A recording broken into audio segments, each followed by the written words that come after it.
Good morning. Seeing that the board members are now present, Brooks, will you please call the roll to establish a quorum? Good morning. President Darlene Hammond. Here.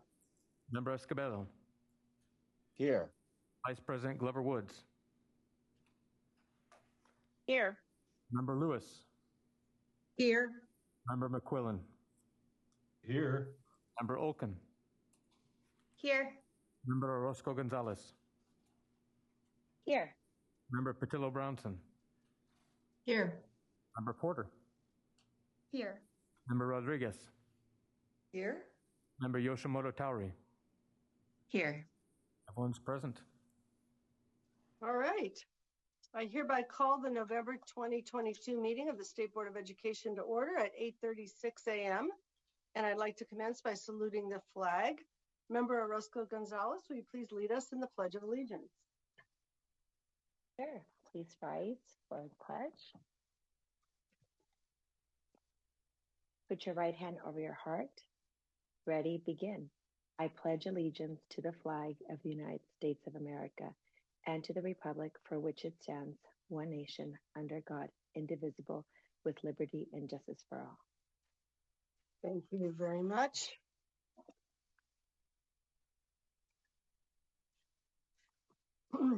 I'm going to start with our general announcements. There are 5 items on the agenda that have addenda. Item 12, attachment 5, which is the CASP and LPAC test results. Item 4, attachment 3, which is the overview of the Children and Youth Behavioral Health Initiative. Item 2, the addendum is the 2023-24 State Board of Education student member, recommendation of 3 finalists. Item 3, the addendum is the reports from the 2022 Student Advisory Board on Education. And item 1, the addendum is the 2022 State Board of Education Screening Committee recommendations regarding appointments to the Advisory Commission on Charter School, California Practitioners Advisory Group, and the Instructional Quality Commission. The proposed waiver consent items today are W1 through W6. And the proposed regular consent items are items 5 through 9. There's 1 public hearing on the agenda, item 10, which is the appeal from an action of the Orange County Committee on School District Organization to approve a petition to transfer territory from the Orange County Unified School District to the Tustin Unified School District. There are some changes in the agenda. We will reopen item 1, State Board priorities, later this afternoon to take action on the preliminary report of actions and the draft September 2022 meeting minutes, the State Board of Education Screening Committee recommendations for appointments to various SBE advisory committees, and to report on our liaison assignments. In terms of public input, members of the public wishing to call in for public comment should view the live stream of the meeting to know at what time public comment will occur for each item. Public comment may be provided by dialing the phone number, entering a participant access code, and then following each of the operator's prompts. Upon dialing in, callers will be added to a caller queue. The operator will notify callers when it is their turn to provide public comment. We will also ask callers to please turn down the speaker volume of their computers if they are following the live webcast to avoid the echoing effect. Public comment is limited to 1 minute for each speaker. Item 11 is the general public comment item, during which members of the public may provide comment on matters that are not specifically listed in the board's agenda. Board members, please mute your microphones when not speaking. Keep your cameras on at all times except during the scheduled breaks to ensure that we maintain a quorum throughout today's virtual meeting. And for each item on the agenda, there will be an opportunity for the board members to raise their Zoom hand if they would like to ask a question or make a comment. So item 1 is our State Board projects and priorities item. And I will now turn it over to the State Superintendent to provide his report.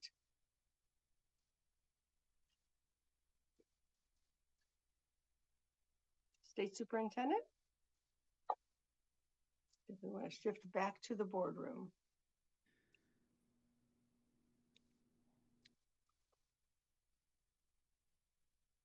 Is the State Superintendent there? He is. We're just repositioning the cameras.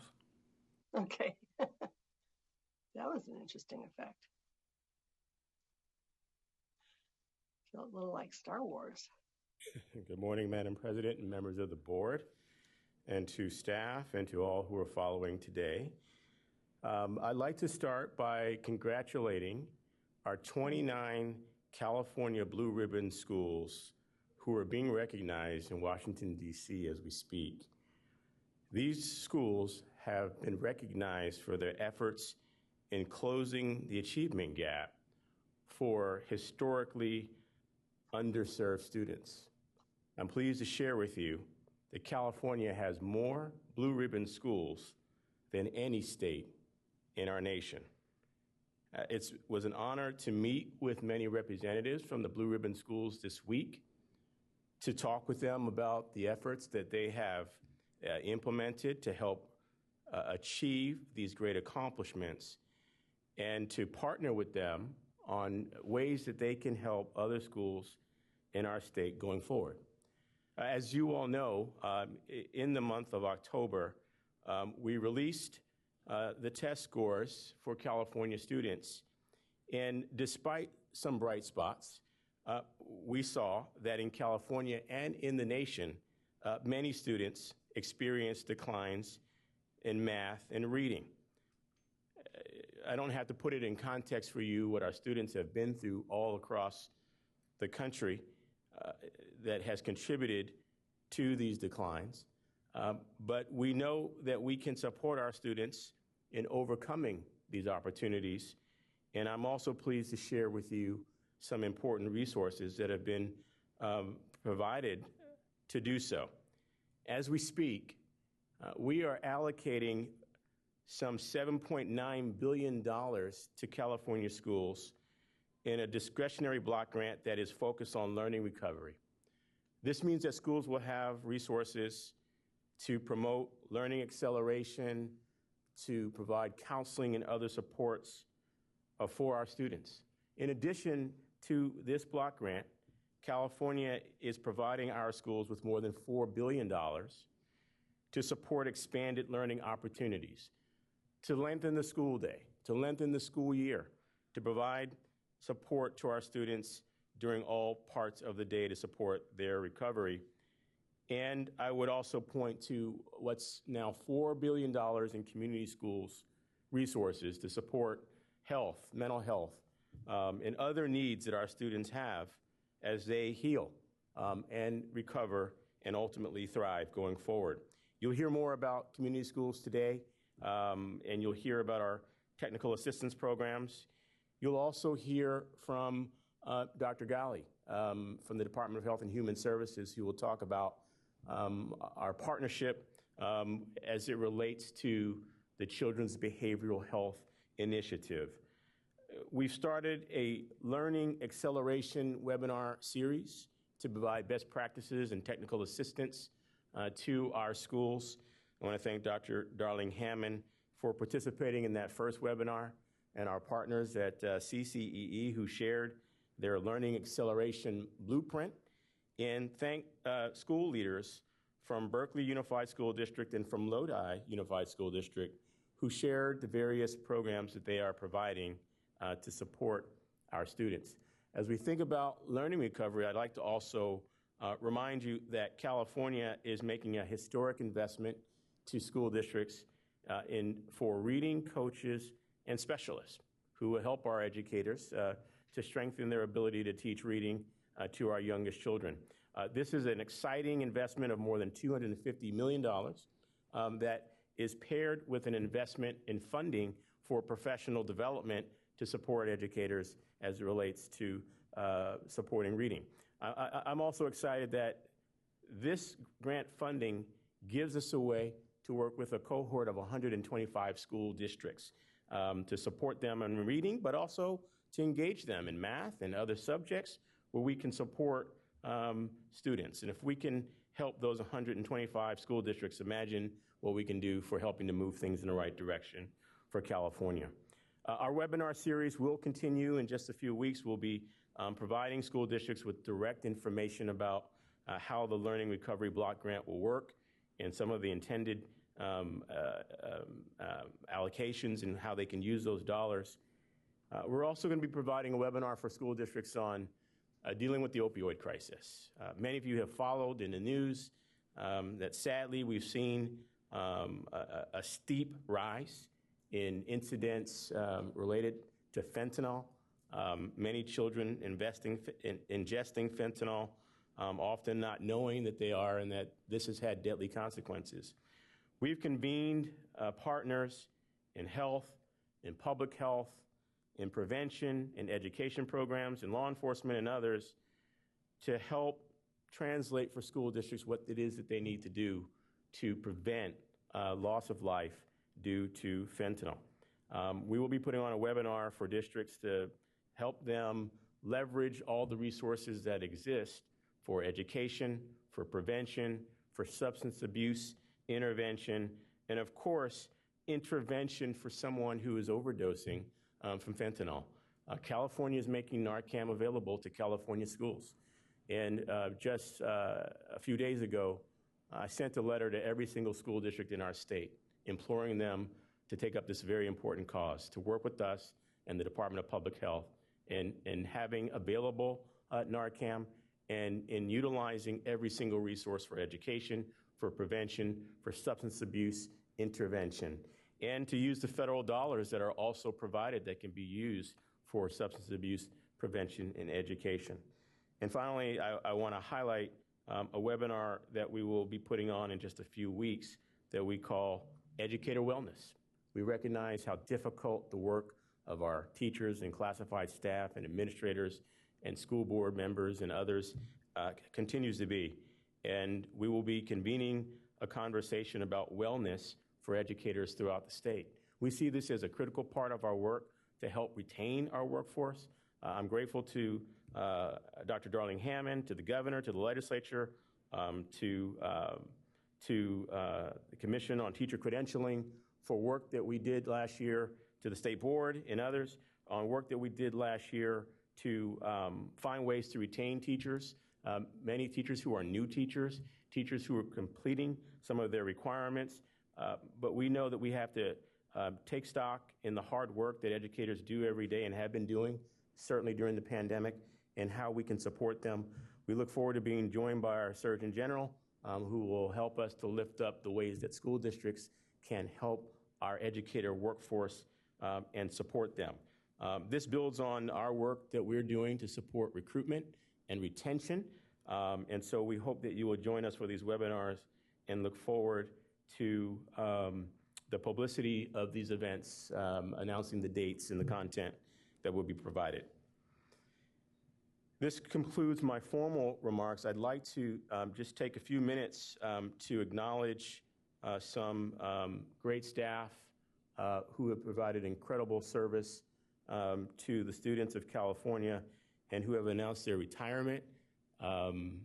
With your permission, Dr. Darling Hammond, I'd like to recognize Judy Sias for her 11 years of incredible service to the State Board of Education, to the state of California. Yeah, that deserves a hand clap. Judy has demonstrated a kind of unwitting knowledge of everything that is ed code, almost like an encyclopedic knowledge, and has been an incredible leader in our work. I don't know if Judy's in the room, but the lawyers have just told me that Judy is in fact in the room. This just in. And we'd like to have a moment to recognize Judy and thank you and embarrass you and appreciate you for your incredible service. We have some gifts for you and some certificates for you. And I know you don't want to, but perhaps you'd like to have a few words while we do this. Let's please welcome Judy as she comes. Congratulations. Thank you.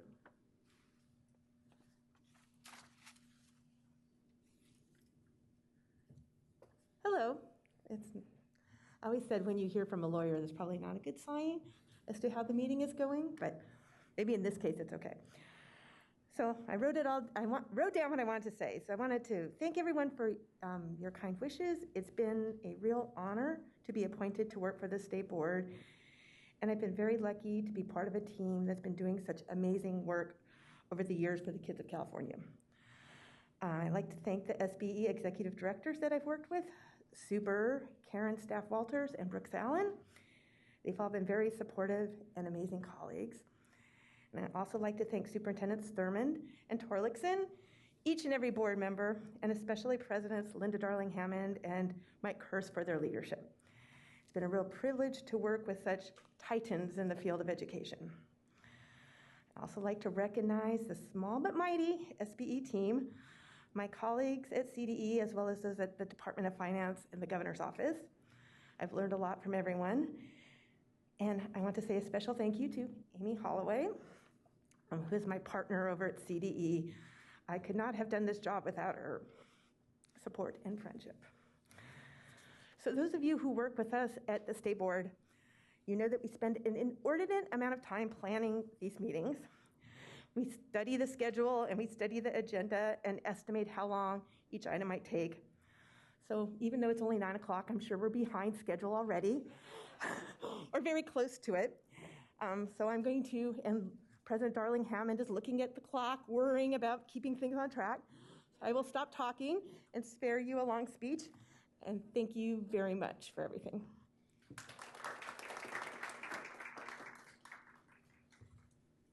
I know that what you just shared was privileged, but we are privileged to have heard from you. And I know that board members will want to acknowledge you directly, Judy, for your incredible service. I'd like to also acknowledge another great attorney who's also retiring, Amy Holloway, our general counsel at the California Department of Education. After 26 amazing years to the state of California, beginning her legal journey and state service at the FPPC, defending and interpreting so many lawsuits that have come in and helping to guide our work across many issue areas, but also in partnership with many, many state agencies, the State Board of Education, and of course, just every state agency that you can imagine. We will miss you and want to also congratulate for incredible service, Amy Holloway. Please welcome her as she comes.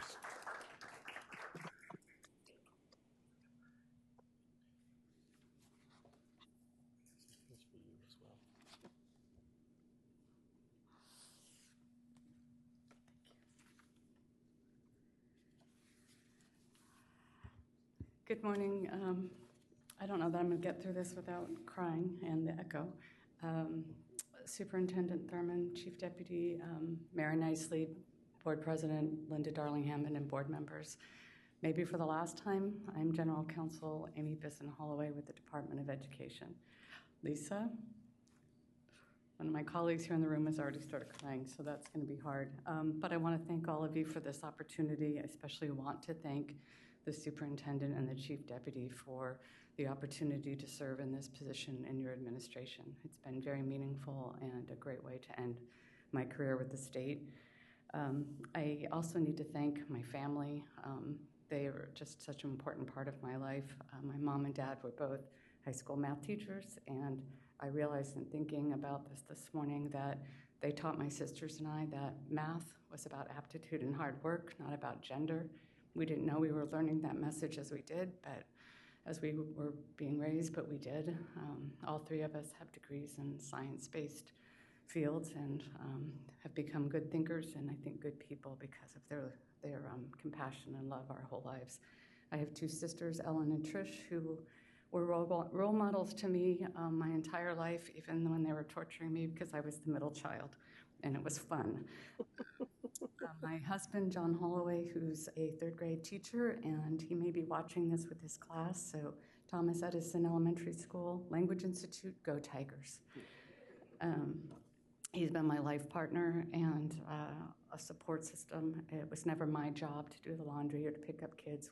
We did that together, and so that both of us could achieve our dreams and work hard. My daughters, Kylie and Emily, who think I'm a hero just because I have a passion for education and for public service.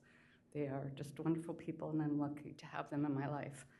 I have a family here at CDE. I've been here for 21 years, and I'm grateful to all of you who've given me opportunities to lead. I have learned something from all of you every day, and Judy said it much better than I about our relationships with outside folks from the legislature, Department of Finance, Governor's office. And I want to thank those advocacy groups that we've worked with and professionals in the field. Even when we didn't agree, our commitment to the children of California brought us to good resolutions and disputes and regulations and guidance to the field. I want to especially thank my staff in the legal division. They are just wonderful, hardworking, smart, passionate folks, and it's such a strong team. You will be fine without me, and you probably won't even miss me in a couple months, but take a couple months to miss me. That would be good. I also want to recognize the legal and audits divisions and the charter schools divisions that are under my branch for their hard work and commitment to the children of California. They're just a wonderful staff, and I've been very fortunate to lead and work with them. And lastly, I want to thank my mentors and personal support groups, Marcia Bedwell, Eileen Gray, Todd Smith, and Judy Sias. I would not have made it at this job, been successful, would not have failed and been able to pick myself back up without their support and kindness and intelligence and good thinking. So I'm sure I've forgotten things, but thank you all very much. I have really enjoyed this opportunity.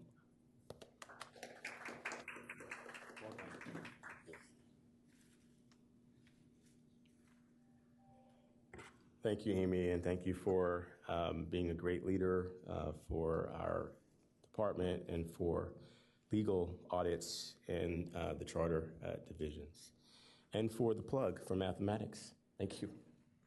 I'd like to also recognize another attorney who's provided 20 years of service and has played a critical role on many matters related to charter schools, instructional materials, nutrition services, and has developed expertise in these areas over many, many years. And that is Todd Smith, who is also retiring after 20 years of service and has served as our chief counsel too at the department. Todd, thank you for your incredible leadership in the department.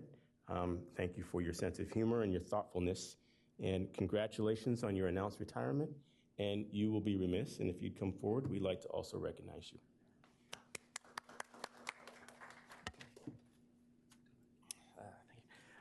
Okay. Oh my goodness.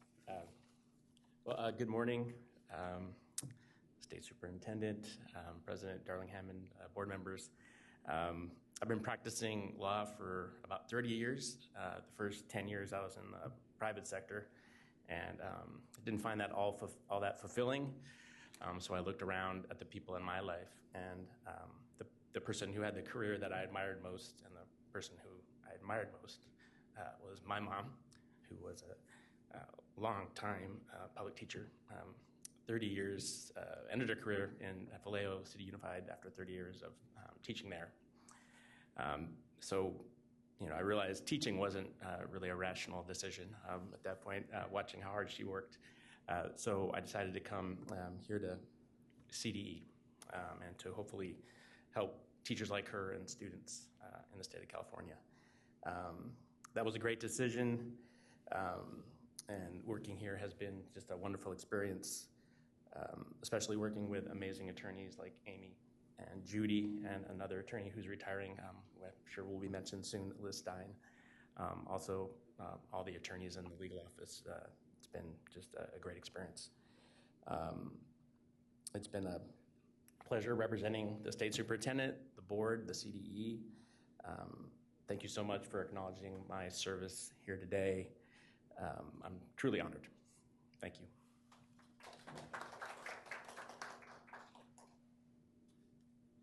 Todd, thank you, and congratulations to Liz, who can't be here today.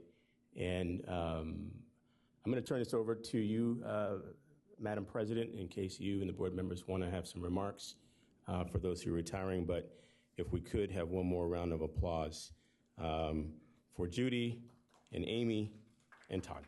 Congratulations.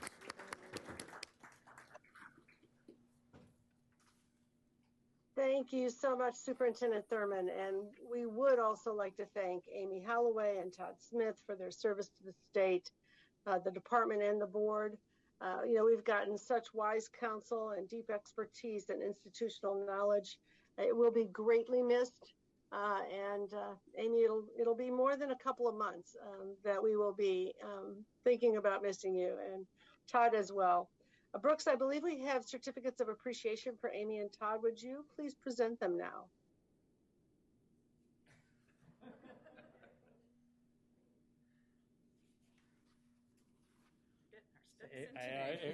Amy, on behalf of the board, thank you so much for everything you've done. Couldn't say more than what the superintendent and Linda have said, but your leadership and your camaraderie and your support, both personally and professionally, to all the board members and to us as board staff is incredibly important. And honestly, don't know what it's going to be like without you, but and scared to find out. But anyway, thank you so much. Really appreciate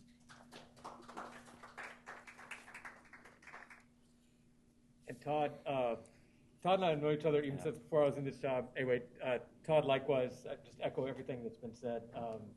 Incredibly thoughtful, a problem solver in every way, both making sure everything was legally accurate, but also really always looking out for the interest of students and teachers, like your family, and that always came through in all the work you did. And I know the board has really appreciated all of your partnership throughout the years. Thank you. Thank you. Thank you very much. And we'll send this to you, Liz, wherever you see this recording. Thank you. All right. And of course, I'm not forgetting our wonderful departing Chief Counsel, Judy Sias, or that she's leaving us, bereft, I might add. And I will come back for a proper celebration of Judy after I complete the President's report, because we have a couple of additional things for her to experience. So I will focus on where California schools are in this moment. We're not quite post-pandemic, where I guess we're in the endemic, as they say, but we are working hard not only to rebalance, but to accelerate learning in a time of great need. And many of us have heard talk about learning loss and learning recovery.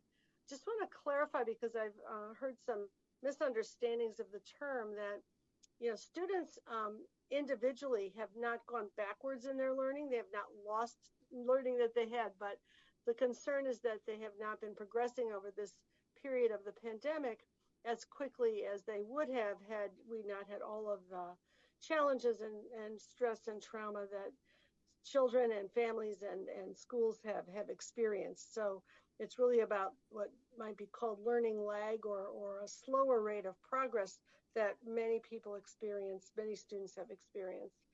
And the rate of gain is what we're really now trying to focus in on, so that when we say that third graders did less well than last year, we're not talking about those third graders moving backwards, but that the cohort of third graders has not been gaining as rapidly as we might have seen for that group of students in the past. So last week, the National Assessment of Educational Progress results were released. This is the only measure that can look comparably at achievement across all the states, and it gives us a certain kind of barometer for understanding where we are.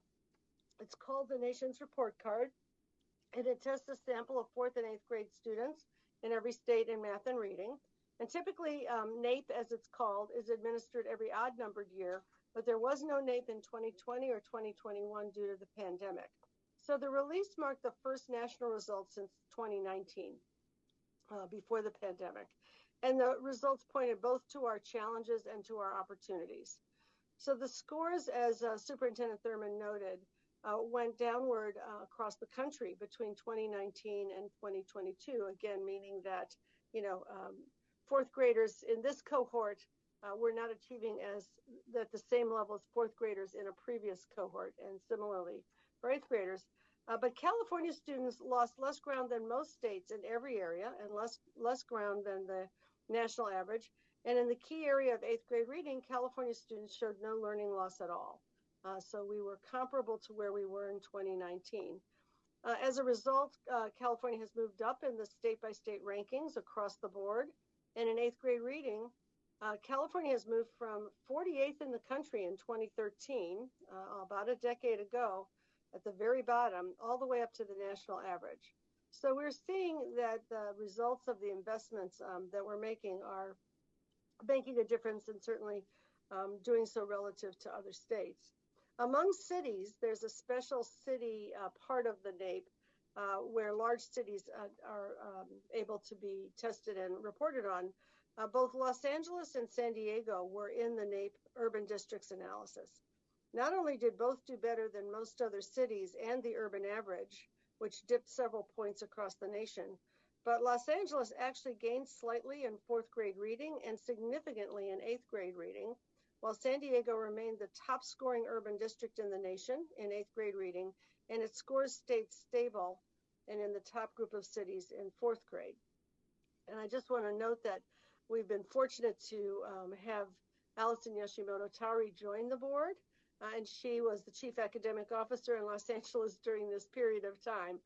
So some part of this success is due to the work of her and her many colleagues there.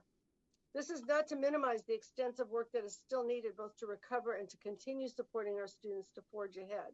And while our decreases were less than those in most other states, our achievement levels have been and are much lower in math, a point to which we will return. And as you know, we will be hopefully not only adopting a mathematics framework in early 2023, but also investing in its strong implementation.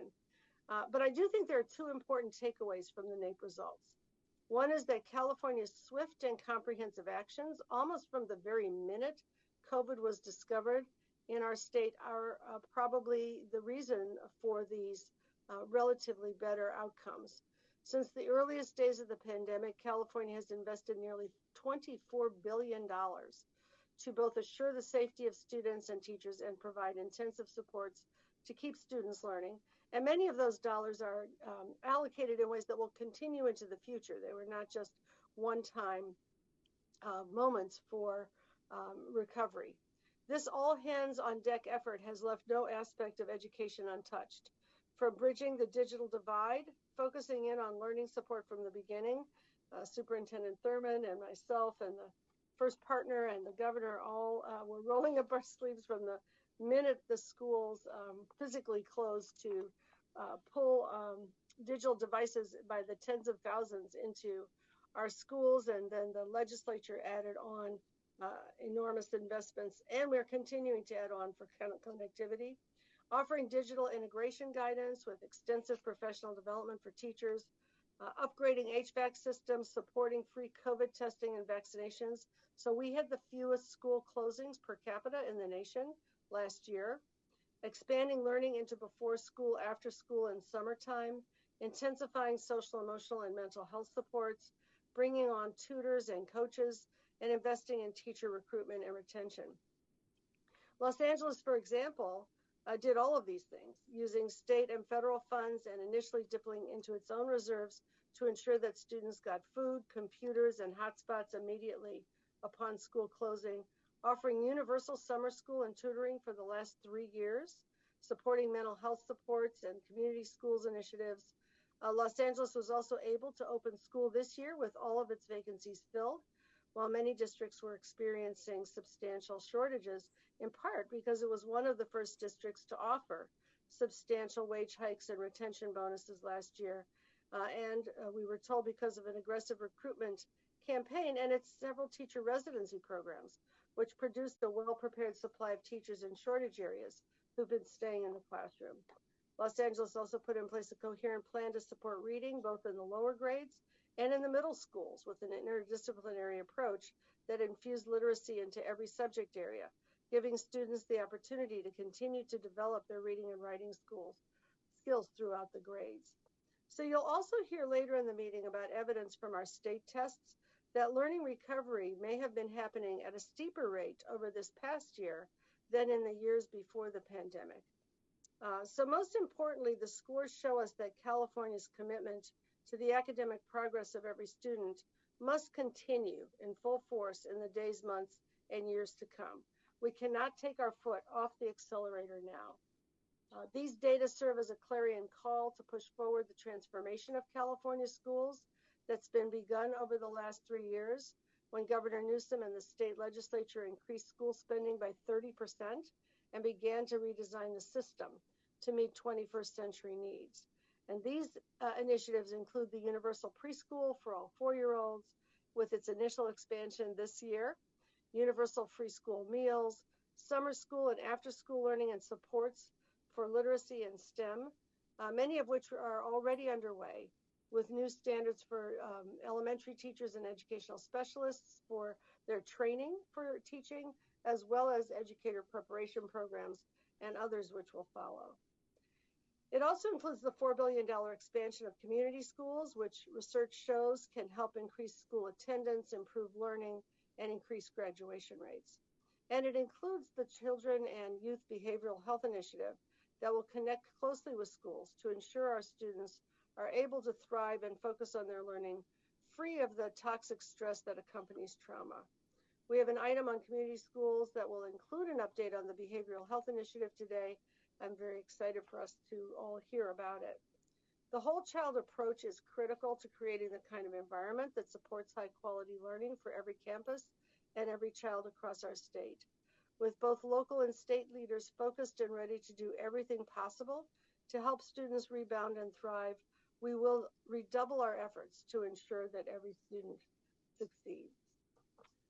And with that, I'm going to move on to our more bittersweet business, and we are going to properly and fully acknowledge and congratulate our beloved Chief Counsel, Judy Sias, on her upcoming retirement and celebrate her many contributions to our 1,000 school districts, 10,000 schools, and almost 6 million students.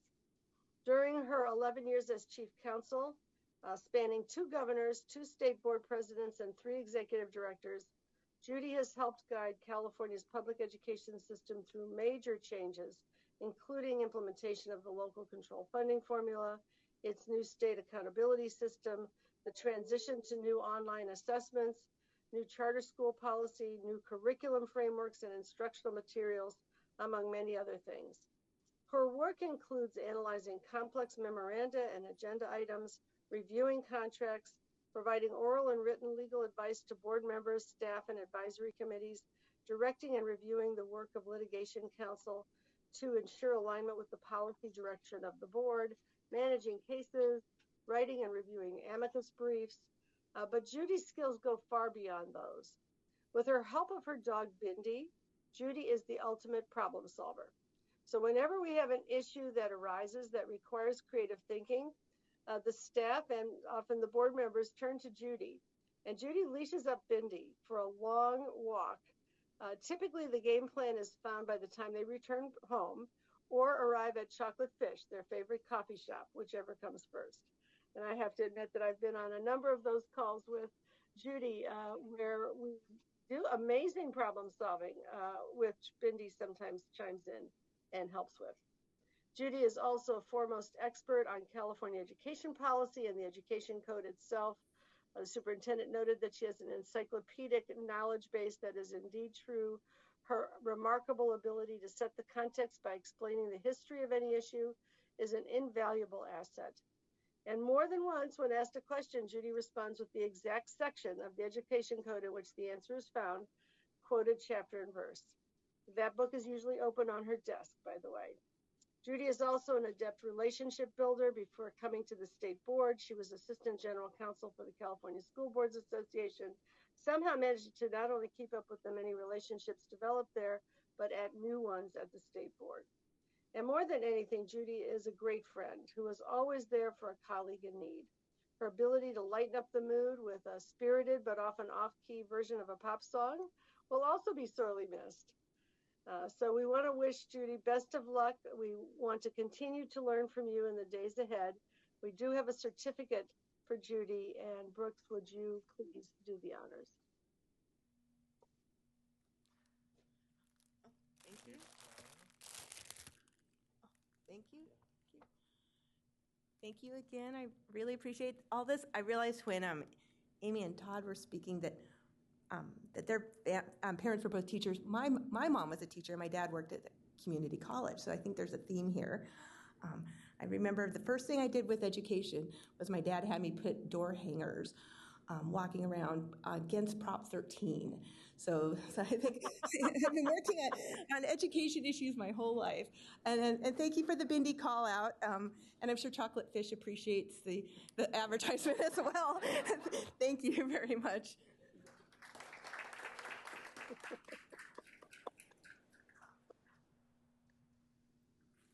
Wow.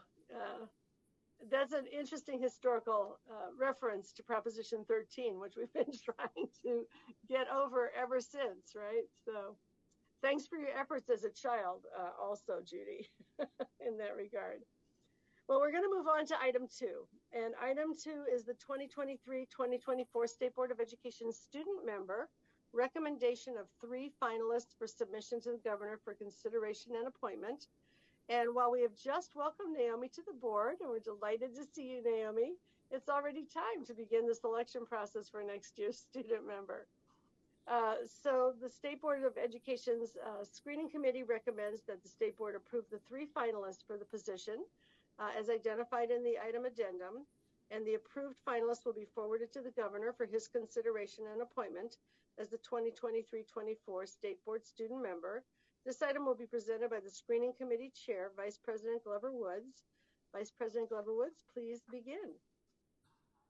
Thank you, President Darling Hammond. And again, congratulations, Judy, Amy, Todd, and Liz.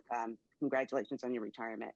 I'm excited to bring this item forward to the State Board of Education for approval.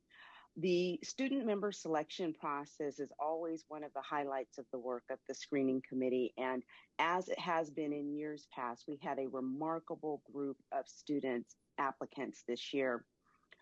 Just a little background on the process. Every year, high school students in their junior year are invited to submit applications to serve as the State Board of Education student member. This year, we had 20 phenomenal students apply. The applicants were screened by the screening committee and narrowed to 12 candidates, and the screening committee met on October 18th to do that work. The 12 candidates that were selected by the screening committee attended the Student Advisory Board on Education conference, and at that conference, they made presentations to their peers, the student delegates that were at the conference. The student delegates chose 6 candidates who were interviewed by the State Board of Education screening committee yesterday. Members Escobedo, Lewis, McQuillan, Porter, and I had the very difficult task of selecting 3 finalists who we will be considering today. If our recommendations are approved by the State Board of Education, the names of the 3 applicants will be submitted to the governor's office for consideration and final selection of the 1 student who will serve as the 2023-24 student member of the State Board of Education. It's my pleasure to announce the 3 finalists. Anya Ayapan, Eduardo Corona, and Christy Tu. At this time, I would like to ask Anya, Eduardo, and Christy to introduce themselves and tell us the school they attend and the name of their school districts. So I believe, I see them right there in the conference room. I would like to first ask for Anya to come forward and introduce herself, school, and district. Hi, everyone. Can you guys hear me? It's great to see all of you. My name is Anya Ayapan. I attend Doherty Valley High School in San Ramon, which is a part of the San Ramon Valley Unified School District.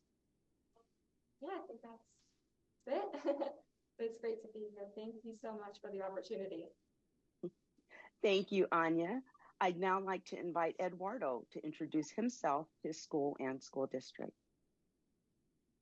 Hi, everyone. My name is Eduardo Corona. I attend Canyon Springs High School in Moreno Valley, which is in the Moreno Valley Unified School District. It's great to see everyone. Eduardo, it's great to see you as well. And now I'd like to invite our 3rd finalist, Christy, to the podium to introduce herself, school, and district. Hi, everyone. My name is Christy. I attend Northwood High School in Irvine Unified School District, and it's an honor to meet all of you.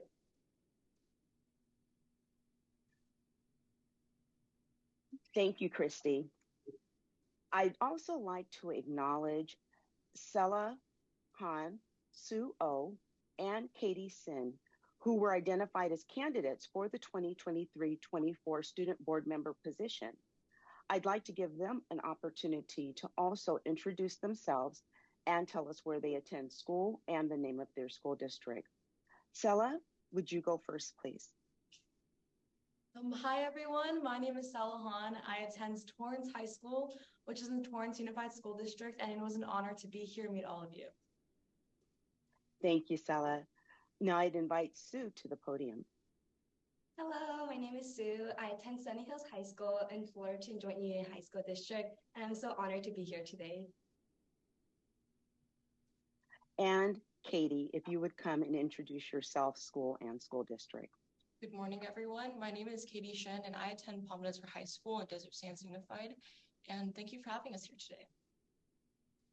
Thank you, Katie, and congratulations to the finalists and also those who we had opportunity to interview yesterday. Lastly, I will acknowledge 6 additional students who were selected by the screening committee as semifinalists. These students are Alexis Aguilar from Granite Hills High School in the Grossmont Union High School District in San Diego County, Ann Albumalala from El Camino Fundamental High School in the San Juan Unified School District in Sacramento County, Kiera Bird from Fred C. Beyer High School in Modesto City Schools in Stanislaus County, Netra Damodaran from Doherty Valley High School in the San Ramon Valley Unified School District in Contra Costa County, Lubani Madadi from Angelo Rodriguez High School in the Fairfield Susan Unified School District in Solano County, and Issei Nagata from Anaheim High School in the Anaheim Union High School District in Orange County. So again, congratulations to all of those students. And President Darling-Hammond, I will turn it back over to you. Thank you so much, and what a pleasure to meet all these amazing students. I think at this point we are about to open for public comment, and I think we need the public comment slide to be displayed. And we will open the phone line as soon as that happens for public comment. There we go. Members of the public wishing to provide comment on this item may do so by calling the telephone number and using the access code provided on the slide that is shown now. While we're waiting for members of the public to call in, I want other board members who participated in this year's student selection process, if they have any comments, members Lewis, Escobedo, McQuillan, and student member Porter to make such comments. And then if there are any clarifying questions, we can take them before we get to public comment. Member McQuillan. Yes, thank you. It was my honor to participate in the interviews this week with the students. It's one of my favorite things. Really, really difficult decision to select 3 from the 6 candidates. Man, just dynamite students that represent California so well, role models that represent their schools and their school districts. It was a very difficult decision and a real pleasure to interview the students. Thank you. Thank you very much. Thank you. Member Porter. So I want to say congratulations to all of the top 12, the top 6, the top 3, and a thank you to everyone who applied. It is a hefty application process, so thank you for saying yes to being that voice for students. And I had a great time meeting all of you in person at SABE, discussing ways that we can continue to further advocate for student needs. And so thank you for spending your weekend, your Halloween weekend, working hard on these proposals, to all the delegates.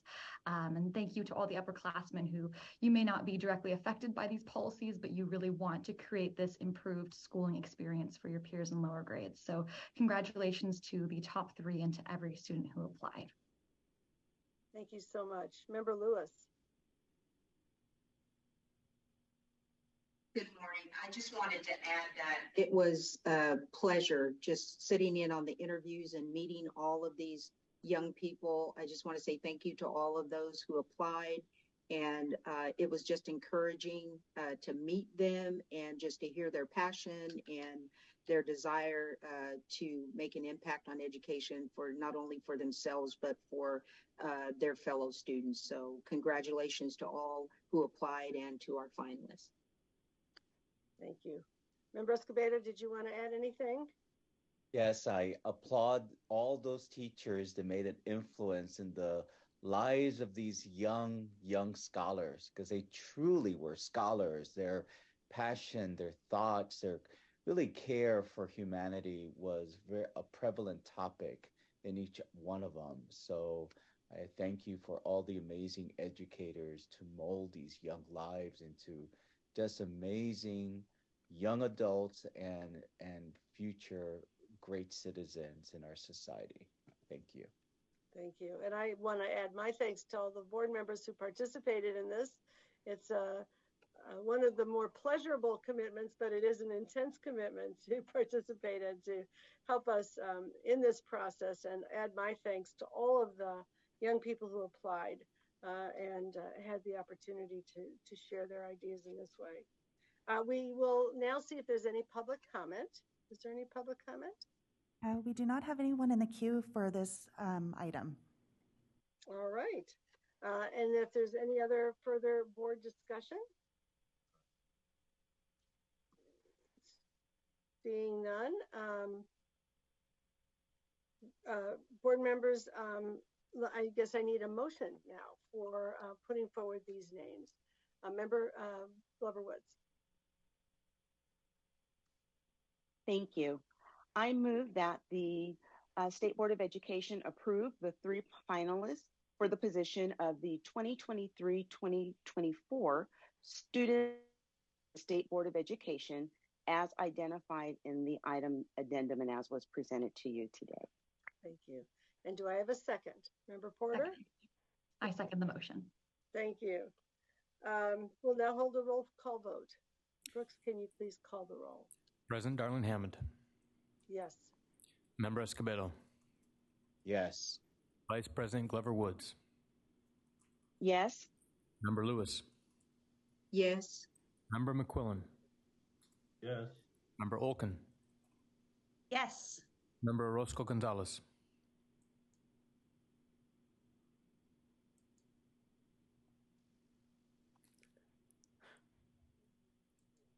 She's motioning yes, but I think her volume. We see you. Got a problem getting off of mute. Fine. For the record, we see it's an affirmative.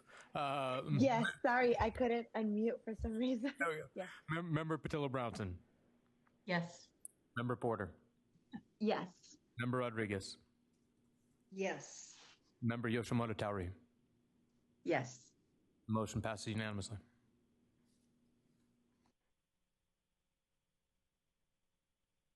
We're now going to take up item 3, the 2022 Student Advisory Board on Education Conference.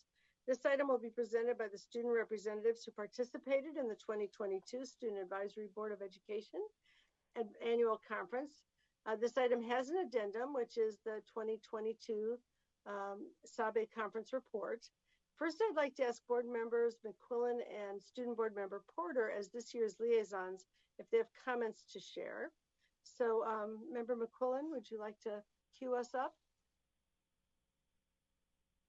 I just know the students have worked so hard this year on preparing themselves and sacrificing their time, you know, around Halloween, as was said earlier. Yeah, it's a sacrifice, you know, of being at the conference and preparing themselves. I'm really confident for the future of California and all of our students and our communities, because we're in good hands with the students that you'll hear from today. So thank you for all your work and your sacrifices. Thank you. Terrific. Member Porter? So I just want to take this moment to thank the leadership at CASC, all the counselors, the researchers, the delegates for committing their time to improve our education system and giving up your time to do so. Ultimately, the decisions that are made here in Sacramento and on this board affect students, and I am just constantly amazed by the passion and the dedication of the delegates and staff. They not only spent their weekend, but their Halloween weekend ahead of college application deadlines. That's November 1st, staying up until 3 a.m., 4 a.m. in the morning last night to edit proposals, revise and research, and wake up early the next morning, ready to get feedback and ready to advise and to revise their proposals. So thank you for your commitment, and it was a pleasure to meet and interact with all of you, and I am excited to hear your proposals again for this board today. Terrific. And we do have various presenters for this item. So each presenter will be introduced by Ava Gephardt, who's the Education Policy Director of the California Association of Student Councils, with a brief introduction by Ellie Leon, this year's State President of CASC. So Ellie, please begin. Okay. Good morning, Superintendent Thurman, President Darlene Hammond, Vice President Glover Woods, and esteemed members of the board. My name is Ellie Leon. I am a senior at Portola High School in Orange County, and I also have the privilege of serving as the current state president of the California Association of Student Councils, otherwise known as CASC. This year's Student Advisory Board on Education, SABE, has been especially rewarding as directors and delegates alike have shown incredible resilience and flexibility navigating their first time in person since COVID-19.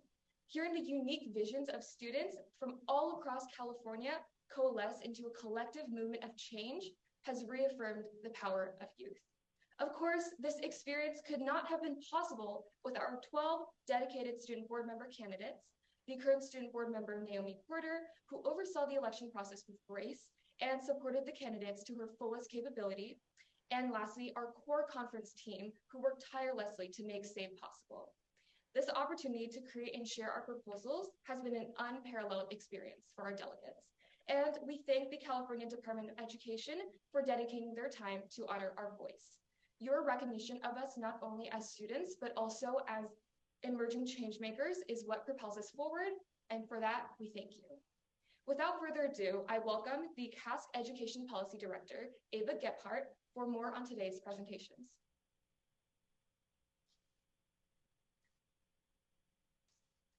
Thank you for the introduction, Ellie. Good morning, President Darlene Hammond, Vice President Glover Woods, and esteemed board members. My name is Ava Gephardt, and I'm a senior at Foothill High School in the Shasta Union High School District. I'm the Education Policy Director of the California Association of Student Councils and the 2022 Director of the Student Advisory Board on Education. Since 1963, the Student Advisory Board on Education has given students throughout the state of California a voice to propose changes in education policy to the State Board of Education. 59 years later, students continue to meet to brainstorm, discuss, and make these proposals in the span of our 4-day conference. This year is monumental for us. For the first time in 3 years, behind me sits 40 delegates from throughout the state who have traveled to Sacramento to make a difference within their education system. The proposals the students provide before you are completely of the students' own creations, made up of the experiences and knowledge of students who experience the California education system day by day. With this, staff act as neutral parties within the process of leading the groups to get the student voice as a whole. Today, I come forth to you with a delegation of students ready to enact a positive change. Our delegation has created comprehensive proposals on the issues of teacher qualification and training, political literacy, mental health, school safety, and socioeconomic equity. I'm confident that our proposals being presented are of the utmost concerns identified by the delegation of our students. I would like to thank all of you for this opportunity and for our students to present the proposals to you all. And without further ado, I will go ahead and introduce Ida Ahola, who will be doing the teacher qualification and training speech.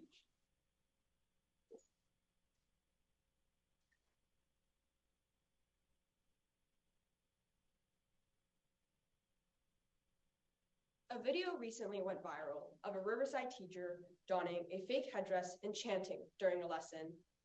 While teaching the math lesson of Sakatoa, she stomped around the classroom, made chopping motions, and pretended to pray in an effort to mimic racialized Native American stereotypes.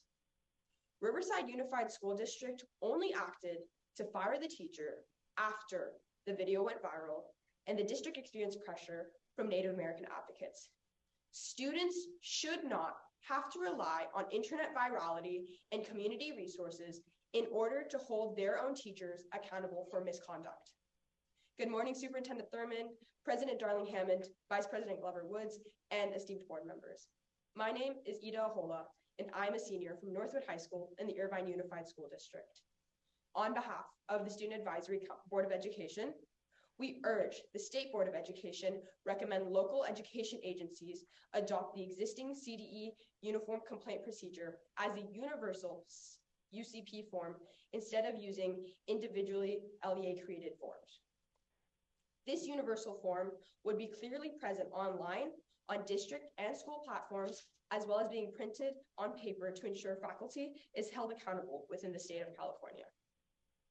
As a consequence of the innate power imbalance within schools between teachers and students, students often feel as if they have no power in holding their own teachers accountable for misconduct, whether it be for fear of retaliation or ignorance of resources like the UCP. Many students who feel belittled by their administration do not know that they have the option to report their teachers, let alone navigate this procedure. Our hope is to create an accessible process for students to share their concerns regarding their educators. My peers and I propose that the board adopt the existing state uniform complaint procedure as a universal outline for students and parents to report administrators' misconduct with ease. Additionally, the universal UCP form would be multilingual and published in all school and district websites, at district offices as printed copies, and in person at school sites. The UCP is a system undertaken by individual districts to ensure compliance with applicable state and federal laws and regulations. The UCP addresses issues of discrimination, bullying, and harassment. Currently, all school districts in California are required to have a compliance officer or body to address complaints from the UCP. The UCP has jurisdiction over all programs and activities implemented by the state, as well as personnel. Students can file the UCP themselves or have parents file on their behalf, with the goal of eventually conducting an investigation into the staff member. We appreciate all efforts in legislation that has led to the creation of the UCP, but in its current form, it remains inaccessible. Many districts do not provide an outline or display the form on many of their platforms. Students find that they must excavate through links to find their district's UCP form. Clearly publishing the form on district websites and in person decreases the barriers of filing. With the pre-established system of the UCP, the implementation of our solution would have very low monetary cost. By translating the UCP form, students and parents would feel highly encouraged to express their experiences because of the form's linguistic versatility. Additionally, the UCP creates a recorded documentation of repeated violations by faculty members. This allows for future jobs to access a faculty member's possible history of misconduct. It would allow for full transparency and credibility of a faculty member when hiring new staff. This decreases the risk of repeated instances of inappropriate misconduct from teachers at different districts, securing a safer learning environment. We hope that the board will adopt the existing state UCP form as the universal outline for students and parents to report administrators' misconduct. The increased availability of the form in multiple languages, both online and on district websites in person, at district schools and offices, will empower students to hold their teachers accountable for misconduct. Increased access to the UCP form will enforce a safe learning environment for all students. Though teachers are the ones who hold the power in the classrooms, it is students who have the most at stake in those environments. Thus, it should be student voices that we are uplifting as it is students that we all serve. Thank you for your time. Thank you so much. We're going to take 2 or 3 board member questions after each of these presentations. We're open for questions if there are some, or comments. Member McQuillan? Yeah, I just want to say thank you for the great presentation. Very good job. One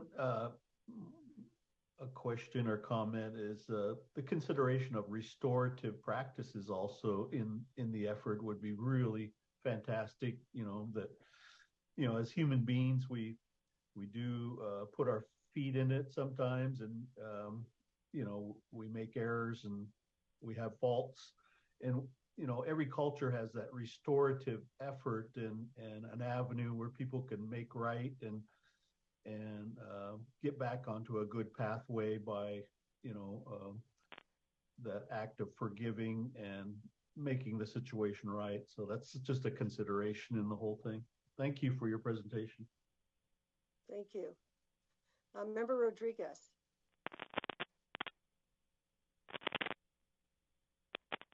I meant to unmute and instead I applauded. Thank you, President Darlene Hammond, and thank you so much for that wonderful presentation. And I agree that learning environments should be safe. They should be safe places for students. They should feel comfortable, not feel like they're being bullied or harassed in any way. And I also agree with Member McQuillan, right? That there is, as a teacher, I want all of my students to feel safe and I want them to feel that they're walking into a trusting environment. However, as a human being, I also know that I may do something that could be misinterpreted. And so I would hate for a student who, just got a bad grade on a test or on an assignment to interpret that as bullying. So while it's important to have a place where students can get that information and, make sure to ensure that they have, that we're creating the safest environments, we also need to make sure that we have prongs in place to support us as human beings and as teachers, right? And that the due process is also there, so that it doesn't become, like the teacher that's very strict or this that students have a problem with, that maybe it becomes personal. So, and I absolutely applaud all of your work. I always look forward to your presentations, and your presentation was fabulous. Thank you so much. So I'm going to ask if you'd like to respond either to the ideas about due process or restorative practice, and maybe add one more thing to your thinking and response, which is, do you have recommendations about teacher training on the front end that you think would be helpful in creating these safe spaces? So we're turning it back to you for your thoughts. Yes, absolutely. All of the questions you have asked and comments are something that we've tried to keep in mind through our proposal.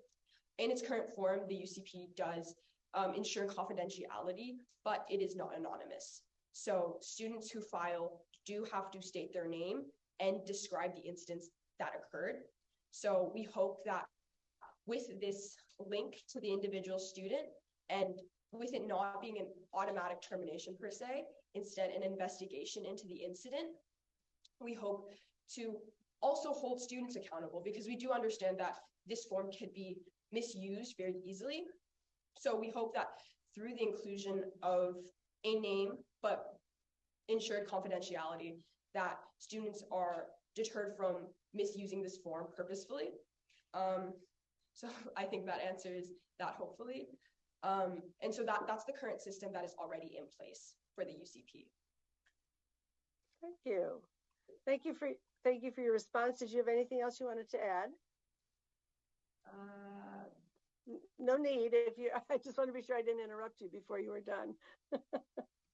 The issue about training, I understand that our topic is a bit misleading, but as a group, while we were discussing this proposal, we kind of came across the two forks in the road of, do we want to address teacher training or teacher accountability? And these were the two kind of areas that we had to battle with. And originally we had leaned towards the training path, which is why our topic suggests that we were focused on training. However, we found that addressing training curriculum for teachers was a bit more complex than we had the resources to address at the moment. And so we found the UCP is a form already in place. This is a system that has precedent. There's procedure to it already. It is a procedure.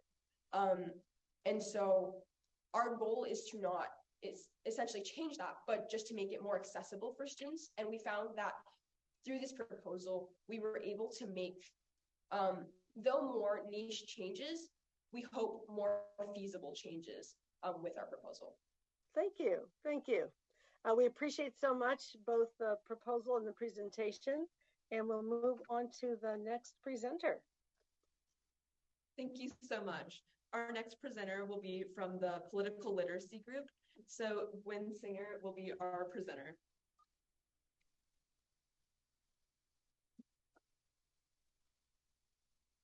The 2020 Annenberg Civics Knowledge Survey found that only 1/2 of Americans could name all 3 branches of government, and less than half understood the fundamental democratic principle of self-governance.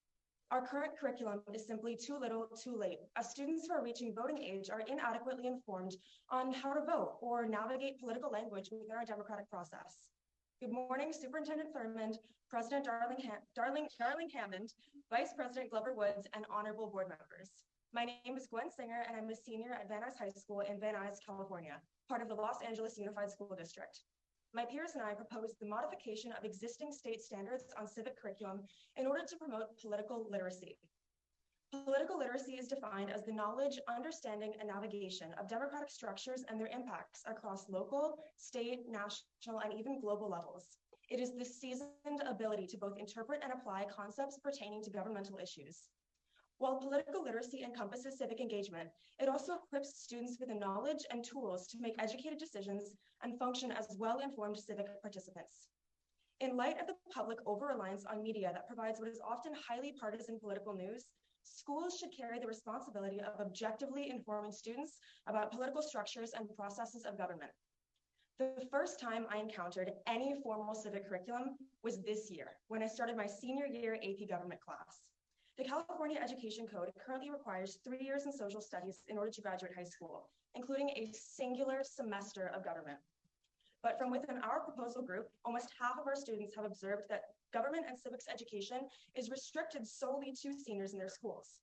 This means that for many students, their first exposure to political curriculum is when they're about to graduate. Every single student within California schools is a constituent of American democracy. We are the next generation of stakeholders, voters, and decision makers. We need a robust civic education. Only through consistent reinforcement of the principles of the democratic process, governance, and policies that affect our everyday lives will students be empowered to be active, educated participants in the political process. Only then can they make their voices heard and apply their knowledge to real-world situations.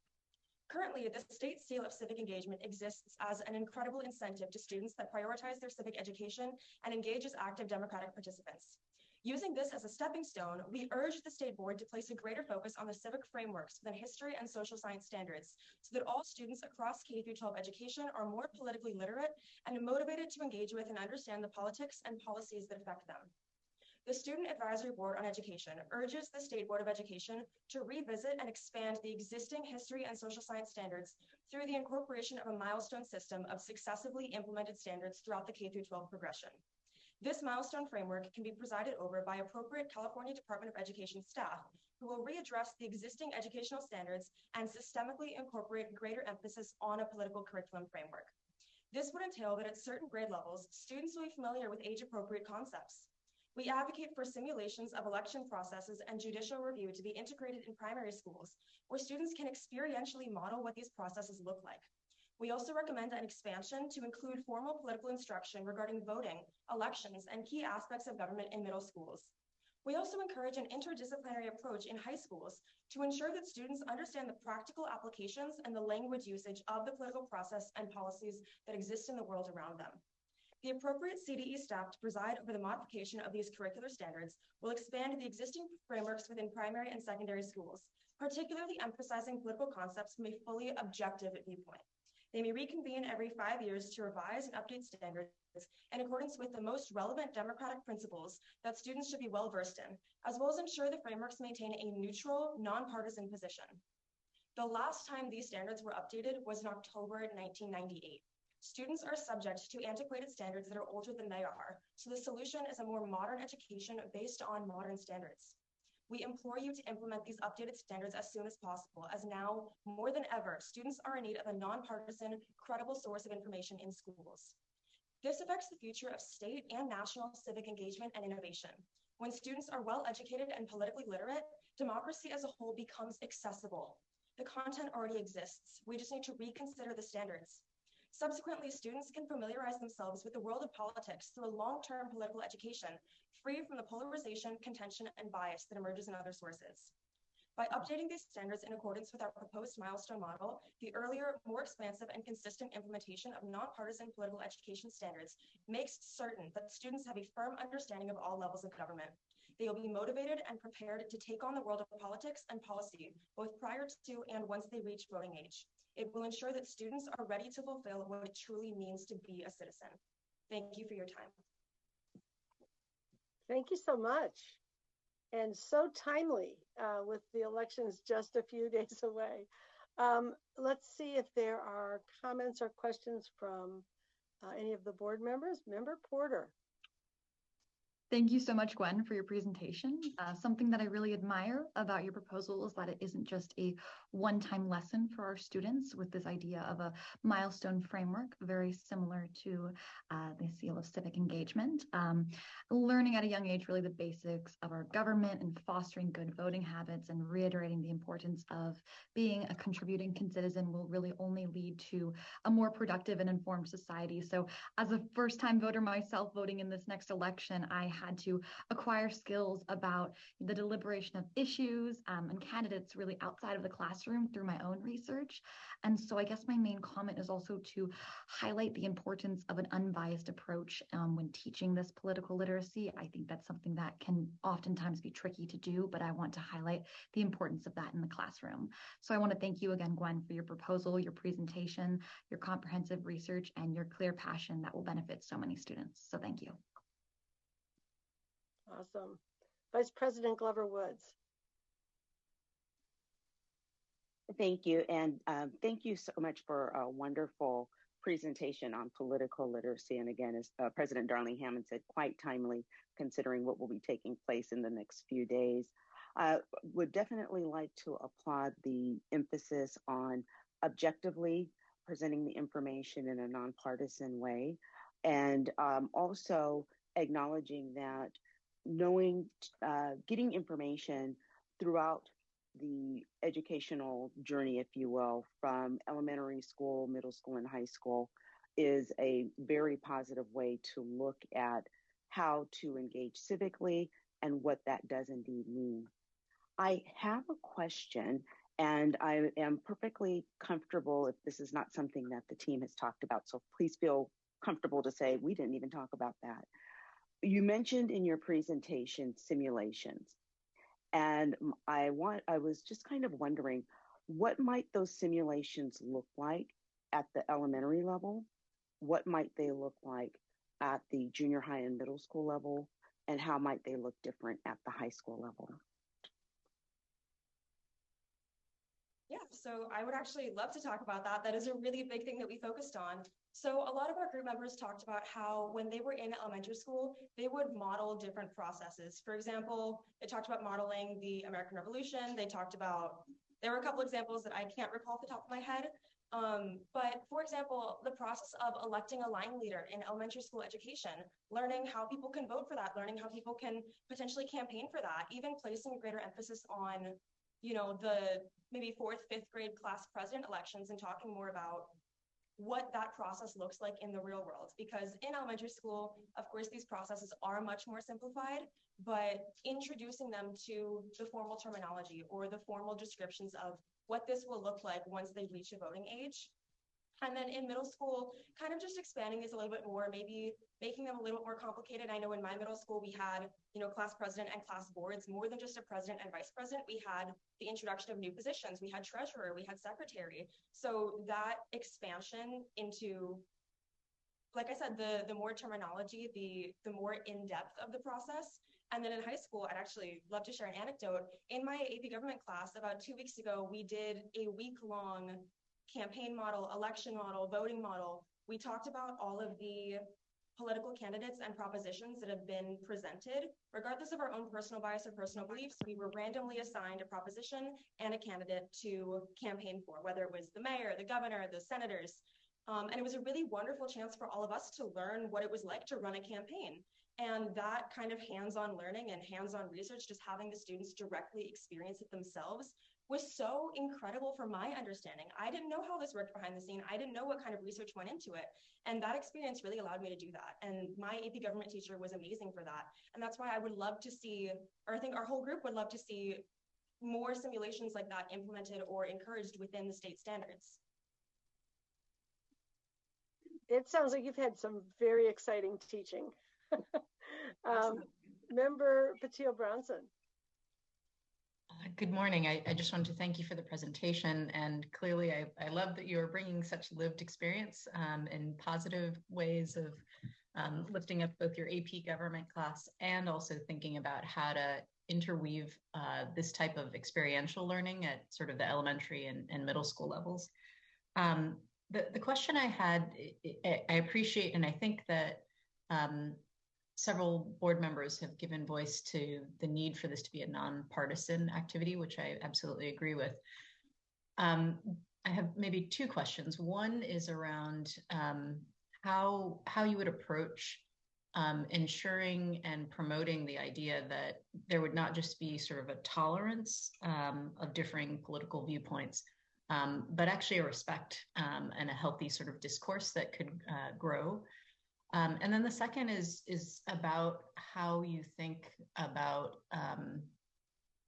the critical thinking skills that are required in order to filter political information. There's so much right now on the internet that is about really hot temper more than anything, and not so fact-based. And how would you think about actually building that into a curriculum of how to evaluate different claims that are being made around the political system? I think that this is where the interdisciplinary approach really comes in. For example, in English classes, making sure that students can identify and navigate the language usage. And from understanding language usage, you can kind of determine implicit bias. So making sure that that's an emphasis in schools. Within, science classes, talking about the policies and legislation that went into different discoveries. A big point of our proposal is it's not necessarily talking about modern candidates or modern political issues from the perspective of both sides of the spectrum. It's making sure that students understand the processes behind things, understand what it means to be a voter, participate in elections, how these biases may be emerged rather than what they are today, talking about what led to bias, how can we look at sources and identify an implicit bias. And this is where the CDE staff would preside over. They have the knowledge and the expertise to know what is appropriate and what is not appropriate to include in state standards. But the focus would really be, it's not an op-ed. It's not a chance for teachers to push their biases on students. It's time for defining these definitions, define these processes for students, and clearly explain within our political system, we thrive off of discourse, we thrive off of diversity, making that a huge point that every single end of the spectrum has something invaluable to contribute, and it's about finding the objective nature behind it. Once again, that interdisciplinary approach really helps finding the science behind politics, finding the history behind politics, focusing on set patterns and set precedents and how that's affected the modern political sphere will allow students to develop those critical thinking skills as well. We focus on patterns, we focus on change over time, and that's one amazing thing about the AP curriculum, even something that we can look to the AP curriculum for, is they focus so much on these historical patterns and historical developments. And I think that's a really great way to pull from information that exists, once again, standards that exist, and just modify that these need to be implemented into state standards. That kind of focus on pattern and development and change over time and definitions and how things really work fundamentally. That's how that needs to be incorporated. I hope that somewhat answers your question. It does, and I just want to thank you again for such an outstanding presentation. Thank you. We all appreciated it. Let's move to the next presentation.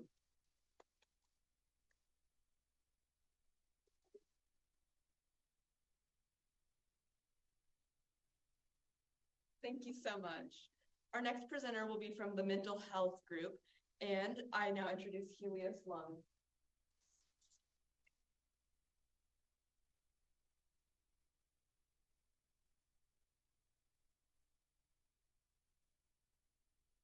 There are a lot of similarities that my group and I see between California's students and California's policymakers. For example, we all care about California's education system, and we all care about bettering that system. But it seems the biggest similarity is in the way we deal with mental health. Even though mental health has been a priority of recent state legislation, such as SB 224, this legislation hasn't addressed an important resource to students, other students. Good morning, Superintendent Thurmond, President Darling Hammond, Vice President Glover Woods, and esteemed board members. My name is Helios Lung, and I am a sophomore at Monte Vista High School in Danville. I'm speaking to you on behalf of the Student Advisory Board on Education, a subsidiary of the California Association of Student Councils. For the past 3 days, my group and I have focused on how we can target the issue of student mental wellness. We're here because we believe that principally, mental health serves as a root problem for so many issues. Sure, students are free to speak to their school counselors, but on a fundamental level, mental health resources in the status quo aren't being properly utilized because the distrust and distance between staff and students discourages students from seeking help. It only gets harder when mental health stigmatization, established by societal standards and exacerbated by campus culture, makes it dangerously difficult for students to use current resources. Here's how we've seen this problem addressed. My school holds a yearly event with an organization called Breaking Down the Walls. Hundreds of students gather in the gym assembly style and walk to the center if they resonate with certain statements, such as walk forward if you've had an eating disorder, or walk forward if you've been a victim of domestic violence. And to my surprise, students actually opened up. The most important impact this has had at my school is that for the first time, so many students began to empathize with their peers and look past the surface. For the first time, so many students that were struggling saw that they weren't alone. I saw that when students are reminded that they have support from others, it makes them more likely to seek the help they need. But as much as we would like for every student to share that experience, not every school can afford working with an outside organization for several sessions and several hours. This problem changes under today's proposal. Our solution suggests statewide access to peer counseling resources. But first, what is peer counseling? Peer counseling is when students become informed confidants who function as someone that their peers can speak to. Confidants will be trained under the curriculum that school districts provide through the guidelines of this proposal, increasing reliability and relatability for students who need it. This also allows for the student helper to have the knowledge to care for their own mental well-being. This proposal allows schools to develop and establish these systems. Peer counseling is so important because of its efficacy. A study from the Queensland government and James Cook University found that implementation of peer support groups in school environments increased average student satisfaction in guidance, reassurance of worth, and reliable alliance. That means that for students, talking to other students served as the foundation for improving both accessibility, reliability, and community. Our proposal suggests that governing boards of districts provide resources to schools that they're able to train students as student confidants, a set of guidelines that can be used to not only coach students on how to support their peers, but also to become committed to accountability, confidentiality, and empathy. Our proposal allows every student to make a difference in their community. At a local level, advisors, whether those are teachers or adult counselors, will manage both peer counseling as well as the teaching of training curriculum. This proposal is critical because first, it provides districts and local governing boards with the clear guidelines to develop their own curriculum or use curriculum from organizations that already exist and are already successful, such as Mental Health First Aid. This allows them to best adapt resources to their needs and their exact situation. But second, it makes sure that established schools get the resources they need to create reliable peer counseling systems. Because let's face it, when any sort of counseling is done incorrectly, the effects can be devastating. That's what this proposal changes. But just one more statistic. The University of Virginia finds that 75% of students first reached out to another peer when they were in distress. 11% of students reached out to staff. But it only takes the 11 members of this board to change that. Thank you for your time. Thank you so much. Let's see who would like to ask a question or two. Member Porter. Thank you, Helios, so much for your presentation. So One thing that I love about this proposal is that it's based off the idea that it's hard to hate someone when you know their story. And I think that students are truly an untapped resource to address this. And so I think that peer counseling does allow for a stronger sense of community within schools and really grows that empathy in that school culture. And so two things I want to draw upon the importance of is confidentiality within the mentors, as well as the logistics of training these peers. So my question to you to answer after Member Oken and Member Escobedo give their comments is just how these peers are going to be trained and who will be doing that training. So thank you again, Helios, for your hard work and for your initiative in addressing this very key issue. Terrific. We'll collect all the questions and then you can answer them all at once. Member Olken? You're on mute. Thank you. You Yep, okay. I found it. So first I want to thank you so much and all the students for these incredible presentations, really thoughtful ideas about how we can make schools more responsive to students and uplift their voices. And I really appreciate the focus on student mental well-being. As a school leader at this moment, I just see every day the really difficult cost, the difficult toll that kids are living with coming out of the pandemic, and adults as well, honestly. And one of the things we've seen at my school is the really important and powerful impact of affinity groups. So the ways in which when we connect with those like ourselves, some of the stigma and fear and power structures are decreased. And so I really appreciate the idea of the power of students helping students. It's just, it feels like it's such a meaningful approach. And my question is similar to what we just heard, which is you made the point that this proposal will address the devastating cost of when counseling isn't effective. And I was hoping you could double back and just explain that a little bit about how this will help ensure that counseling is effective. Because I agree that's a really devastating potential. So thank you. Terrific. Member Escobedo, we'll add you. Yes, thank you. Go ahead. Sorry. Just really curious about some of the research you've seen on peer counseling.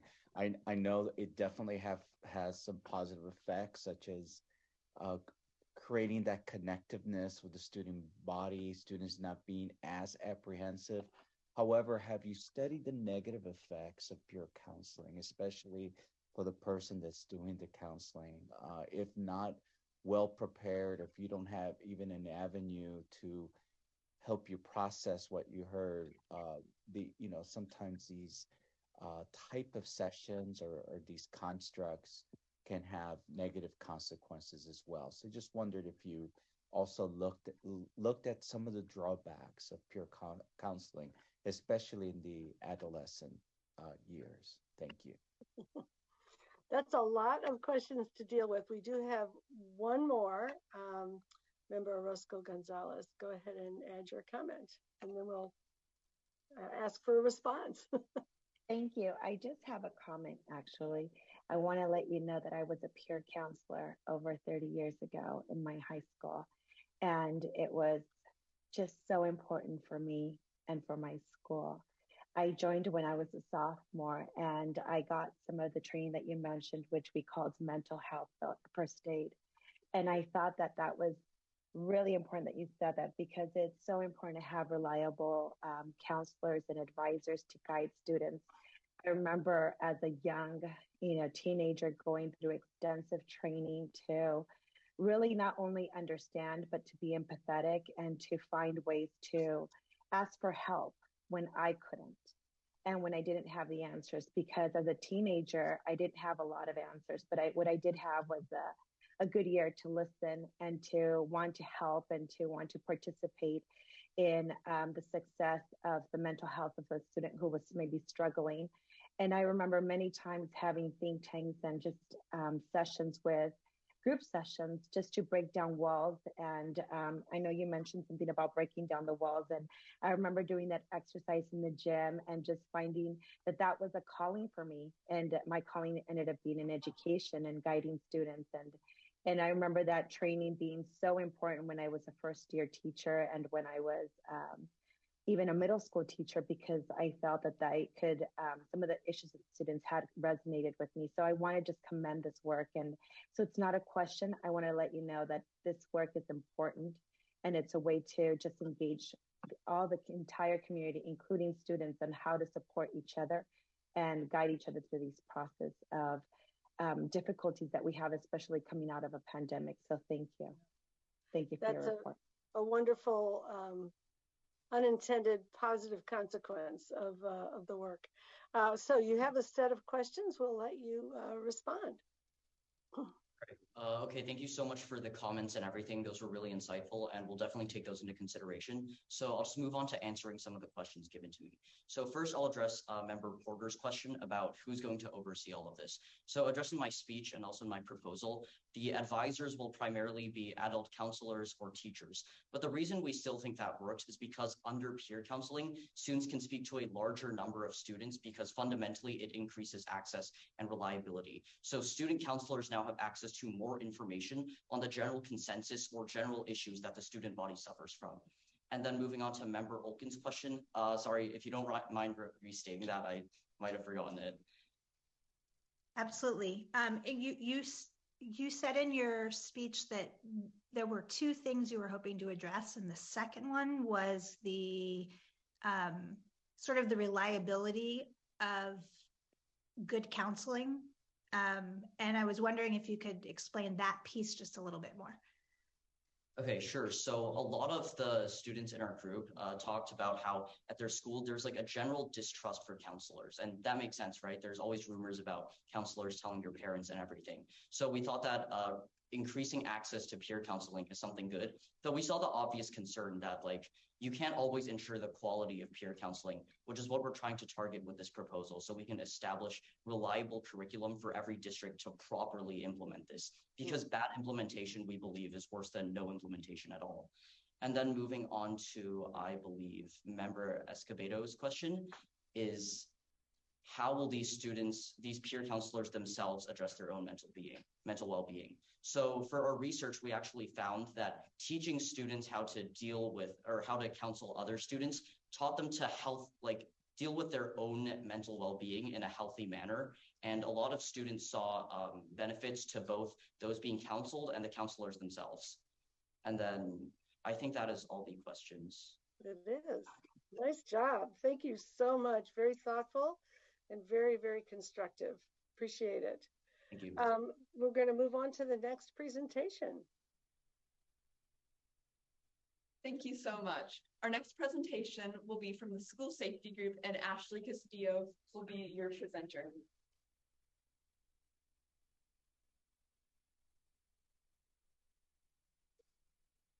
September 13th, 2022 at 9:43 a.m. in Los Angeles, California. I was working in class until my principal, Mr. DeBlatian, frantically came on the PA system. Hollywood High, we are on an immediate lockdown. This is not a drill. Get into your nearest classroom and lock all doors. I repeat, this is not a drill. What did my classroom do? Nothing. At 9:54 a.m., another announcement was made, but despite that, classes anxiously resumed. Parents clogged phone lines and surrounded the school, interfering with the LAPD. So what led to all of this in the first place? Our school had become a victim of swatting. Police officers arrived, weapons drawn, before the school was notified of a necessary lockdown because the LAPD didn't know which extension number would connect them with the right school office. Students didn't know the proper procedures with law enforcement on campus, taking away time from the officers locating the potential threat. And finally, the school had the wrong evacuation map on file with the LAPD, causing the LAPD to incorrectly evacuate students to an open football field. This caused trauma, panic, and put students' lives at risk in the span of 2 hours. If it had been a genuine threat to student safety, the consequences could have been devastating. How is a school supposed to respond to a situation like this when they're not properly informed how to? Good morning, Superintendent Thurman, President Darling Hammond, Vice President Glover Woods, and esteemed members of the board. My name is Ashley Ana Castillo. I'm a high school senior representing Hollywood High in the LA Unified School District. I've lived in California my entire life and have been a victim of misinformation about our school safety system since I was young. I'm here on behalf of the Student Advisory Board on Education, urging you to ensure increased awareness and responses to emergency situations. While external factors can be uncontrollable, this doesn't mean we can't prepare internally. Our solution strives to combat misinformation and lack of communication regarding school safety protocols by adding a set of school safety guidelines to the existing comprehensive school safety plan as a supplement to the existing recommendations provided under the CDE. These guidelines would promote information flow by distributing accessible and comprehensive school safety procedures. While ensuring a certain level of statewide standardization, it would also provide ample space for local controls. Districts can emphasize protocols regarding specific incidences that are most prevalent to them, whether that be wildfires or drug addiction. Materials would be translated into other languages determined by the district's population demographics. Lastly, these guidelines would strongly recommend school safety plans being made available to the entire school community through various outlets, such as evacuation maps posted in every classroom, uploading certain safety information to district and school websites, and sending copies of the safety plan home with students every year. Our guidelines also encourage presenting information with digestible language or even pictures for younger ages, making them accessible to a wider audience. The earlier students and staff are taught about these procedures, the more prepared they will be if an event occurs. Yes, we already have safety procedures currently in place, but most students are unaware of what they entail. Working together, we can ensure that students, staff, and families are aware of such safety measures, starting with tackling the fundamental issue, a lack of information. Our school safety guidelines consider the unique circumstances of certain communities without compromising the standard of information shared. Since they will be placed under an existing resource created by the California Department, our proposal would incur a minimal cost at the state level. Additionally, AB 1747 already mandates the distribution of school safety information to local agencies requiring its use. Our guidelines would simply place a stronger emphasis on interagency collaboration, bridging the communication gap between local agencies and the school that has occurred regardless. So let's revisit that September 13th, now with our school safety guidelines. Students, teachers, and law enforcement knew when and how to take action. With our guidelines, everyone clearly understood next steps. The officers smoothly swept the school, found no threat, and the lockdown was lifted. That is what should have happened on September 13th. That's what should happen in every situation, short and seamless. And that is a reality that becomes plausible using our recommended guidelines. Thank you. Thank you so much for that wonderful presentation. Let's see if we have some board member comments or questions. Member McQuillan. Yes, I just want to say thank you for this this presentation and bringing up such an important topic that unfortunately is on our minds quite a bit these days with media coverage. Just a great presentation. You know, I think training is really important. Training for all the players in the situation, for schools, is so important on this topic. And also, you know, the struggle right now, I know when we think of community schools and opening up our schools for more service providers on campus and more families coming onto campus, and trying to find that delicate balance between opening up campuses and keeping campuses safe, I know is a struggle for our schools right now. But again, thank you for this topic. Thank you so much. Member Lewis. Okay. Thank you, Ashley. Wonderful presentation. And I want to emphasize, like Board Member McQuillan said, this is such a important topic with everything that has been happening, not only what happened at your local school, but in school districts across the state and also across the nation.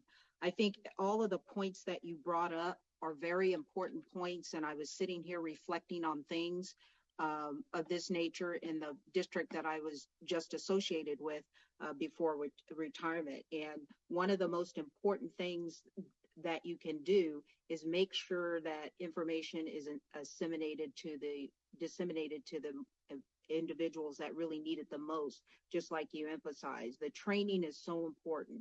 First of all, when an incident like this occurs, when students are in the classroom, that teacher is the most important person in the room that can direct the students on how they need to react to the particular emergency that's at hand. So the training is very important. But not only did we learn about not stopping with the training with the adults, but students also need to be informed of what the procedures are. So the training is very important that you talked about. Also, the interagency collaboration. I don't know if most school districts across the state were fortunate that we were to have our own police department where we did have meetings throughout the year with the agencies that surround school safety. We partnered with the fire department, with local law enforcement agencies to take our officers and others through drills at certain points during the year, and also made the information about emergencies available in preschool meetings with staff and also in class meetings at the beginning of the year.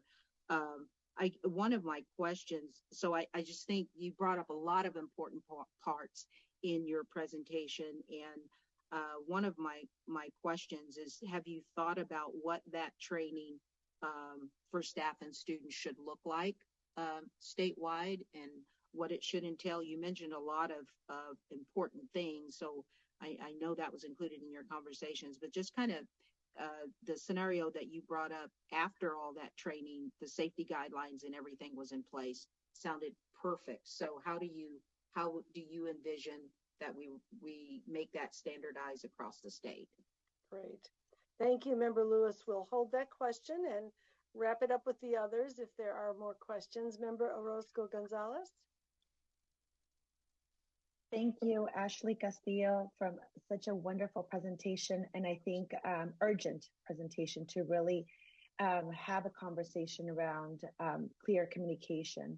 I hear clearly how this was a very traumatic event on the date that you mentioned, in panic. And I know that as a teacher in the classroom, we've gone through several drills where we tried to disseminate information and be very clear and concise about the guidelines. I see that there was a lot of lack of communication and integrating interagency collaboration. And I mentioned how it's so important to have training, multiple forms of communication. And I hear you about the translation of materials, working in a large area of students who speak multiple languages. It's important to have communities get information that is in their native language.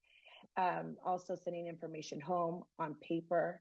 I think it's important to have teachers include this information in their LMS systems, to also use those communication apps to also send information, like you said, not only on paper, but also electronically. And I think, how can student voice be included in some of these communication, and I would call them safety drills? How do you think students can become more involved and maybe help local agencies in putting together a more concise drill so that we're prepared? Because unfortunately, that's the situation we find ourselves, whether it's a lockdown, an earthquake drill, or a more serious situation. How can students help out through this process? So that's my question to you. All right. Thank you very much. Member Patil Bronson. And then we're going to try to move to allowing our speaker to answer the questions. I also just wanted to thank you for such a powerful and personal reflection of the school incident that you described. I certainly also think it highlights how important it is to have students as co-designers in the process of creating safe spaces and safe schools. One of the questions, I think, or I'll limit it to one question that came up as you were describing both the incident as well as the set of recommendations, it does seem that the frequency with which schools are responding to swatting type of events is increasing. And so I think the recommendations that you put forward around interagency information sharing, clarity of processes and procedures, all make sense. And I also just wanted to ask if, particularly from the student perspective, if you all reached this area of how you get to prevention in terms of this increased incidence of swatting. Wow, those are some meaty questions, and we'll turn back to our presenter for some of the thoughts and answers. Thank you so much for all the wonderful questions and comments. We really appreciate it. So starting with the first question on the distribution of this information and how that would be done. Originally, when discussing this in a group, we had originally thought of school-wide assemblies where this information would be distributed to all students at the same time and staff so that everybody received clear instructions and these same instructions and information. And also in these guidelines, implementing sort of kind of like a structure or curriculum that teachers can use with certain dialogue and terms that can clearly communicate this information to the students. So that way the students are all receiving the same information and that everyone is on the exact same page in terms of what to do when something like this happens. And then to address the second question, about student voice. So of course the school site councils implement student voice already, at least in my high school at Hollywood High. I know that we implement student voice through the school site council, and the school site council plays a role in creating the comprehensive school safety plan. So I think these guidelines would also, again, place the emphasis on working with these agencies, these local agencies, and having more of these meetings, like as mentioned before, more of these meetings with these local agencies to better construct these lockdowns, to better construct these evacuation routes, to better communicate how the process is going to go. Because unfortunately, even though we have bills already to address this and create this communication, there is still a gap of that communication. There is still a lack of communication between the agencies and the school site councils in creating the comprehensive school safety plan. So I think having this would just place more of that emphasis and create a more cohesive structure that also, again, implements the student voice. And then, I'm sorry, could you repeat that last question for me, please?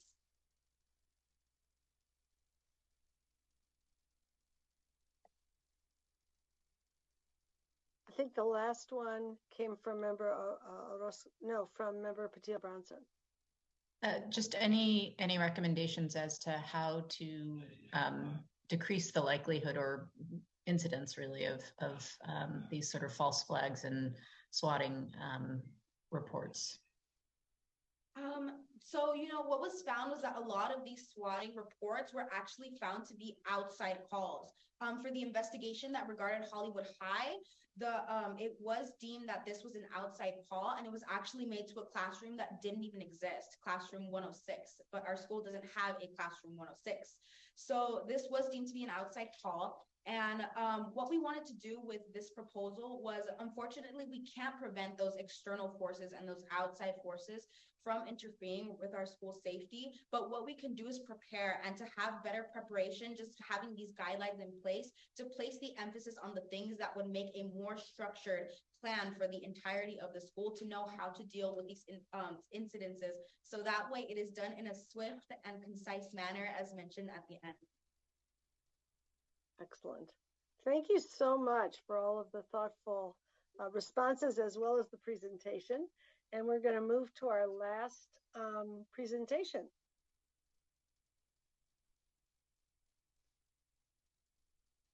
Thank you so much. Next, we have Nathra Demaduran, who will be presenting the Socioeconomic Equity Group. Thank you so much.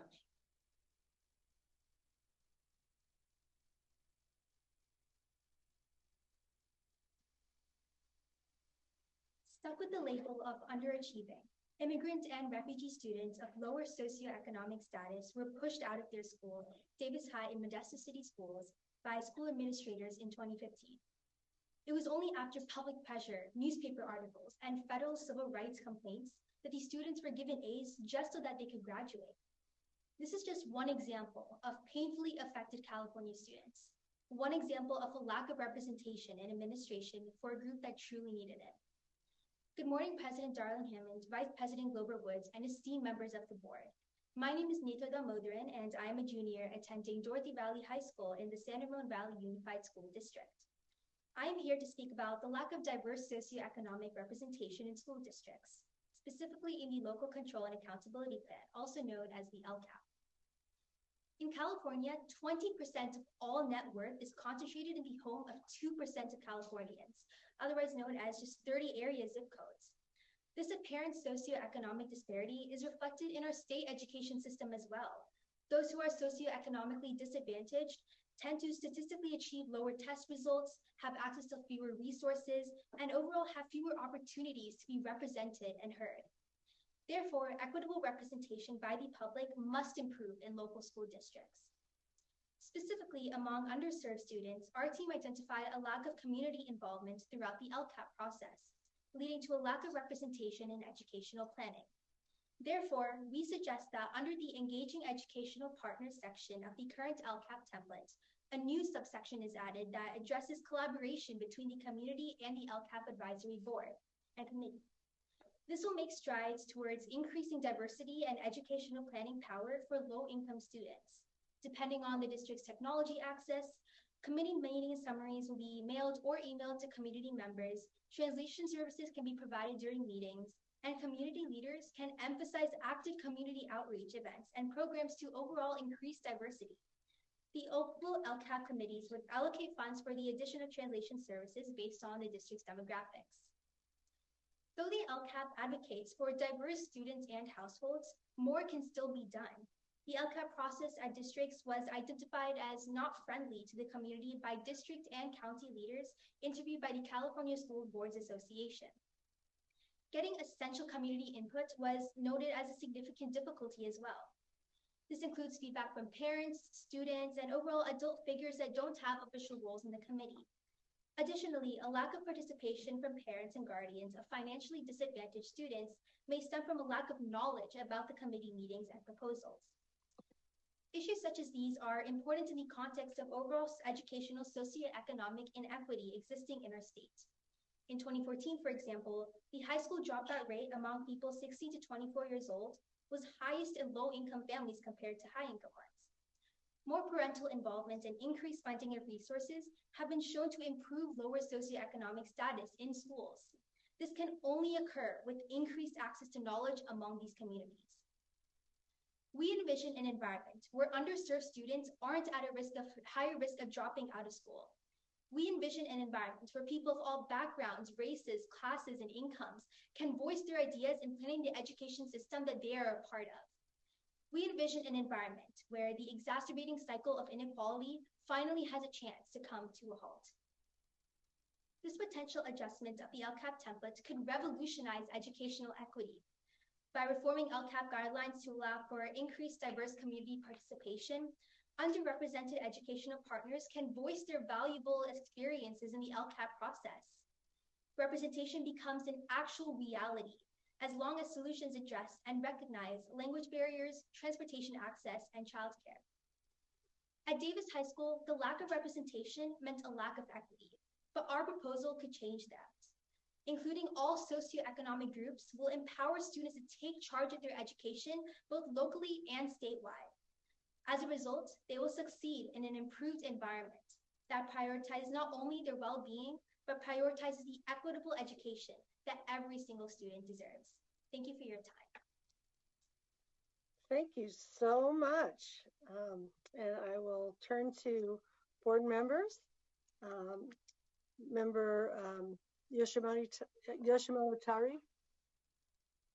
Good morning. Thank you to all the students for your presentations today. I wanted to highlight that I was recently reading a book from the late Mike Rose, and he talked about how those with a lived experience have to be closest to the decision makers, the people that have the ability to make decisions. And so as we listen to you today as our student leaders, I think one of the questions that I'll have for you is, you're actually in a position to influence things at your schools and in your organizations. And so how might there be other ways of continuing to do what you're doing today at the state board locally at your schools? And a good example is the previous example around school safety. And then I want to make a comment to you about the fact that California is now asking graduating seniors, particularly for socioeconomic equity, to complete the FAFSA. And there was a report that last year almost $500 million was unclaimed in California for Pell Grants. And so to support your student colleagues, particularly in this last presentation, I'd be curious to know either now or later, what might be some things you can do to share the opportunities to get grants for higher education to help improve socioeconomic equity. Thanks. Great question. Member McQuillan. Yes, thank you. And thank you for the great presentation. One of the most important, if not the most important topics to bring up in education, in ensuring we have representation from our lower socioeconomic families. You mentioned that, access and childcare and transportation as being, barriers that we can remove. I'm wondering if you considered, incentives or other, rewards that could help involve our lower socioeconomic representation in the LCAP process. Many of our families are struggling now with how to pay for food versus utilities versus transportation, and it could grease the wheels to get that participation with providing some incentives. But great presentation and very important topic. Thank you very much. Terrific. And Member Lewis, your hand is up here, but I think maybe it was left up from before. Is that correct? Okay. So I'll turn to our presenter and see if you want to answer those questions.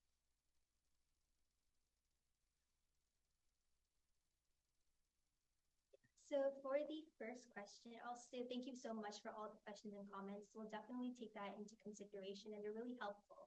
For the first question about continuing student voice locally, I think that, as you said, it's very important to continue that locally, especially considering the environment we're in right now, where we have the opportunity to do things at a much higher, statewide level. So locally, personally, I would say that one of the things that I could do is participate more in, specific to our topic, encouraging my local LCAP advisory committees to engage more in schools. I think that one of the things we mentioned is about outreach, and one of the ways we can do that outreach is by requesting these committees to talk in school-wide assemblies meetings in order to access more students and talk to these students about how families can get involved in the process. And I think that's one of the best ways to do that outreach, to access all demographics. And I think that's something that many students can do as well. For the second question about grants are obviously a great way to gain access to increasing your socioeconomic status. And I think for promoting that also just comes with the knowledge and awareness that may be lacking right now. So I think, especially along with our proposal, if we're able to increase the outreach and overall accessibility towards the knowledge of these LCAP meetings and their proposals, one of the things we can highlight in these meetings and proposals could be the access to grants that are being underused right now.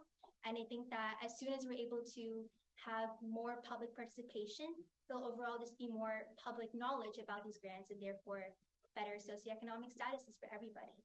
And then for the last question about, I believe the last question about the incentives that can be offered, that's obviously one of the biggest things that we discussed in our group as well, how to get these parents engaged, even if accessibility is granted, because that doesn't necessarily guarantee that engagement. So one of the things we found is that an incentive in itself could be the virtual conferences. A lot of the statistics we found were that there was a 9-fold, 6-fold increase in the amount of participants just because these meetings turned into virtual conferences. And eliminating things like transportation access, that in itself is an incentive to join these meetings, because you no longer have to worry about fees and you can take care of your kid while working at home and still participate in the educational process. And obviously, these processes are up to the local district's discretion. So if local districts have the budget to offer more economic incentives and tax incentives, that would be a great way to approach having more engagement. And if these districts have the capability, then RT would greatly encourage that. Terrific, thank you. Member Yoshimoto Tari, did you want to add a comment? Just a comment. I wanted to highlight that you really elucidated three things. You elucidated how we communicate, that, you know, newspapers may not be the way that students are communicating. So we need to think about how we communicate, in what language we communicate, and three, where we put communication, because those are very timely. And then many of the groups you talked about, community, trust, relationships, and just the dynamics there. And so thank you for raising those important issues today, and we appreciate it very much. Thank you so much. Terrific. Thank you. Thanks to all of the presenters. Why don't we all join hands to thank every one of the groups and the presenters that brought these wonderful ideas to us and the very thoughtful replies to our questions, which is definitely part of the policy process. So you are well on the way. And we will be thinking about your proposals in the days to come. Thank you so much. And with that, we're going to take a break. It is 10:41. We'll come back at 11 o'clock.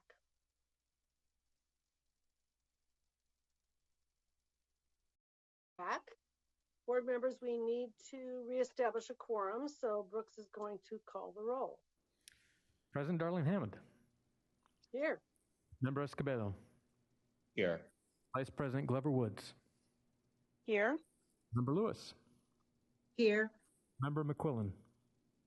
Here. Member Olkin. Here. Member Orozco Gonzalez. Here. Member Patillo Brownson. Here. Member Porter. Here. Member Rodriguez. Here. Member Yoshimoto Tauri. Here. Everyone present. Terrific. Item 4 is the California Community Schools Partnership Program, or CCSPP.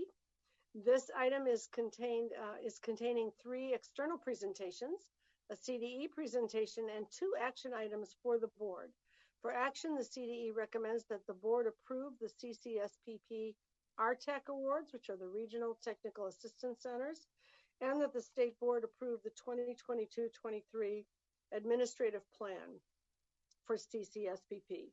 We will hear from the following 3 external presenters, Dr. Mark Galley and Melissa Stafford Jones from the California Department of Health and Human Services.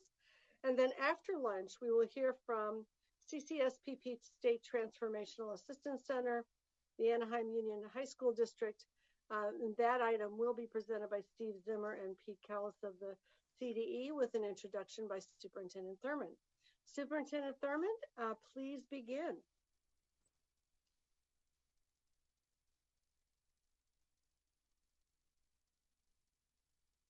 Thank you, Dr. Darling Hammond. It's an honor to help to tee up this conversation on some latest updates on community schools and action that is before the board to select these regional technical assistance center leaders. It's also an honor to be able to talk about the nexus and partnership with a very important program, the Children's Behavioral Health Initiative, which many of you remember is a $4 billion initiative that allows us to address mental health in a way that we've not seen before. I like to call it the No Wrong Door Initiative. It means that young people can be supported in school or in their community. It allows us to create alignments within our systems and close gaps that have existed for a long time in how we serve folks in need of mental health supports. And so it's really appropriate to be able to present these items together, the Children's Behavioral Health Initiative and our Community Schools Initiative. As I talk about the progress of our program, as we approach the end of the first semester of our first cohort for planning and implementation, I want to remind you that our Community Schools program is the largest community schools initiative in the nation, now successfully launched in our state. Envision more than 458 campuses who have implementation grants and 172 LEAs that have planning grants. We have before you today, as Dr. Darling Hammond noted, our state transformative assistance team led by the Alameda County Office of Education to provide some perspective for you. You'll get to hear from the Anaheim Union High School District about their incredible community schools program. I've had the chance to visit on more than one occasion and thank Superintendent Mike Matsuda and his team who will be presenting this information for us today. Then, of course, you'll hear from Deputy Superintendent Steve Zimmer, from our Division Director Pete Callis on this work. I'd like to now turn to Secretary Mark Galley, Dr. Mark Galley, and the Director of the Children's Behavioral Health Initiative, Melissa Stafford Jones. Dr. Galley needs no introduction, a foremost pediatrician in our state, appointed in 2019. I would say that I've hung my hat on anything that he has said to us during the pandemic about how we keep students and families safe. But then this happened. I had the opportunity to fly with Dr. Galley to an event focusing on how we support our schools in their reopening and health and mental health. Maybe Dr. Galley will say he got stuck on the plane with me, but we flew to that destination and we flew back on a very small plane. And it gave us the opportunity to sit together and talk about Dr. Galley's perspective on how we approach health and human services. It is a complete perspective.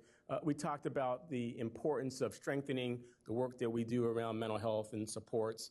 And it was a treat for me to be able to talk with him about all things, about how we support our students, about families, about children. And it is a pleasure now to turn over the microphone for some remarks from our own Secretary of Health and Human Services, Dr. Mark Galley. Please welcome him as he comes. Good morning.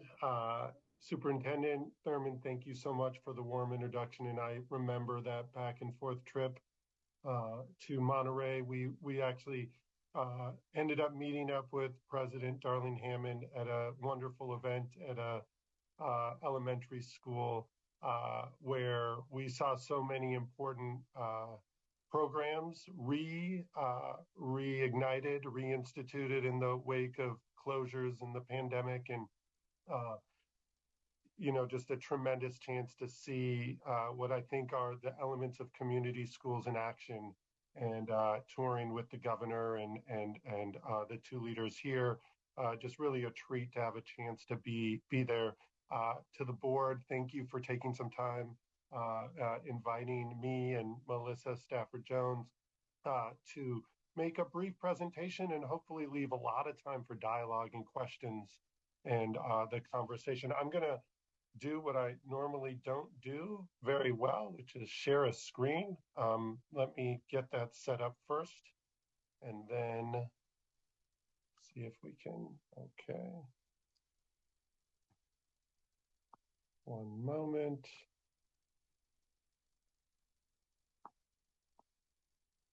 Okay. All right, are you all able to see the full screen? We are. Great, okay. Dangerous when they let a secretary drive the Zoom screen. Normally doesn't happen. So like I said, really privileged to be here. Thank you for the invitation. Be honest, in a week, I have a privilege of giving dozens of presentations about a whole bunch of different issues. This is one that I've been anticipating for quite some time, because in the sort of throes of this whole movement around behavioral health for young people, it is hard to imagine the health field carrying it by itself. And no one expects that, but the importance of our conversation today on the heels of lots of work with partners in the education community across our state, I think it's so important for me to emphasize to all of you what a privilege it is to be here with you to engage on this, to see where there's opportunities, where there's maybe a rock we haven't flipped over yet, to really uncover and discover what more we can do for young people, to support them through their youth, and to productive adulthood. So what we know about mental health in this crisis in California and across our nation it's hard to summarize it with just data. I think the personal experiences probably speak louder. But now it's the leading cause for hospitalization in California for young people under 18. I can tell you stories in Los Angeles where on every long weekend, I was tasked with finding placements for young people who are stuck in emergency rooms on 5150, danger to self, danger to others, because we had nowhere to go. And these weren't issues that happened over that long weekend. They'd been brewing for weeks, months before, and they culminate in the emergency room. And I say on long weekends because we could always handle a 1 day or a 2 day lull in the system, but that third day seemed to break the whole system all across the state. You all probably know that 1 in 3 Californians in middle school and nearly half of 11th graders are reporting being chronically sad. We know the impact is disparate on different populations, and LGBTQ youth reporting feeling sad or hopeless and usually stopping some activities at 2/3. So you can see and know that this is a crisis of really epic proportions across our nation.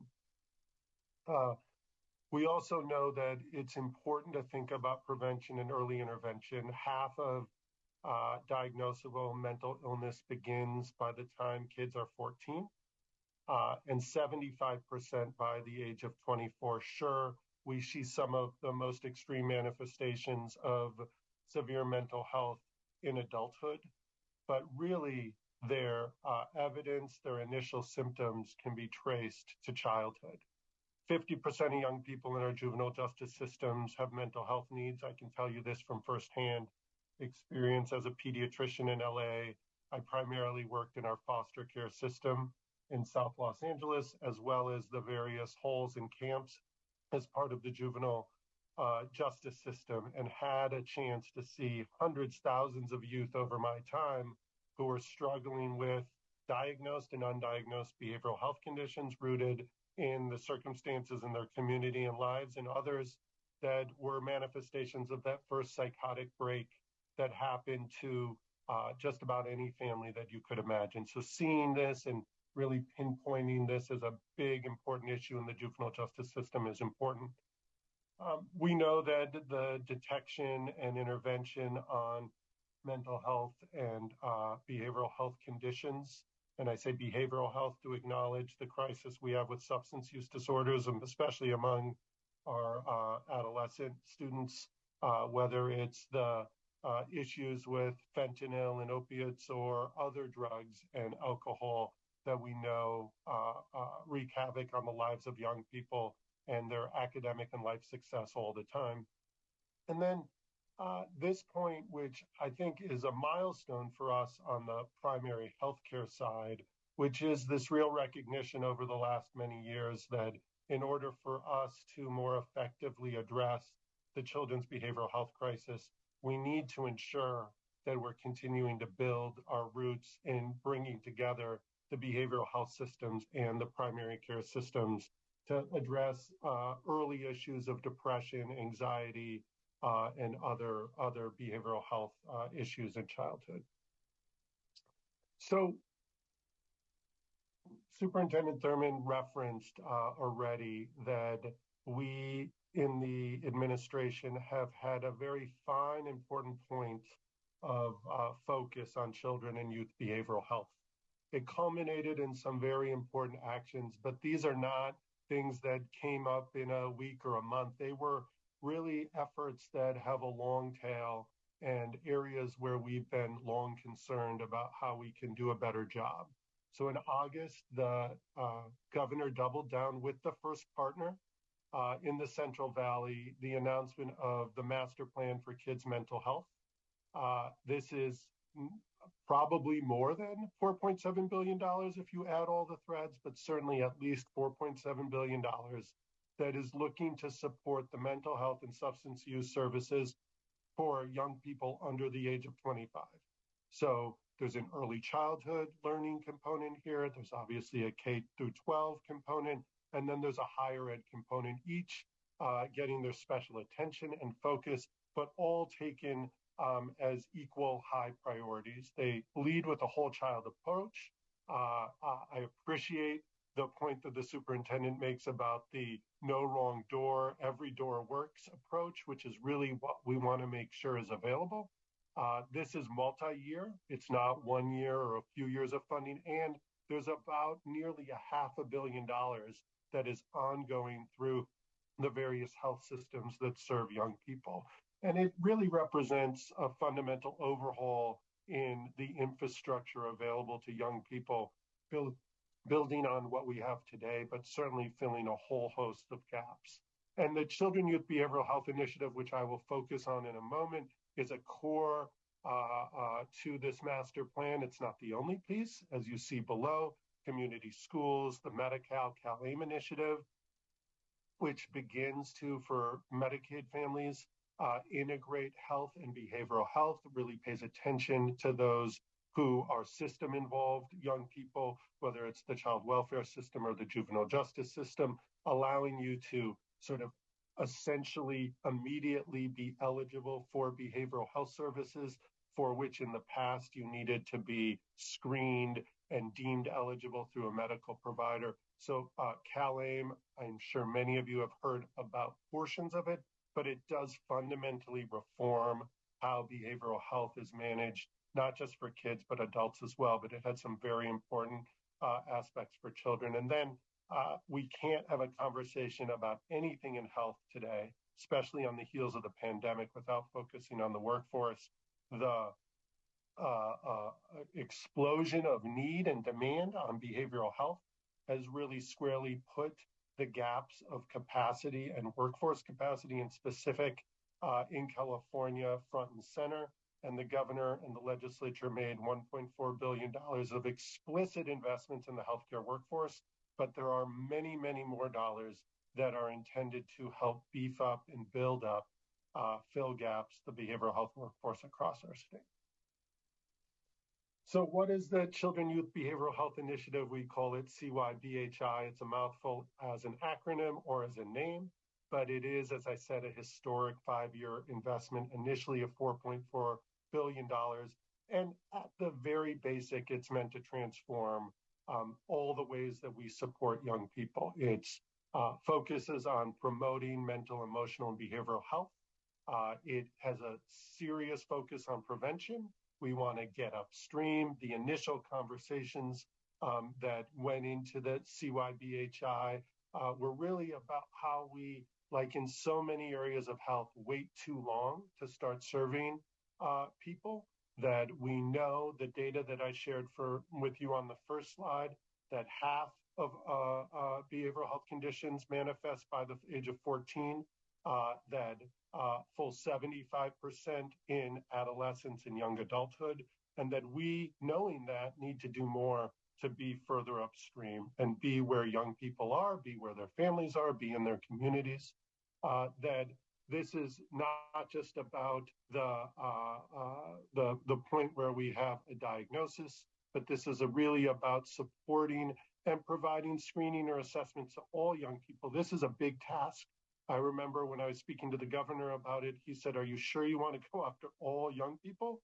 And I said, "There's no other way to do it, right? There's no other way to build a system for California's youngest citizens without focusing on all of them, because behavioral health, although there's disparate impacts on some groups, it is an issue in an area that affects every young person, every family, every community, every school. And we wanted to take, in the vein of the governor's California for All, a true all children, all young people approach.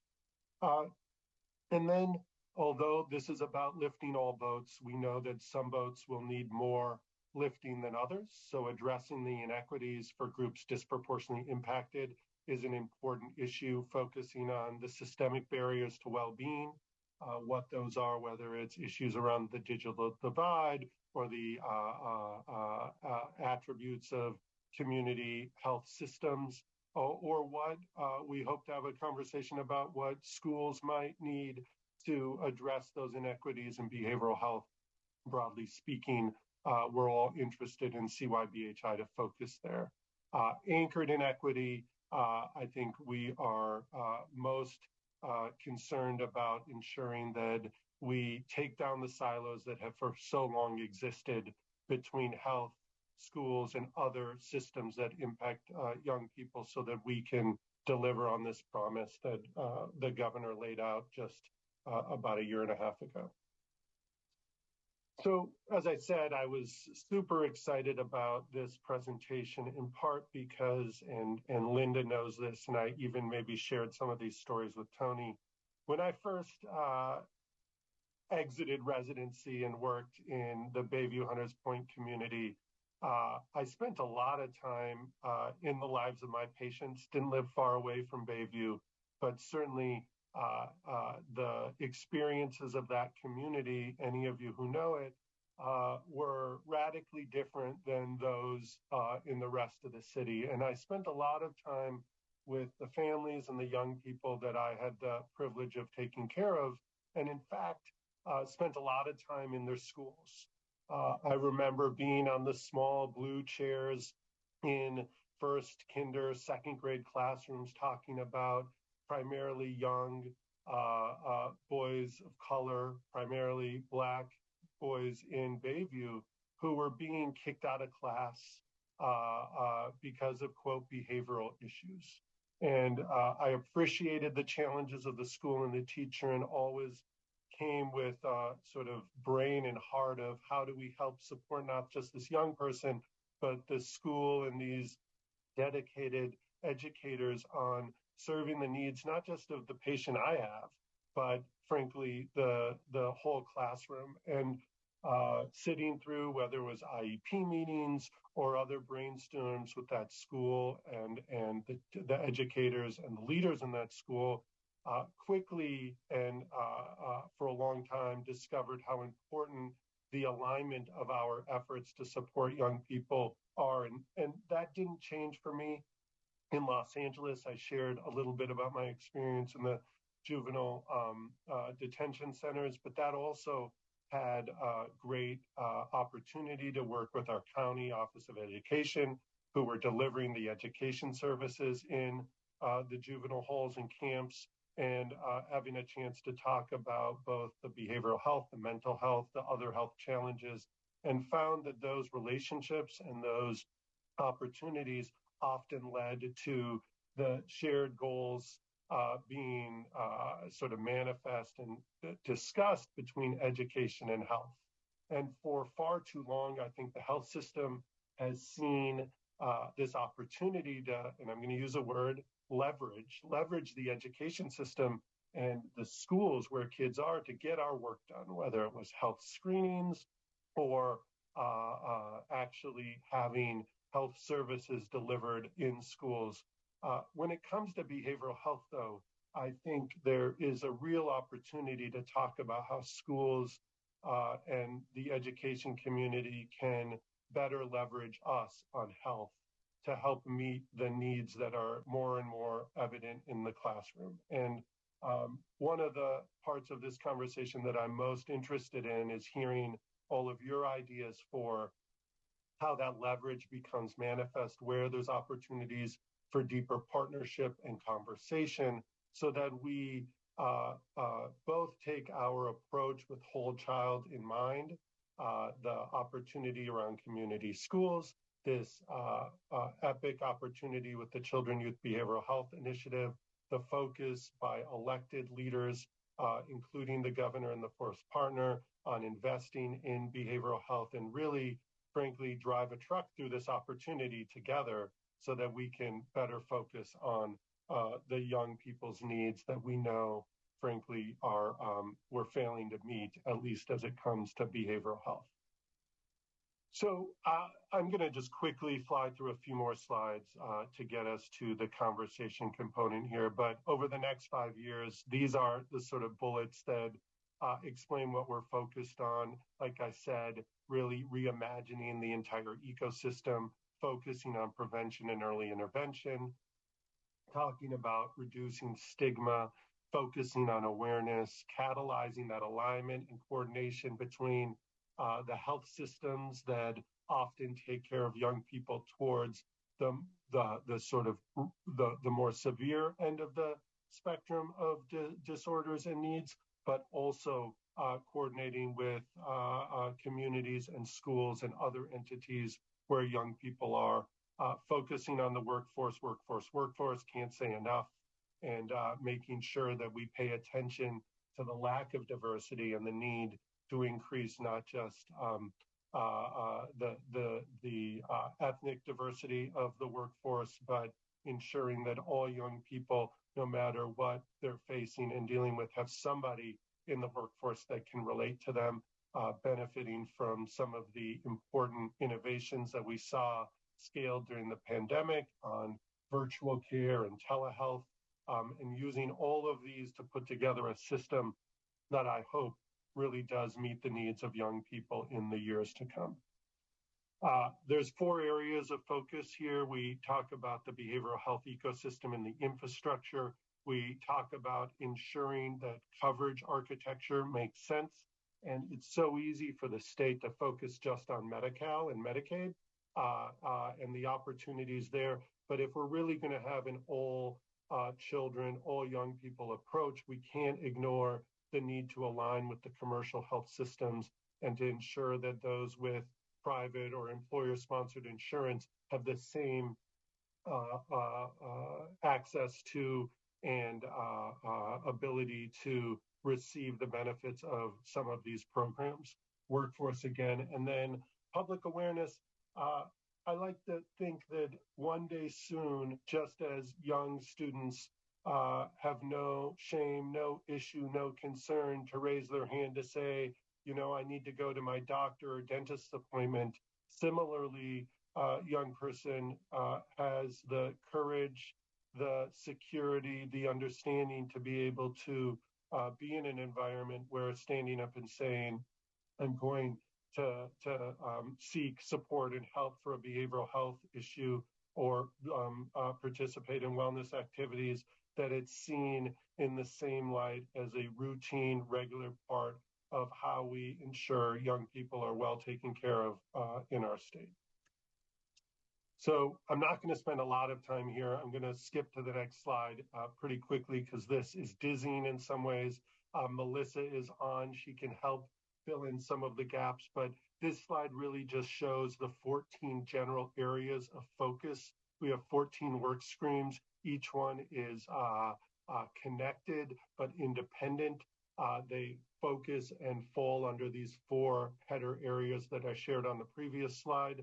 And together, these are the elements of transformation. These are the elements of partnership. And these are going to be the tools that, if made widely available at scale and robust enough, could really help transform the experience young people have, both in preventing and focusing on wellness and also accessing the services they need when those initial services aren't enough.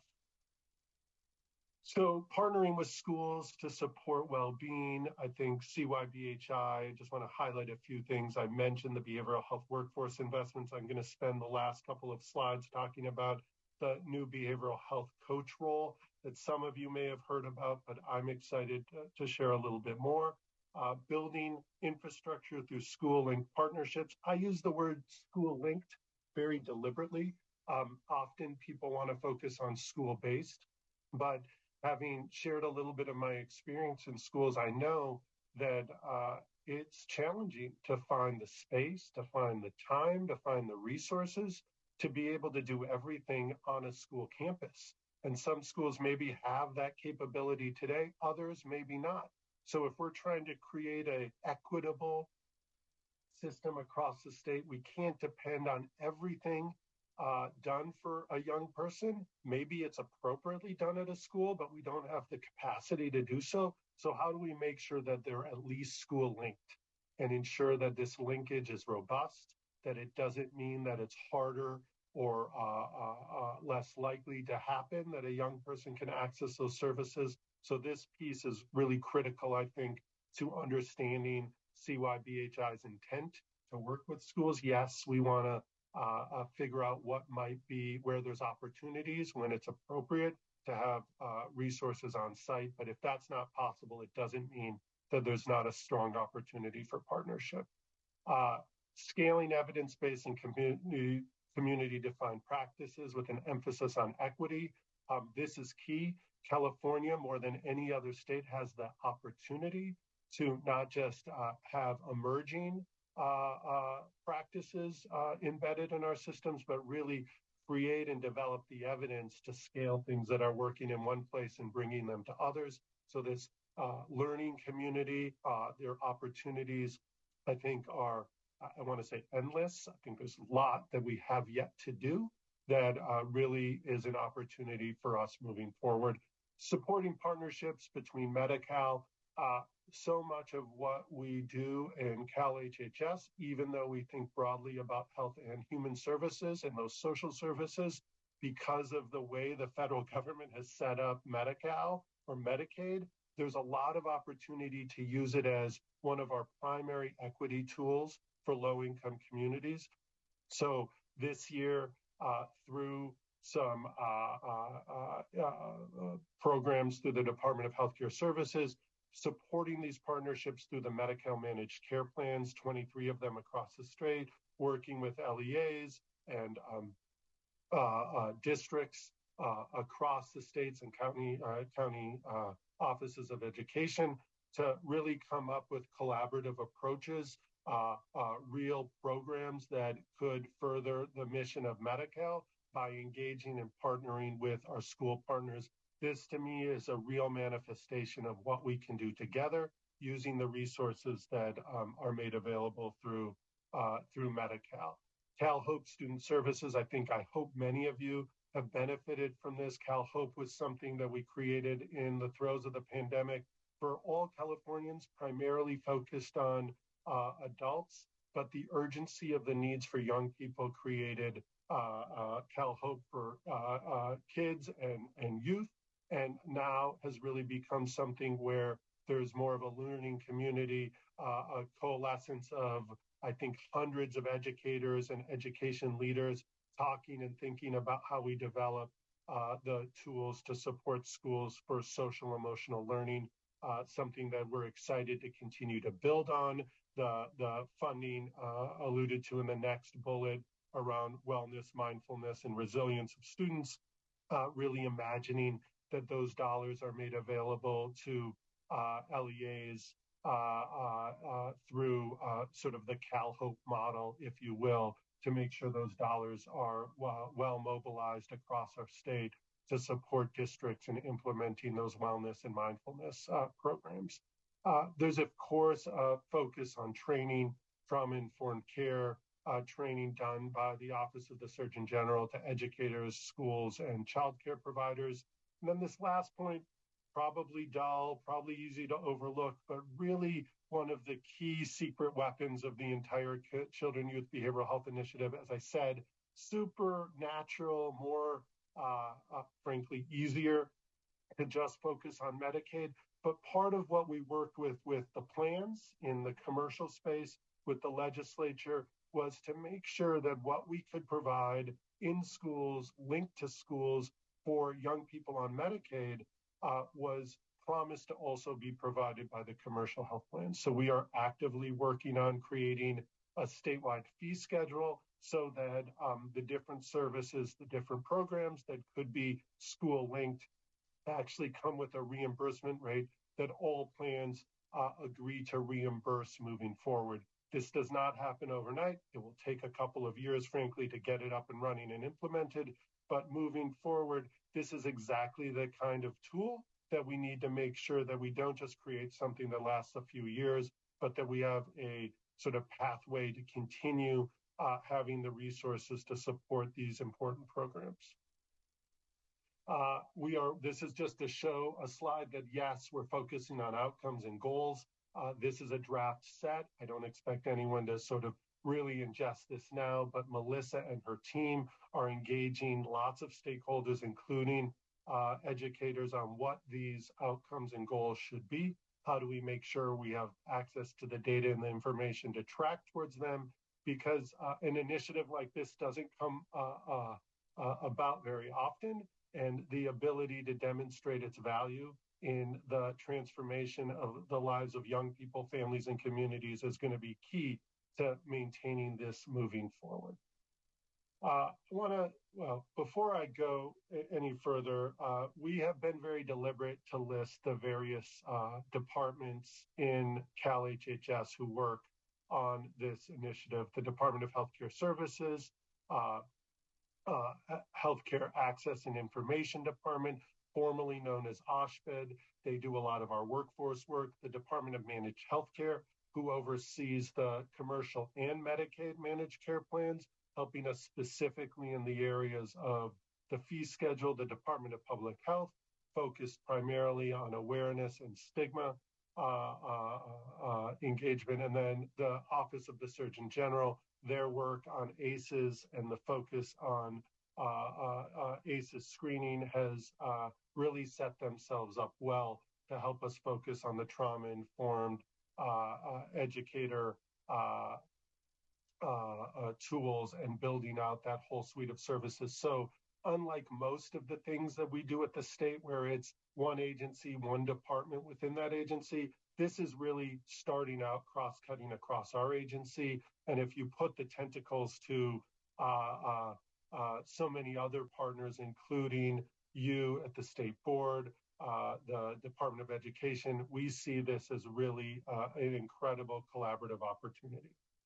So in 1 or 2 minutes, I just wanted to say that one of the most innovative parts of this whole initiative is a focus on the behavioral health coach role. This is not something in California that we have today. It's frankly not a role that anyone across the nation has. This is a recognition that we have a serious behavioral health workforce crisis, that if we're going to meet the needs of young Californians, frankly, Californians anywhere of any age or location, we're going to need to not just double down on what we already have, whether those are social workers or other therapists and counselors or psychiatrists or nurse practitioners and PAs, but we're going to have to create some new roles as well, roles that are maybe even a little bit in greater reach for people in communities that allow us to tap into the diversity of both experience and interest across our state. So the behavioral health coach role is something that HCI, through their workforce initiatives, is putting together. They participated in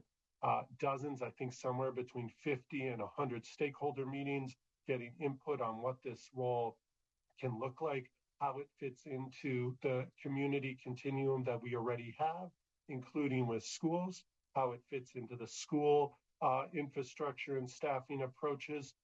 It isn't meant in any way to supplant or replace what we already have. As I said earlier, we need more, not figure out ways to do things differently.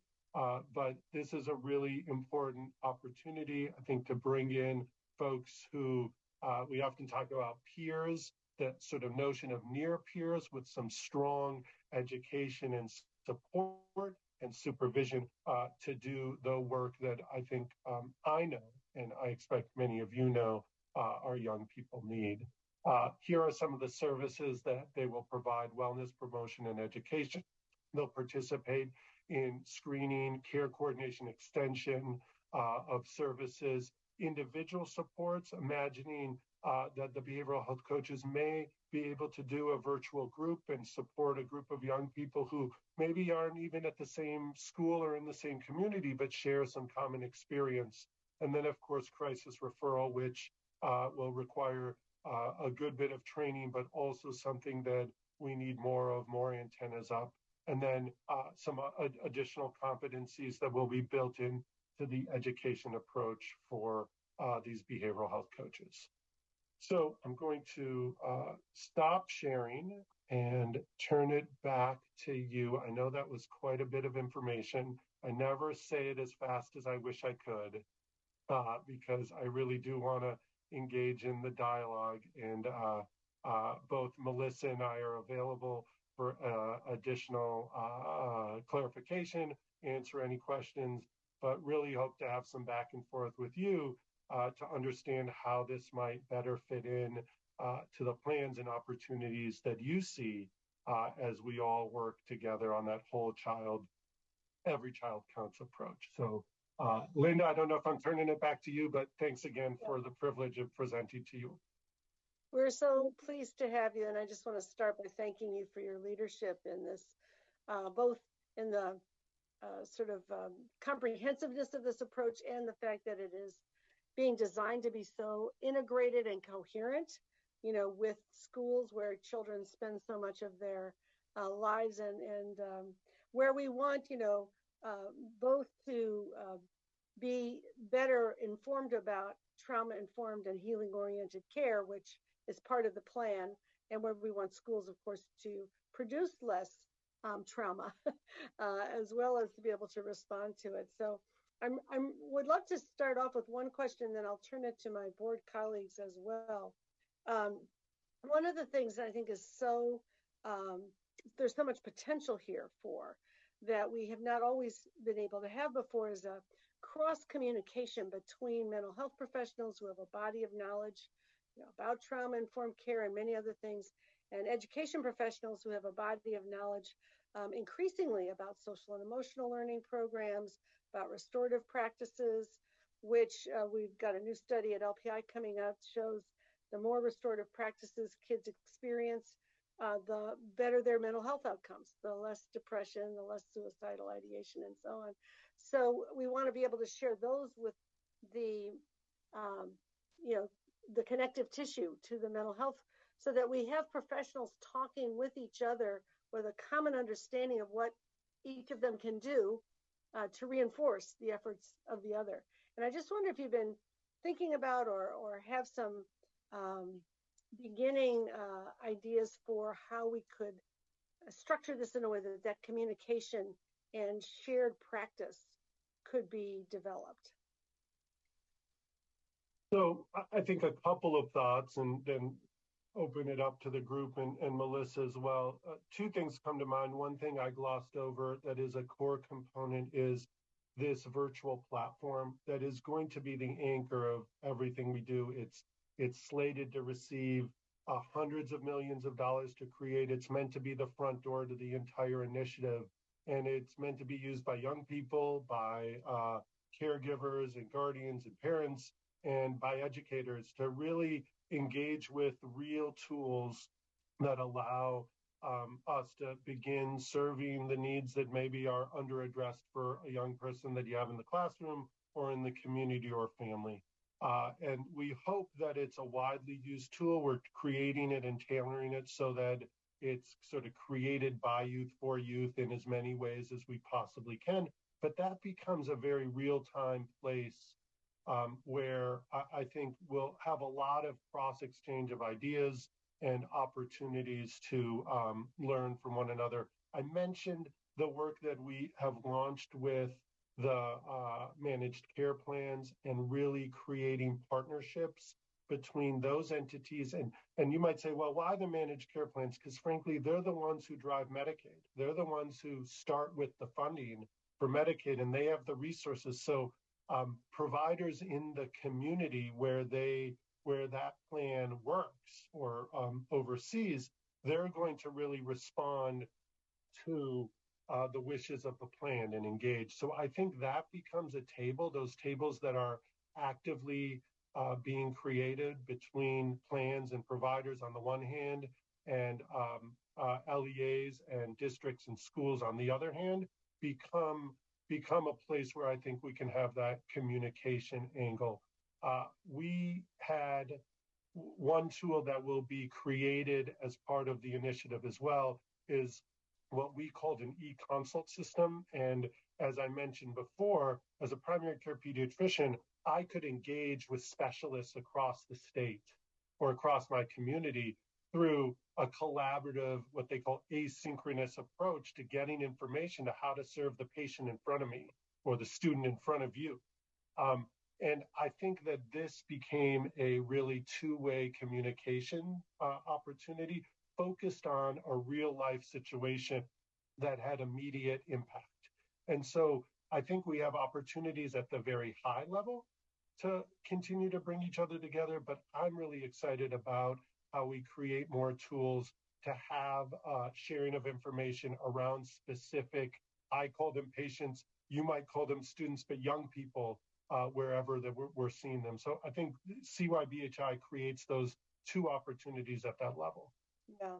And, you know, I think those are great ideas. And beyond the level of the individual student or patient, if we can communicate about the practices that are school-wide and the ways in which those support students generally and are available for specific cases, you know, that would create healthy environments that, you know, increasingly healthy environments that are part of the ultimate puzzle.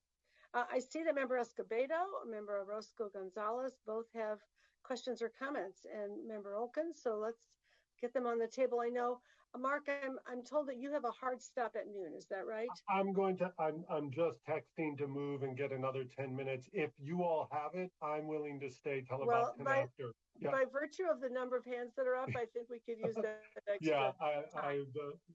That'd be great. Member Escobedo. Be very quick. I applaud the work on changing the architectural coverage.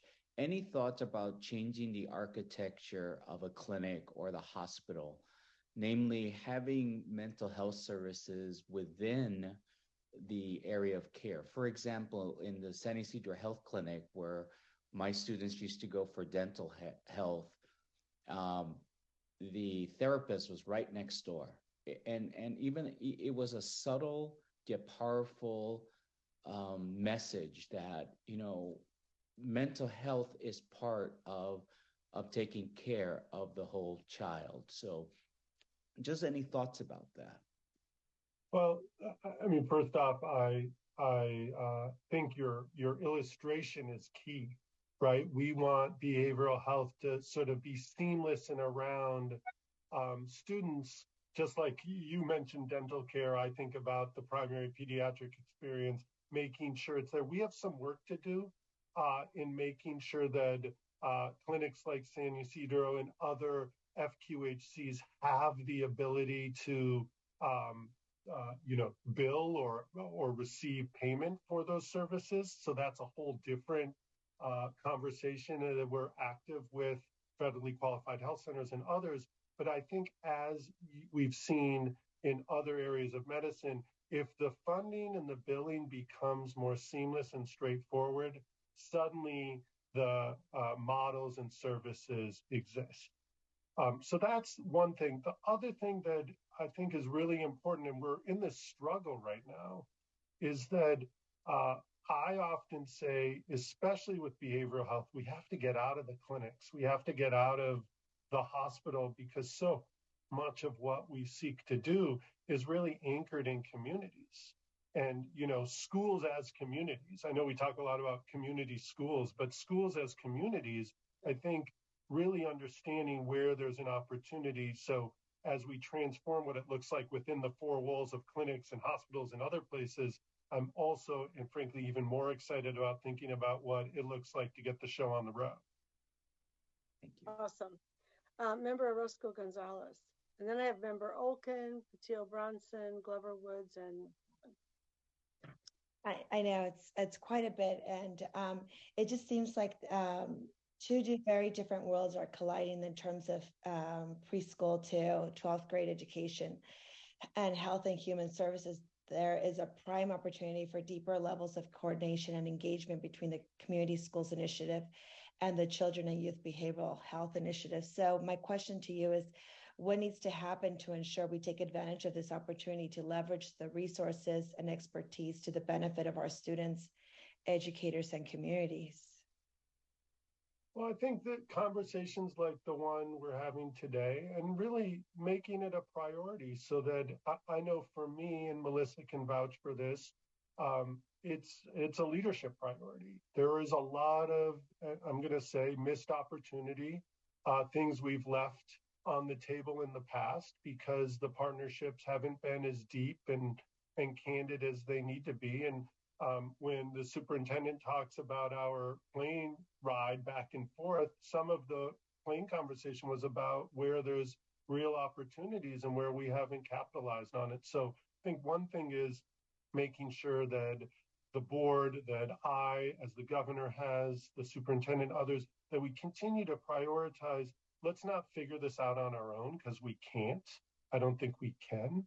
But that we're going to really create the force function of bringing people together around the tables that Linda's asking about, and I'm sure many of you are asking about. We have the start for some of that. I think we have the leaders who are absolutely interested, but I worry that as new things come up, that we lose the focus and emphasis, and that's why, you know, I would love to have this be an annual conversation or a biannual conversation where we are coming together with you to say, how are we doing on creating those tables, and where are we still missing opportunity? Because as I said, Medicaid is this amazing tool, and the commercial insurance world is this amazing tool to create the resources to do some of the things I think we all want to do for kids. I see Melissa has popped up. Did you want to add something, Melissa? Thank you so much, President Darling-Hammond. I just wanted to note that I'm just really appreciative and grateful that CYBHI and Cal HHS have also had the opportunity to be meeting regularly with SBE and CDE staff and leadership on these issues. So we are like rolling up our sleeves and digging in and thinking about, okay, well, where are the key intersection points between CYBHI and community schools or expanded learning? What might the behavioral health coach role look like there? How can the virtual services platform connect? What are those opportunities? So we still have much work to do, but I just wanted to express my appreciation and gratitude for the partnership efforts that have already started. You know, this conversation is reminding me of a school I worked closely with in East Palo Alto, where there was, you know, a lot of trauma that kids experienced, and we had a relationship with Stanford Child Psychiatry Unit, and so the interns and residents were able to come over and meet with students regularly in groups, you know, for group therapy as well as individually, and then being part of the faculty meetings to talk about the various strategies that both the school and the professionals could, the mental health professionals could jointly be aware of and engage in. And if we can get to a place where that's the kind of integration that schools can experience, I think the benefits are just enormous. Member Olken, you are next in queue. Thank you. I want to first just say thank you so much for all this work and for sharing your time and expertise with us. I think any of us who work in education have always really seen the important connection between student well-being and student academic success. And the pandemic just made that so much more evident and important and on all of our minds. So this feels so well timed. And I just had a couple of thoughts and questions. So the first one is, I just want to say I love the behavioral coach model. And as I'm thinking about people with whom I work at my schools, who I could see incredible school staff wanting to, like, taking up that opportunity as a for increased learning, and then perhaps as a career growth opportunity in a way that already builds on what they bring to our school. And so I think that's amazing. Along those lines, Linda mentioned the importance of restorative practices, and this is just a small piece. In that description of the competencies for that role, I would love for restorative practices to be part of it. I think that's such an important part of what that person or that role could bring in terms of expertise for a school site. So that's that piece. And then earlier this morning, we heard presentations from the Student Advisory Board on Education, and one of the groups was on mental health. And their recommendation was that we should invest in peer support, peer mental health coaches and supports. And I I thought it was an interesting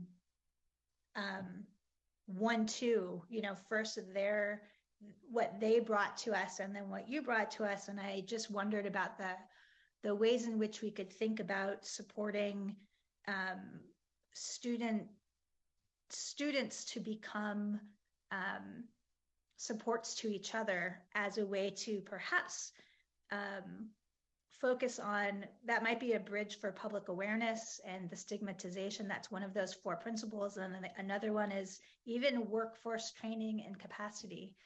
Because I think the more our young people see schools as places where their expertise and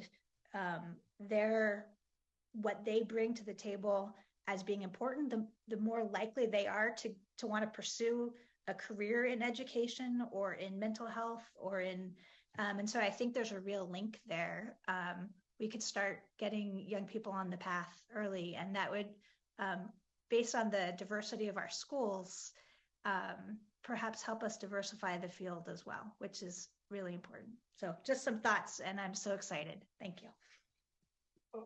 Can I just respond really quickly? I think the second piece is something there was a small part of this past budget that focused on engagement, especially diverse young students, in getting them prepared for fields in behavioral health. And there may be a nexus there to really think about how we amplify that and build that with the behavioral health coach model.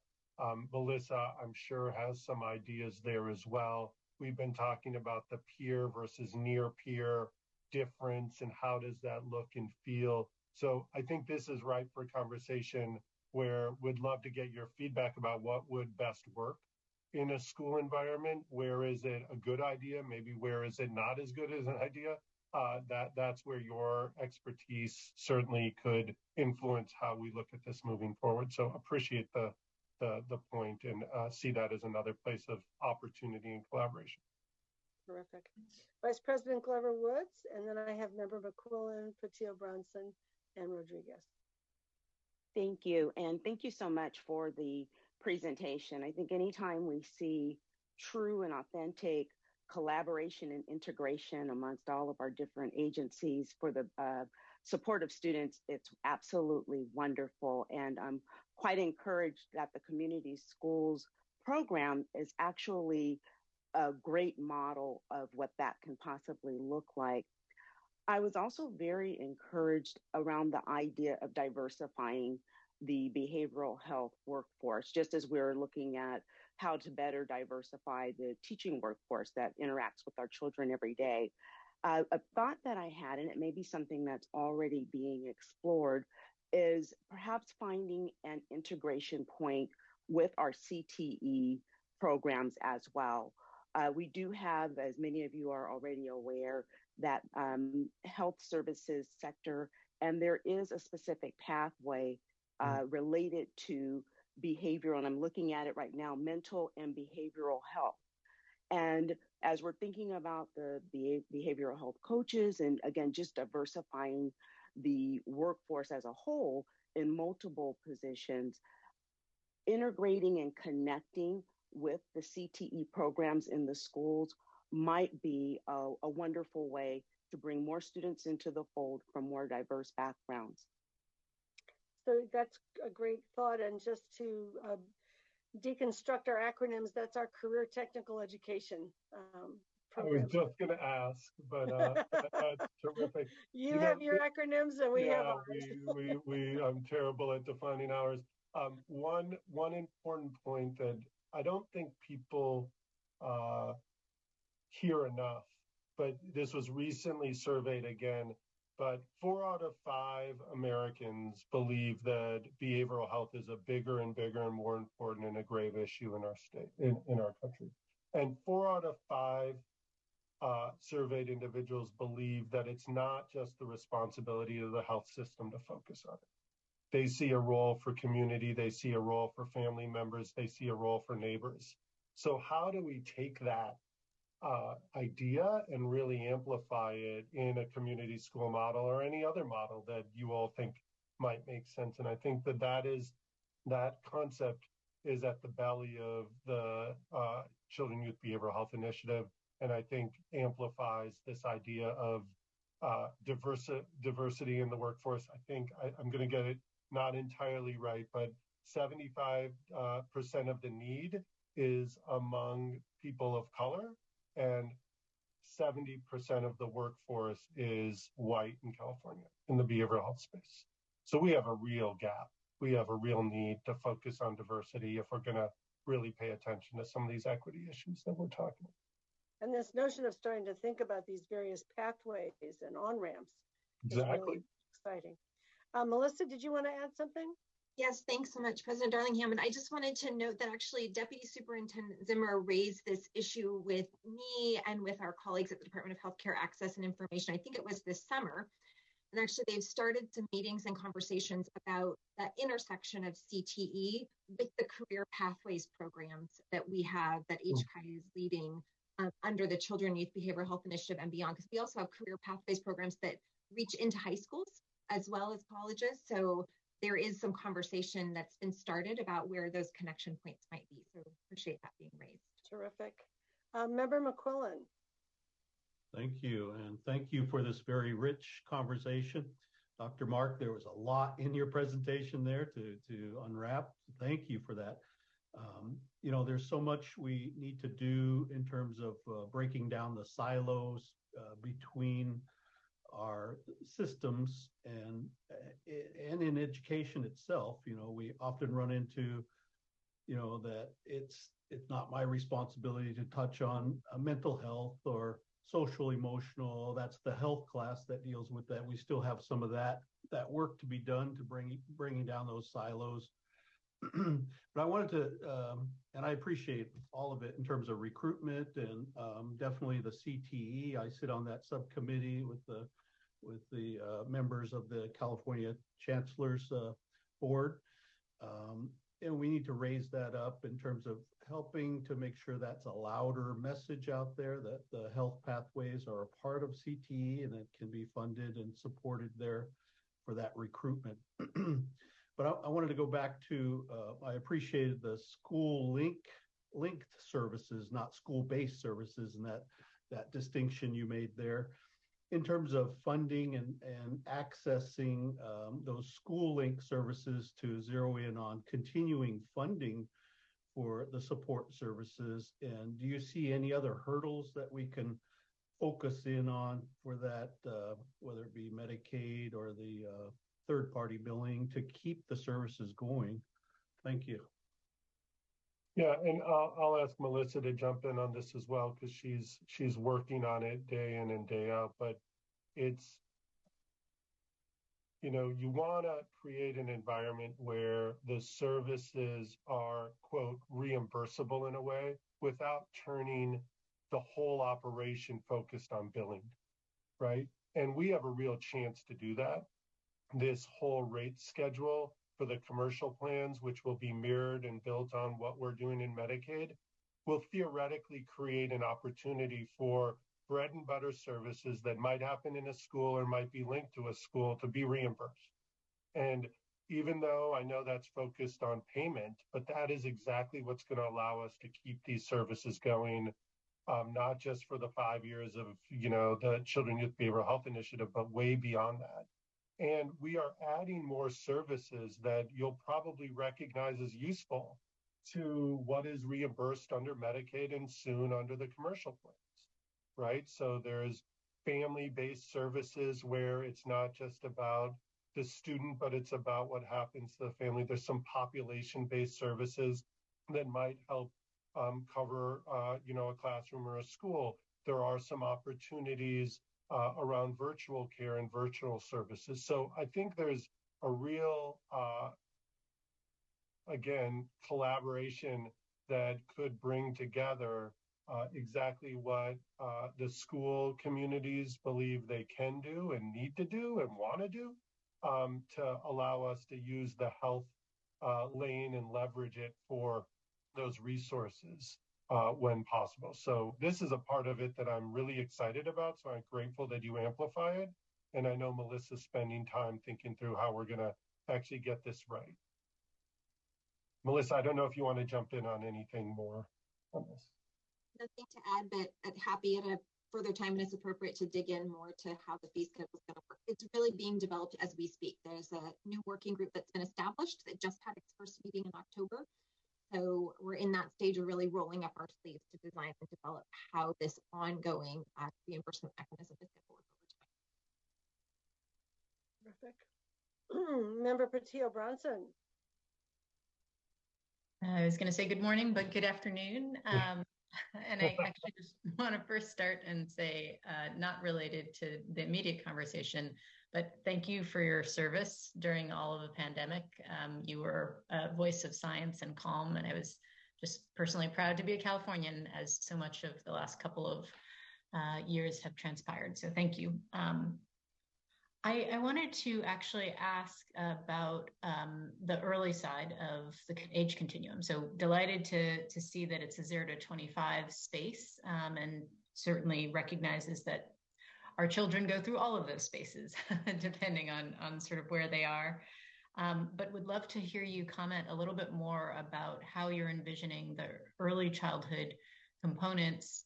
I saw the reference in the slides to sort of some of the more preventative behavioral health work with family supports in early childhood, but particularly also wanted to flag that we're seeing, particularly in the early side, that both in TK settings and early learning settings, that school districts have a line of sight to that kids are coming in with less socialization, with different sort of challenges and speech delays. And how you're thinking about integrating that into this set of programming. Sure. And again, the sort of have four key buckets, right? It's sort of before kids get into the TK to 12 environment, that environment of TK to 12, which really breaks down to at least 2 or 3, and then the post-secondary education side. I think the place where we probably, and Melissa, you may need to update this, have spent probably the least time to date is where are we on the earliest age groups, where it's not necessarily all happening within a formal public school environment, where it's a much more scattered network of providers of childcare services.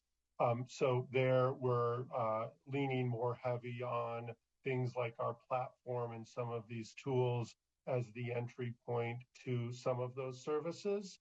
But that's still, very early in its creation. But Melissa, maybe you can talk a little bit more on what the engagement has looked like there. Sure, thanks so much. Yeah, I really appreciate that. I think we're still working through developing sort of the overall approach to early childhood, as Secretary Galley indicated, but there are a few key pieces that actually are underway. One is the addition of dyadic services as a benefit in the Medi-Cal program, which was specifically meant particularly for our youngest children when behavioral and social emotional issues are emerging, to make sure that we have services in place that really allow not only the child, but the caregiver, the parent, to get some of the supports that they need. And that benefit will begin on January 21st of 2023. Actually, Department of Healthcare Services just released yesterday, I think it was on their website, some additional information about the launch of that. So a really important piece that we know is coming to support not just the child, but the family. Secondly, the trauma-informed training for educators that Secretary Galley spoke of earlier has a specific component to it that is specifically for early care and learning providers. And this training will be free. It will be widely accessible when it becomes available next summer. And we know that given some of the, the challenges and the schedules for early care and learning providers, we're really hoping that that training will be available and accessible to them in beginning the work and the journey of really understanding trauma-informed care and how that can support them in their efforts of the incredible work they do in terms of caring for our youngest children. And Dr. Galley mentioned platform as well. And then we are also the services in the fee schedule for our younger children who are on school campuses. We are looking at what those opportunities are there too as we're building out the fee schedule to think about that. And we've actually begun some very early conversations with our partners at CDE also about potential intersections between universal pre-kindergarten and the CYBHI. Where might some of those key intersection points be? And then just the other piece I'll mention is two other pieces. One is the behavioral health coach role is actually envisioned to be a potential role in an early care and learning setting. We're not starting there first in terms of that, but that is really something we would be interested in working on over time with the early childhood sector to think about what would that deployment look like to have behavioral health coaches in those settings. And then lastly, just to note the work on stigma and public awareness. Something we have heard from youth and from parents and a lot of engagement we've been doing with them is the work around public awareness and stigma, as well as how to access supports and services, that work around navigation that we think the platform is going to be really helpful to doing, we know is also really key for our families with very young children. That's really awesome. You know, with youngest children too, there's often a very close nexus between physical and biological health and mental health and behavioral health. And so I wonder if there's a component of this that, you know, connects to the other health providers and awareness of environmental hazards and so on that can often get expressed in behavioral dysregularities, but that are really stemming from other, you know, experiences the child is having physically or otherwise. We are, Linda, just to that point, one of the things we are exploring, we wouldn't be the first state to do this, but really what does a first 1,000 day of life initiative look like that focuses on how all of this is really tied together?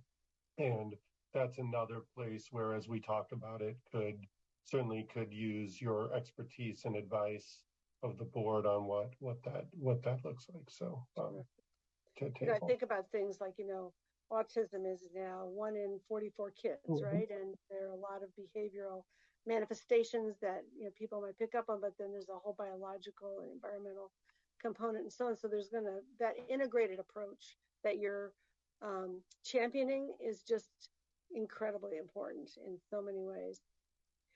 Member Rodriguez. Thank you. Get the last word. Yes, thank you so much, President Darlene Hammond. And a lot of what I was going to say has been said, and I won't be redundant and repeat it. Just want to echo my appreciation for my colleagues, and especially Member Patillo Brunson, because I was going to say, Dr. Ghali, thank you so much. Your voice was a very calming voice during the pandemic. And as you were here, I was taken back to how much I looked forward to your updates. So I appreciate that.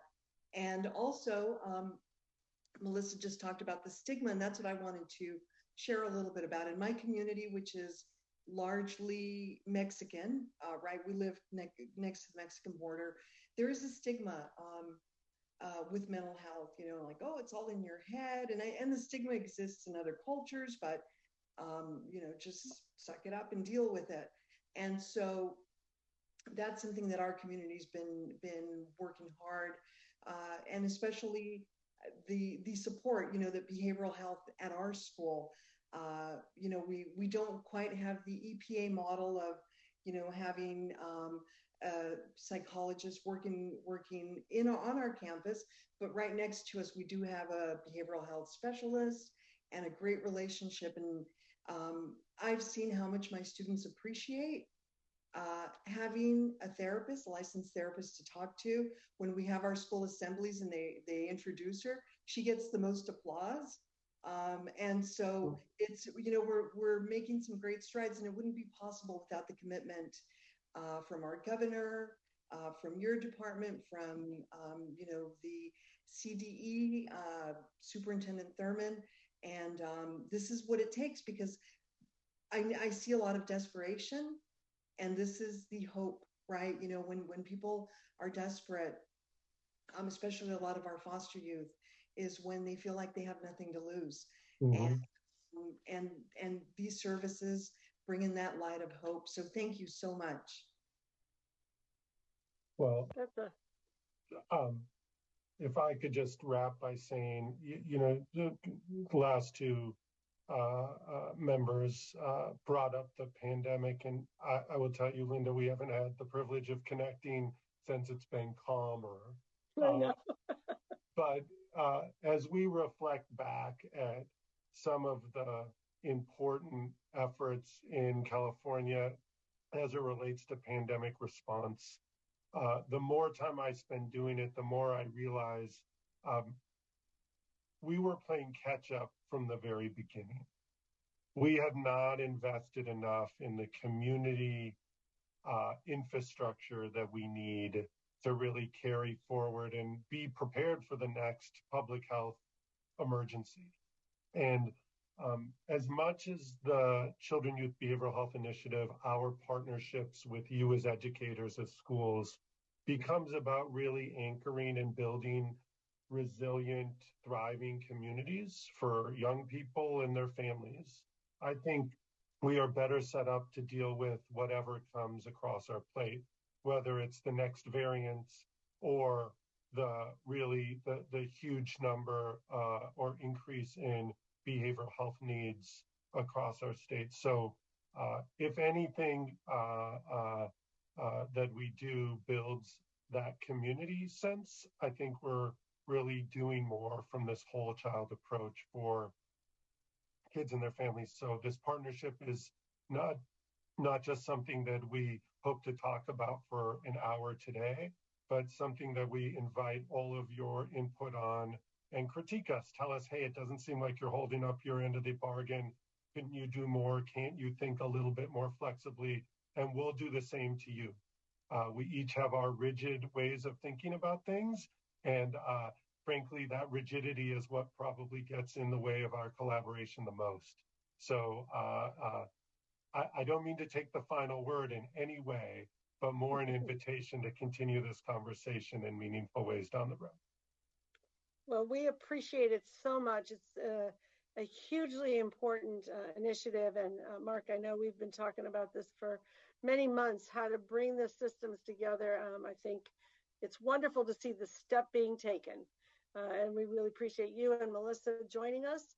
We'll have a chance after lunch to re-engage with our community schools team and talk more about the connections that can be made there. Thanks so much. Take care. Thank you all. Be well. And I will announce that the rest of us can go to lunch. It is about 12:16, so we'll come back at about 12:45. We'll see you then. Don't leave the meeting, just turn off your camera and your microphone.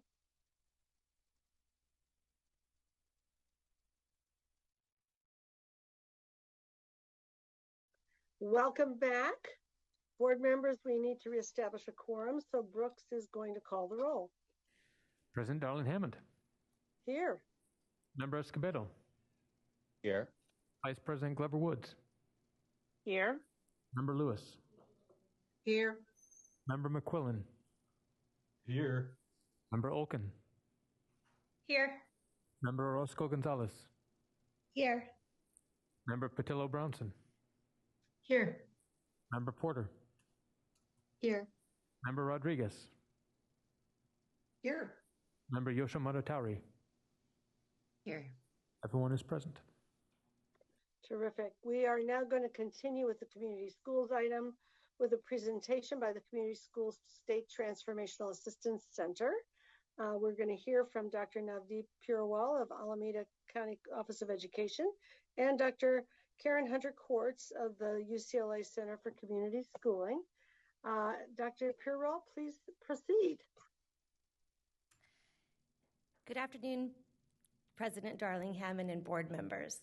On behalf of our State Transformational Assistance Center, or STAC, I want to thank both the State Board and Department of Education for the opportunity to lead the statewide transformational assistance for the California Community Schools Partnership Program. During today's presentation, I will be sharing our STAC journey and an update on the transformational assistance we have provided to date. Then I'll be passing it off to my esteemed colleague, Karen Hunter-Quartz, director at the UCLA Center of Community Schooling, who will be sharing our transformational assistance methodology and vision moving forward. Our STAC journey begins with the team members from our 4 partner organizations pictured here. Aligned with the California Community Schools Framework, our STAC has been intentional in fostering strong relationships among our team through weekly meetings and in-person retreats. During our time together, we have shared what brings us to this social justice, equity-enhancing work, as well as identifying our assets and opportunities for growth. We have taken the time necessary to engage in these processes in order to effectively lead the transformation and redesign of schools in California to be racially just, relationship-centered, and responsive to the needs of the whole child. Early on, during an opening activity in one of our weekly meetings, our team engaged in a discussion around how the implementation of the California Community Schools Partnership Program promotes a process of social transformation capable of disrupting inequities rather than a siloed, top-down approach to programming. As a result, we made the shared decision to change the term technical to transformational and strive to help students, families, educators, and community members acknowledge this opportunity for authentic partnerships and reciprocal learning. We believe that this program provides an opportunity for coherence through the intentional alignment of several whole child reform investments listed here. Although this list is not exhaustive, I wanted to acknowledge that the investments align under the 4 pillars of the California Community Schools Framework, and that there is also alignment within and among the pillars. For example, the Universal Pre-Kindergarten and Expanded Learning Opportunities Program investments, which align with the Expanded Learning Time and Opportunities pillar, require plans that include details on how the programs will work in concert with each other, encouraging the alignment of resources, professional learning, and partnerships. Another example is how the Children and Youth Behavioral Health Initiative that we heard about earlier today by Dr. Galley, which aligns with the Integrated Student Supports pillar, shares key components with the Family and Community Engagement pillar through the engagement of youth, families, and community in the development and ongoing work of the program. Our STAC is grounded in the belief that working together collaboratively with decision makers, implementers, and recipients of these programs, we can maximize the resources and co-create sustainability plans to support the diverse needs of children for years to come. With the belief in the continuous learning and improvement to redesign schools to be places of transformation, rooted in racially just, relationship-centered, and inclusive practices that demonstrate coherence, this timeline illustrates our STAC's journey. A few highlights include hosting our first quarterly advisory board meeting in July, which includes members from state and nationally recognized organizations, as well as launching our first webinar. In August, we set into motion our weekly collective learning space and monthly community of transformative practice, while establishing bi-weekly update and calibration meetings with the CDE team. In September, we engaged in our first monthly meeting with the team members from the California County Superintendents, recognizing the key role of county offices in supporting alignment and coherence among local education agencies. And in October, our STAC team developed working subcommittees focused on resources, communications, webinars, communities of transformative practice, and data. As we have been developing our own infrastructure to ensure that our assistance is truly transformational, we have been mindful of the importance in being responsive to the needs of our partners. So we have designed and facilitated an initial round of transformational assisted highlighted, and now I'll be sharing more about those. Our webinars are a space where we encourage and welcome planning and implementation grantees, as well as families, students, community partners, and school leaders. Participants are provided opportunities to learn about the California Community School Framework, hear successes and challenges through stories shared by community school implementers, and take away tools and resources for supporting planning and implementation. The monthly community of transformative practice is designed for members from county offices of education to strategize ways to support grantees within their counties, share expertise, and network with statewide colleagues charged with the implementation of programs that support the whole child. And finally, the weekly collective learning space is designed for planning and implementation grantees who have questions or a desire to network with colleagues on a regular basis. The webinars, communities of transformative practice, and collective learning spaces have supported the development of relationships and provided our STAC team the opportunity to learn about planning and implementation needs, which we continue to respond to through our transformational assistance. And now, Karen will share our strategic vision moving forward. Thank you, Nav, and good afternoon, President Darling Hammond and board members. As Dr. Purewell has shared, our STAC team has been developing an initial set of learning opportunities for grantees and counties. Alongside this work, we've been meeting as a team to flesh out this logic model to capture the methodology of our TA, the strategies and expected outcomes that guide our center. So traditional logic models often start with a problem or gap statement, but our advisory board recommended that we reframe this to focus on the opportunity we have right now, to redesign schools as relationship-centered, democratic, and just spaces where students, educators, families, and communities can thrive. The California Community Schools Partnership Program is the evidence-based program designed to embrace this opportunity. The framework starts with the four pillars described in the field setting 2017 review of research on community schools, but it goes far beyond the four pillars. It's a vision based on the science of learning and development, the conditions young people need to thrive, and the work of classroom teachers. It also lifts up the core commitments that animate the movement, building on assets, advancing racial justice, culturally proficient instruction, and authentic shared leadership. And finally, the framework highlights the proven practices that community schools use to propel social transformation. So this is very much a transformational framework, and we've tried to design a set of TA strategies to integrate the allied reform movements that Nav referenced and that we heard about this morning, and support statewide understanding and commitment to the framework. These strategies include communities of transformative practice, webinars, a collective learning space, study tours, digital commons and resources, and a deep dive strategy that I'll explain in more depth. Key to our methodology is a focus on data, stories, and community-based measures to help grantees learn and improve along this journey. And as you can see in the last two columns of this logic model, we expect the California Community Schools Partnership Program implementation to lead to community agency and well-being, redesigned schools, and improved outcomes on multiple measures. So next slide, please. To support this very ambitious vision, we know schools, districts, and counties need tools to guide implementation and track their progress.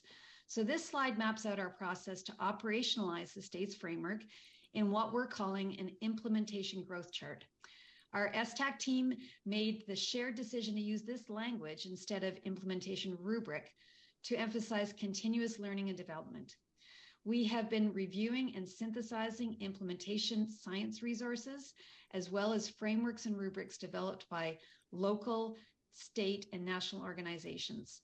Later this month, we will be sharing a first draft of a set of foundational concepts and benchmarks to guide implementation. And we know how important it is to get these concepts and benchmarks right. So over the next few months, we will organize multiple opportunities for feedback and revision. One of our TA strategies, next slide, please, is to take a series of deep dives into local implementation contexts to support learning and document the infrastructure it takes to develop and sustain community schools. Research on the science of implementation cautions us, right, against lifting up sites of innovation without paying attention to the systems and structures that will sustain change and ensure coherence at every level, from the school to the district to the county to the region.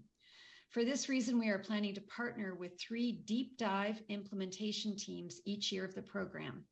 In 6 years, we expect to have 18 diverse implementation contexts to help us chart the path forward and sustain community schools throughout the state. We will work with these teams to document challenges, systems, process, and outcome data, including local stories of transformation and school redesign. Data from these deep dives will be used to identify what needs to be learned next. So think of this as a large-scale plan for continuous statewide learning. To identify the first 3 sites in January, our team is currently analyzing and coding the Cohort 1 implementation proposals, and we will be conducting follow-up data collection. So staying on the top of data, our STAC team is developing a multiple measures framework to capture the many dimensions of social transformation. This will include data generated by the implementation growth chart to help grantees learn and improve. It'll also include support for community-based measures that lift up outcomes local communities value and use to track their growth. For example, at the UCLA Community School, they have collected biliteracy data for the last 12 years to inform the development of their K-12 dual language program. And at the district level, the LA Unified has a graduate portfolio to capture students' growth and development over time. We're also very mindful that we are accountable to the public for ensuring this historic investment in public education is transformative. To build coherence across programs and agencies that support community schools, such as health and social welfare, we will be convening a cross-sector multiple measures working group to integrate accountability systems from a whole child, whole community perspective. We also look forward to the opportunity to support the statewide evaluation of the California Community Schools Partnership Program. Next slide, please. So we're excited by today's announcement of the 8 proposed regional technical assistance centers. Many of the people and partners in these RTACs have connections and experience working with members of our team. We know they bring enormous expertise and insider knowledge of their own regional contexts, their local control accountability plans, fiscal oversight systems, charter schools, and county schools. Next slide, please.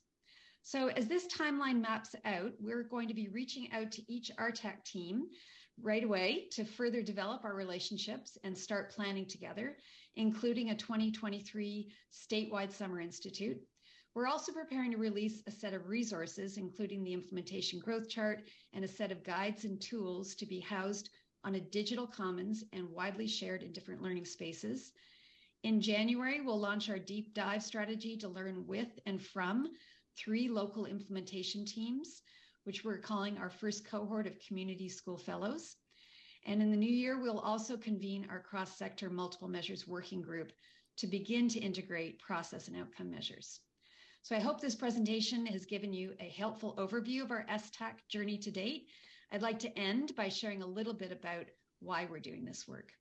So each Wednesday morning, we start our STAC team meetings with a Jamboard visioning activity to help us reimagine California's public education system, rooted in our own team's strengths and experiences combating structural racism and poverty. As a multiracial community, we have shared our hearts and our lived experiences as educators, social workers, engineers, immigrants, students, researchers, principals, farm workers, parents, and community organizers. We lift up ideas and examples from across the state and nation, knowing there is enormous collective wisdom to guide this journey. This photo is from the UCLA Community School where I work, and I'm continually inspired by educators who lift up student voice and agency. Last week, I had an opportunity to visit another school garden, the Magnolia Agri-Science Community Center in Anaheim, California. And I am delighted that their team is here today to further inspire learning about the promise of community schooling. Thank you.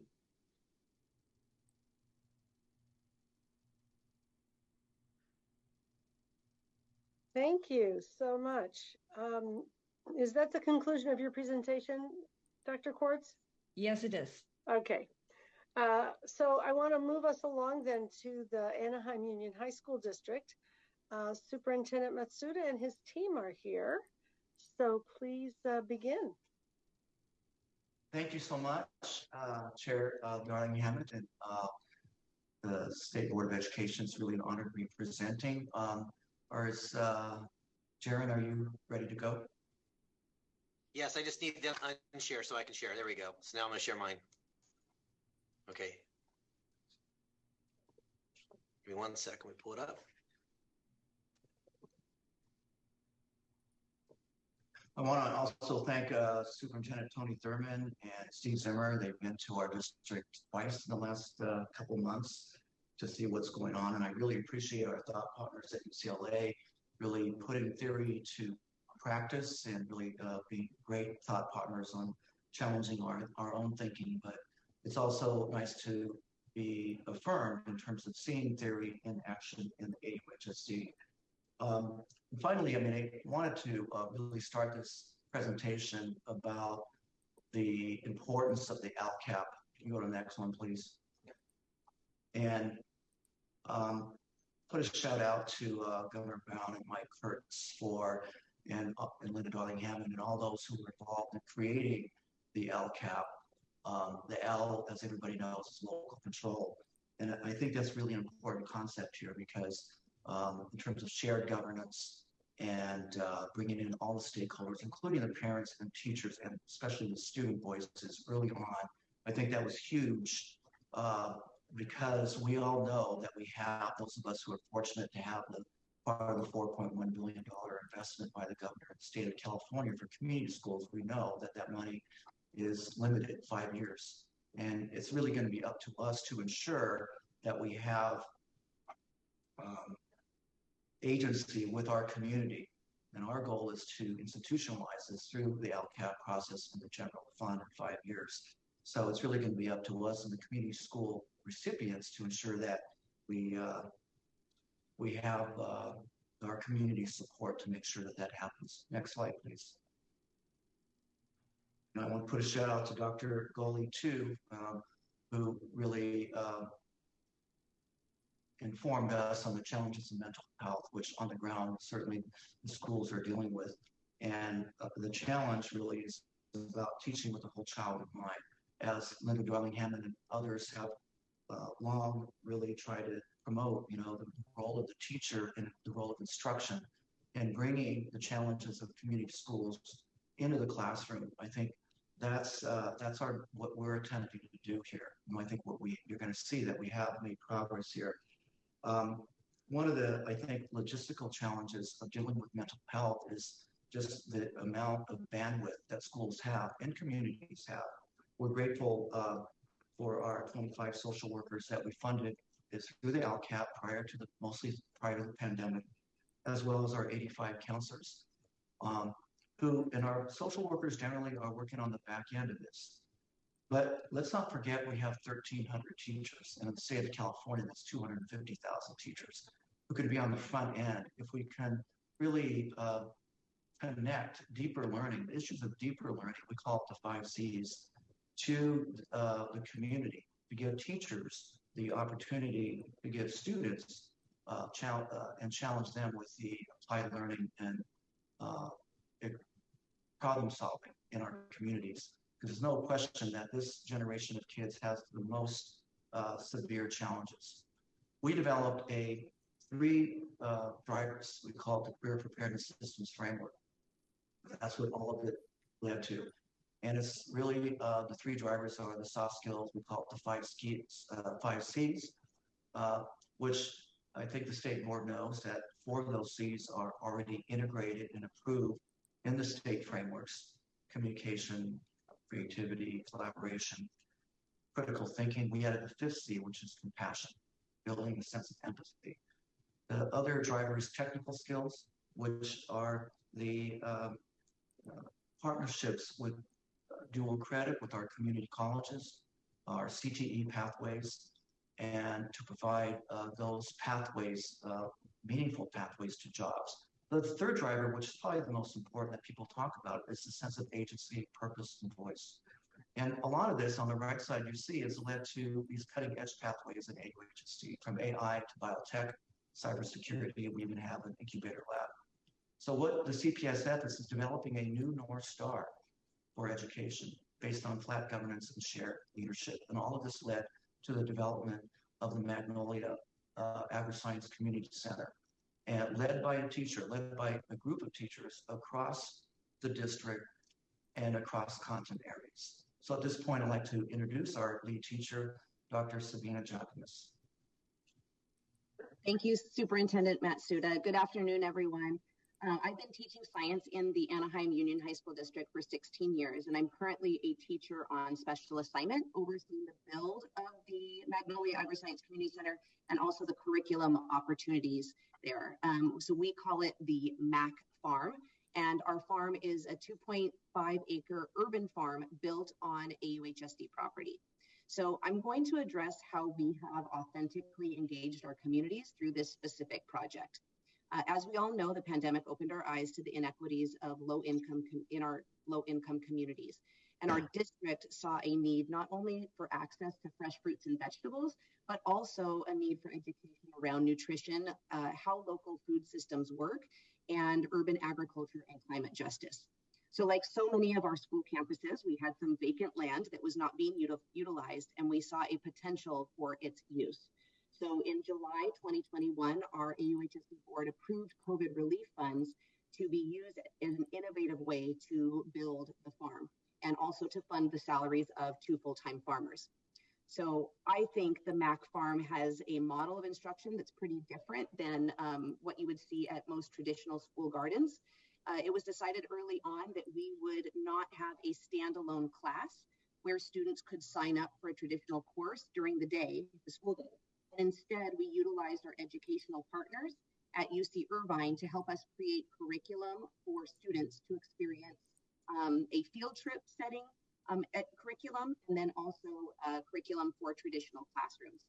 So to date, we have had over 2,000 students from across the district come to the Magnolia Agri-Science Community Center farm to learn about regenerative farming systems, healthy ecosystems, and also growing food in a changing climate. So in the classroom, we also have teachers who teach all different subjects that are using civic engagement as a driver to help students create action projects that will engage their communities around issues of food access and climate change. And I'd like to just briefly talk about a specific example of student learning that occurred this past summer. With the support of our city of Anaheim, we were able to employ AUHSD students. That means they actually got paid to work on our farm. We interviewed students from across the district, and their job entailed work skills experience utilizing our MAC farm. So these students were taught business modeling skills, marketing strategies, regenerative urban farming practices, and also community outreach tools. So our AUHSD students were able to monetize their business model of selling produce boxes to communities in need, which also gave them the skills that they would need to improve a local economy when they graduate. So this is just one example of a program at the MAC farm that happened during the traditional school day or traditional summer school time where students have access to innovative curriculum taught by teacher leaders. Thank you. So what Sabina described as a new way of doing school. No longer is it just happening in one classroom or even one school. Our concept of community schools is widening the aperture of access for students to these amazing opportunities by our teachers and also through our partners with community colleges and the four-year institutions, as well as over 90 business and nonprofit partners. So, and it's all centered around the student, developing 21st century skills, the technical skills, and the youth voice and purpose. It's really, really, I think, an amazing testament to the collaboration and shared leadership of teachers, parents, and district and students working together for this new vision. At this point, I'd like to introduce one of our parent leaders involved in our community school steering committee, and she'll speak to the work of the community school steering committee. Thank you. Jessie Alvarez. Hi, thank you. So again, my name is Jessie Alvarez, and I am a parent member of our district community school steering committee. We have built our model and approach on collaborative shared leadership, and that really makes this work different from how we've traditionally seen school systems operate in the past. And as was emphasized earlier, it's what makes this truly transformational work. Our 20-member district steering committee is composed of union leadership, district leadership, representatives from our community school coordinators and community school teacher leads, parents, students, and community partners. We bring our expertise and insight to help create and support the systems at our school sites. The meetings are co-chaired by the union and the district. We are intentional about making sure we are including the voices of all of our education partners and at the district committee level and at our site level, so that we are truly representing the communities we serve. Our community schools approach began with a small initial pilot grant we received that funded our first 2 community school coordinators. That has led us to our shared leadership model journey. This began with a grant through NEA and our teachers union and is what fueled the district steering committee to develop community school teacher leads at each of our sites. This shared leadership model isn't just on paper. It's put into action with every discussion and step we take as a committee. For instance, today I'm a parent on our committee. I'm not an employee of the district and I have no formal training in educational leadership. But this model gives every group, including the parents, agency to co-lead and be part of the decision making. The district trusts our expertise as parents and sees us as assets to our schools. I'm also a product of our district, having attended both of our flagship community schools, Sycamore Junior High and Anaheim High School. And my son is currently a freshman at Anaheim High School. In looking at continuing to build more partnerships and sustainability, we recently presented at the Anaheim City Council meeting with speakers from each of our education partners. Pictured here is Araceli Huerta, our community school coordinator at Sycamore Junior High School, myself, and my amazing niece, Emma, who is a student leader at Sycamore Junior High. She spoke about the importance of this model and the positive impact it has and will continue to have on her and her peers at Sycamore. We were able to engage members of the council in a way we have not seen before. They were truly interested in the work we are doing and unanimously passed a resolution in support of community schools. This resolution is important because it will allow members of the city council and city staff to advocate for programs and services that support our community school efforts. As a parent, I'm deeply invested in the success of not just my sons, but of all of our students within our district. We see the challenges that our students are facing daily, and we have to school differently than we have in the past. Our students are the future, and we need to all come together as a community of partners to ensure their success. Thank you, Jesse. I'm going to go ahead and take over. I'm Dr. Jaron Freed. I proudly serve as the Assistant Superintendent of Educational Services for our great district. And I want to thank Jesse for her leadership and great work. And I also want to give a shout out to our steering committee. They're actually meeting right now as we speak, probably watching this, but they're just an amazing group of people who are leading our district through this journey and helping us navigate in the implementation of our community school approach. So I want to give them all a big kudos and thanks, heartfelt thank you. These core values, in addition to the four pillars that we have examined closely in terms of how to really build out our community school approach, we also look at our district's core values and making sure that all the decisions we make and the work that we do are connected to what we deeply believe in. And through this presentation and also throughout my part and what I'm going to be speaking about, I'm going to make some connections to these values and how it drives our work. As Mike talked about this concept of shared leadership in the CPSF or the Career Preparedness Systems Framework, we really have taken to heart in that one pillar that talks about expanded and enriching learning opportunities.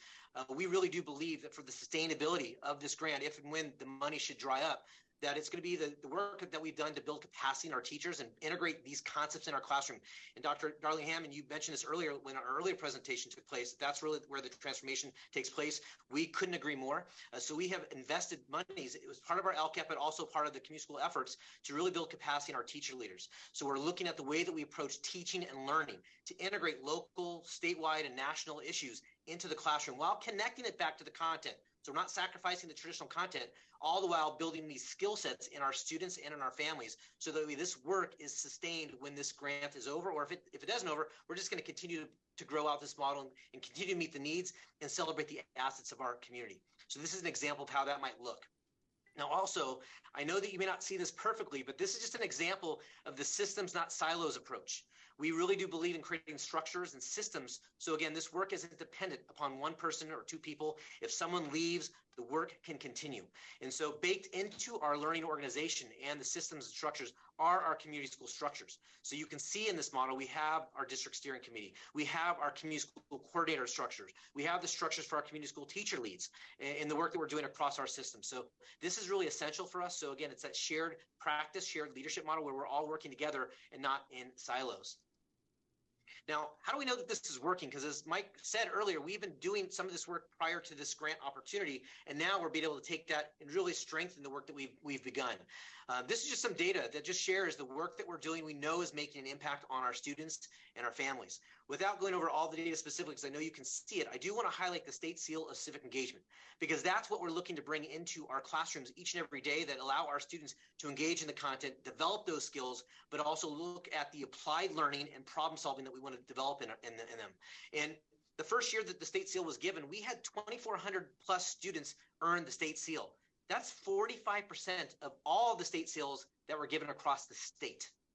Now, in the year two, we're now over 2,800 students. So we're really proud that we're integrating this approach into our classroom. We have 17 California democracy schools. So that means every single student on that campus gets to experience a civic engagement project. It's not just learning about civic eds, but it's applying it through action. So we're really proud of the work that we're doing, and this is part of our community school approach. And then here's some other data. As you know, we have an articulated agreement with our higher education partners, UC Irvine, Cal State Fullerton, Cypress, and Fullerton College. And although this is UC Irvine's data, the data looks comparable across those other college partners. And we're seeing that our students who are enrolling at these institutions are not just outperforming in terms of their GPA, but they are also out persisting. They have a higher retention rate than students across the state who enter these institutions. And when we talk to our higher ed deans and vice presidents of instruction and presidents, they tell us time and time again, it is a result of our drivers, the result that we give our students purpose and agency, that we make sure education works for them and not the other way around, and that we're activating their voice and we're connected to the 5 C's. So it's just another tribute that the work that we're doing is making the impact that we would hope that it would make with and for our students. And then lastly, we've been asked to talk a little bit about how you as a State Board of Education can support our efforts in the way that we implement our community school approach through technical assistance. And I love what Karen said earlier, our friend and partner at UCLA. It's not technical assistance. We see this as transformational support. It really is helping us redesign our schools so that way it can work for our students and for our communities. We believe if you could help remove some of the red tape or the bureaucracy that schools often are faced with. So many of our districts who have asked us they want to do this work, they're often focused on teaching to a test that doesn't promote the kind of student that they're looking to become to be able to succeed in life beyond school. How can we liberate our sites, liberate our teachers so that way they really do feel compelled and supported in really teaching to meet the needs and the assets of our students? Through this end, we've talked about one of the things that we could have support with is through the creation of a 9th element on their college career indicator on the dashboard. You know, I loved how our friends at UCLA talked about this growth model. Well, in our district, and I know in so many other districts, they have capstone programs or graduate or senior profiles where it's not worksheets and basic assignments. These are performance task assessments and project-based learning assignments connected to the work that students are engaged in classroom every day, where they're reflecting upon the skills that they're learning, the content that they're learning, and how they're finding their place in this world. That could be a part of that structure that allows schools to really focus on what we believe to be the right drivers in our North Star.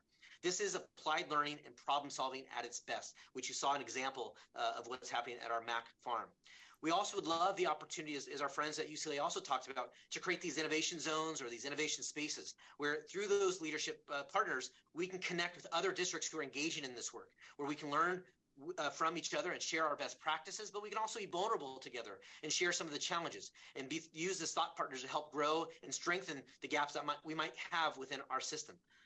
We also want to, just before we end, thank again our thought partners at UCLA. They've been a tremendous help to our team. I know Karen personally, along with Marissa, has been really helpful in supporting our district steering committee team and the work that's happening. I also want to thank you, the State Board of Education, as we close, for this amazing, amazing opportunity that you have given us in districts and states as schools throughout our state. It is our hope that we can take advantage of this transformational opportunity that you have given to really make sure that we first accelerate, celebrate, and build upon the many assets and strengths that our schools, our staff, our students, and our families bring to the table each and every day, but also use this money to leverage to close the gaps that might exist. So we're really working towards that needle and moving towards equity and justice. So with that, I want to thank you for this opportunity. I'll turn it back over to you, Dr. Darlene Hammond, and our team is happy to answer any questions you might have. I think you're muted. I am. Thank you for that inspiring presentation. I know we all really appreciated it. And I see a hand going up, but we do have a little bit more presentation coming from the State Department, and then I think we can turn to questions at that time. So I'm hoping that the Anaheim team can stay with us a little bit longer. Is that okay? Great. And we really appreciate all that you presented. So we're going to turn back to our CDE colleagues for the final part of the presentation. I think Steve Zimmer and Pete Callis are going to help us through that. And then we'll open up to everyone for questions and comments. Thank you so much. Thank you. Thank you so much, Dr. Darling-Hammond and board members. I want to thank all of our presenters today, Superintendent Matsuda, Dr. Freed, Ms. Alvarez, and Dr. Giacomas. It's an inspiring presentation from Anaheim Union. Our STAC partners, Dr. Purwal and Dr. Hunter Quartz. The work, as you can see, is accelerating, and we're so grateful to the STAC for their partnership, for the integrated work that they're doing, and of course, to Dr. Ghali and CYBHI Director Melissa Stafford-Jones for really bringing us incredible possibility of what can be when these two historic initiatives work together synergistically.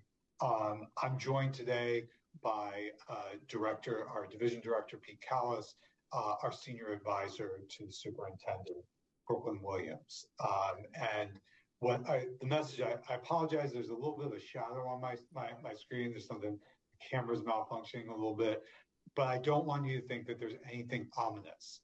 The news around community schools is positive, and is inspiring.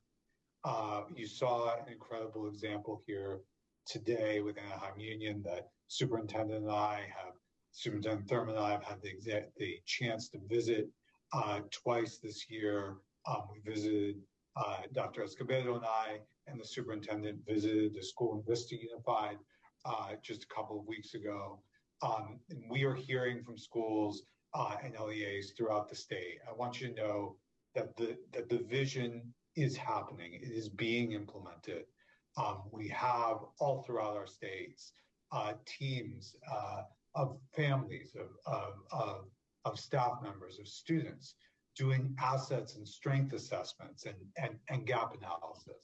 We have shared decision-making councils coming together, and we have rich and deep and robust and difficult conversations about changing our school climates. Those are happening. 458 school sites throughout the state, with implementation grants, 172 LEAs with planning grants. And today is the next step in that process. We're going to ask the board to approve two critical elements in our movement forward. First, the recommendation to approve our updated administrative plan. I will note, and I'll explain this in detail in a later slide, there is a slight revision to that administrative plan that I will explain related to our COE allocations. I'll explain that in the last slide. So we'll ask you for approval of the updated administration plan, and also critically, we'll recommend the approval of the grants for the regional technical assistance centers. And right now I'm going to hand it over with my great thanks to Division Director Pete Callis, who has been our partner in implementing this program. Pete.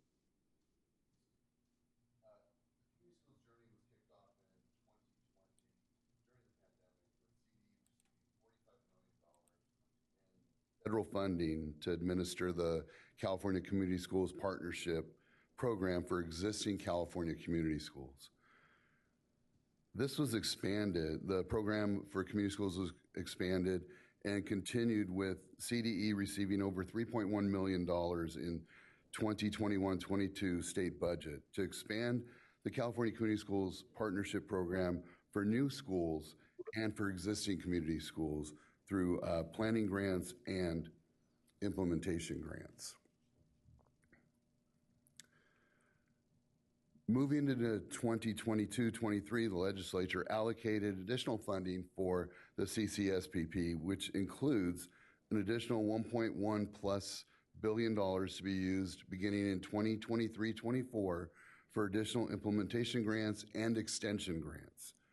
Another $2.5 million for formative evaluation in 2023 through 2027. $140 million for Community Office of Education coordination grants to support LEAs within their county with the implementation of their community school grant programs, $350,000 for an interim technical assistance contract, $742,000 annually for a community schools office within CDE, and finally, the program was extended from 2028-29 to 2030-31 through the end of that year. And then Steve, back to you. Yes, so thank you, Pete. And today, as noted, we'll ask you to approve the applications for the Regional Technical Assistance Center, Fresno County Office of Education, LA County Office of Education, Monterey County, Sacramento County, San Bernardino County, San Diego County, Santa Clara County, and Shasta County Office of Education. And I'll refer board members to the item where we've listed not only the regions that we developed and rationale for those regions, but also the partnerships that are part of these RTACs. And so it will give you a little bit more information about the RTACs in the item, but we feel very confident in the recommendation that we're making today, that the work of the STAC that Dr. Purwall and Dr. Hunter Quartz outlined today can be implemented with fidelity on the ground with these demonstrated in their application deep knowledge of the issues on the ground in the region with the great diversity of our states. We'll ask for your approval of these RTAC awards today. Next slide, please. And so we'll also talk through the administration plan, and that you will also find in greater detail in the item.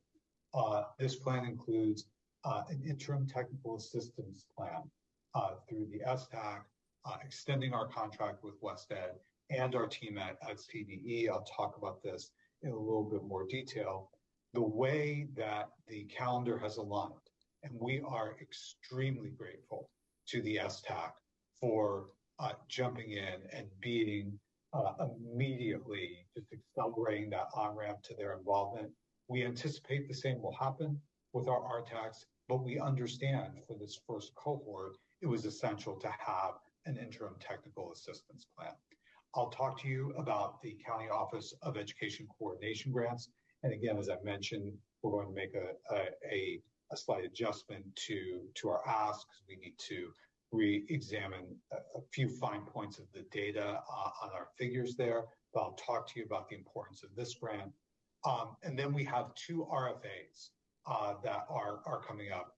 We released the RFA for the planning grant, and the due date for that, the next round of the planning grant will be December 20th. And then we will release in January the due date for, we will release the second round implementation grant. Also part of our administration process is the formative evaluation RFA, which will also be issued in the first quarter in January of 2023. And then our outreach efforts, with which Brooke and Williams will discuss in a little bit more detail. But it is our goal that we are able to reach areas across the state where there are high levels of qualification and to date lower levels of participation. And next slide, please. This is what I spoke about in terms of the interim technical assistance plan. Very important to us to ensure that as we are developing this program between this transformative assistance program that Dr. Purwall discussed and Dr. Hunter Quartz elaborated on, that there is a robust interim technical assistance plan for this cohort. To date, that has consisted of 3 elements. One is webinars that have been held bi-weekly, co-hosted by ourselves and the Alameda County Office of Education. They've been very well attended, and I've noted it, in the webinars, usually it's 400, 500, even more than 500 participants in these webinars. We've established a call center and email box system between ourselves and ACOE, and we will be, as we extend our contract with West Ed will provide additional bandwidth for us on both the call center and this email box. We meet weekly together as a team, both Alameda County and ourselves as the CDE team, to calibrate our TA responses. And to tell you the truth, we're in constant contact in between those calibration meetings to ensure that we are getting both accurate, but also to our cohort 1 planning and implementation grantees who are reaching out. And then the last element that we are bringing together now in anticipation for some more detailed questions and particularly as the implementation grant is released. We're working on interdisciplinary guidance teams, meaning not only interdisciplinary CDE, ACOE, and West Ed, but interdisciplinary in terms of the expertise that we're bringing into these teams from each of our respective agencies. What we hope is that we bring a team together based on the question or concern that's happening with the cohort 1 grantee, and we're able through that interdisciplinary process to get them all the assistance that they need to reach their implementation goals. I'm going to hand it to Pete for the next slide. Thanks, Steve. So as noted in a previous slide, the legislature allocated up to $140 million for county offices of education to receive coordination grants. And those are county offices serving at least 2 qualifying entities that are receiving a community schools grant, whether it's a planning grant or an implementation grant. County offices of education will assist grantees with coordinating county-level governmental, nonprofit, community-based organizations and other external partnerships to support the implementation of their CCSPP grants. County offices will have a community schools liaison to coordinate with CDE and the respective regional technical assistance centers. The County Office of Education Coordination Grant Awards are based on the number of community schools funded in the county and the number of students enrolled at those schools. The allocations will be between $200,000 and $500,000 annually.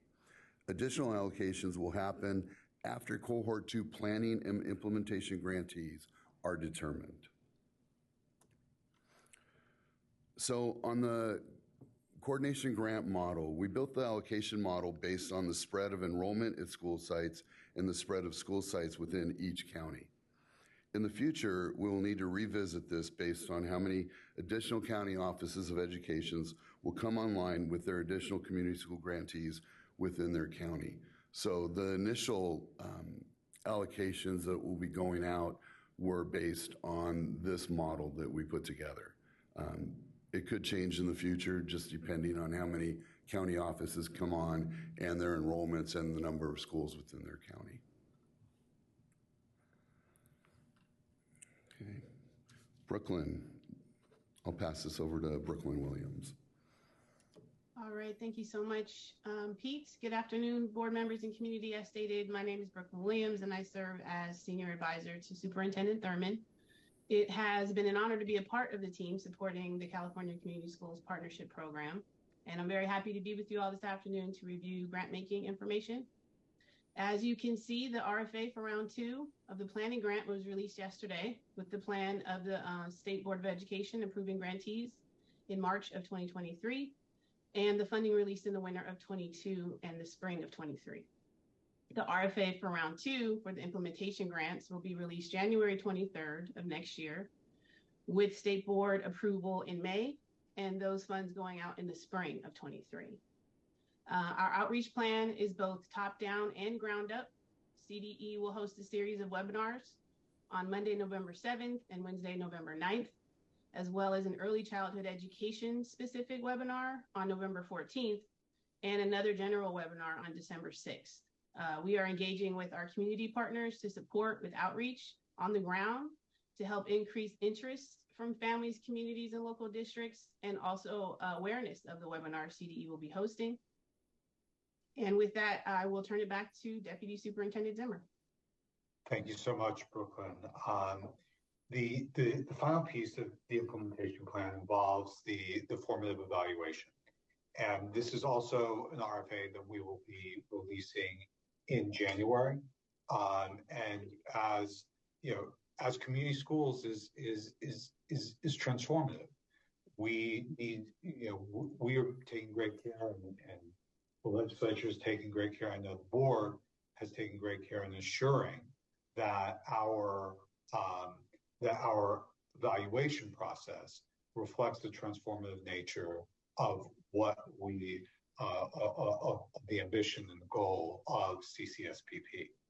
So we'll look at outcome data, including measurements of student well-being, engagement, and including but not limited to measures of attendance, but also ways to measure school climate.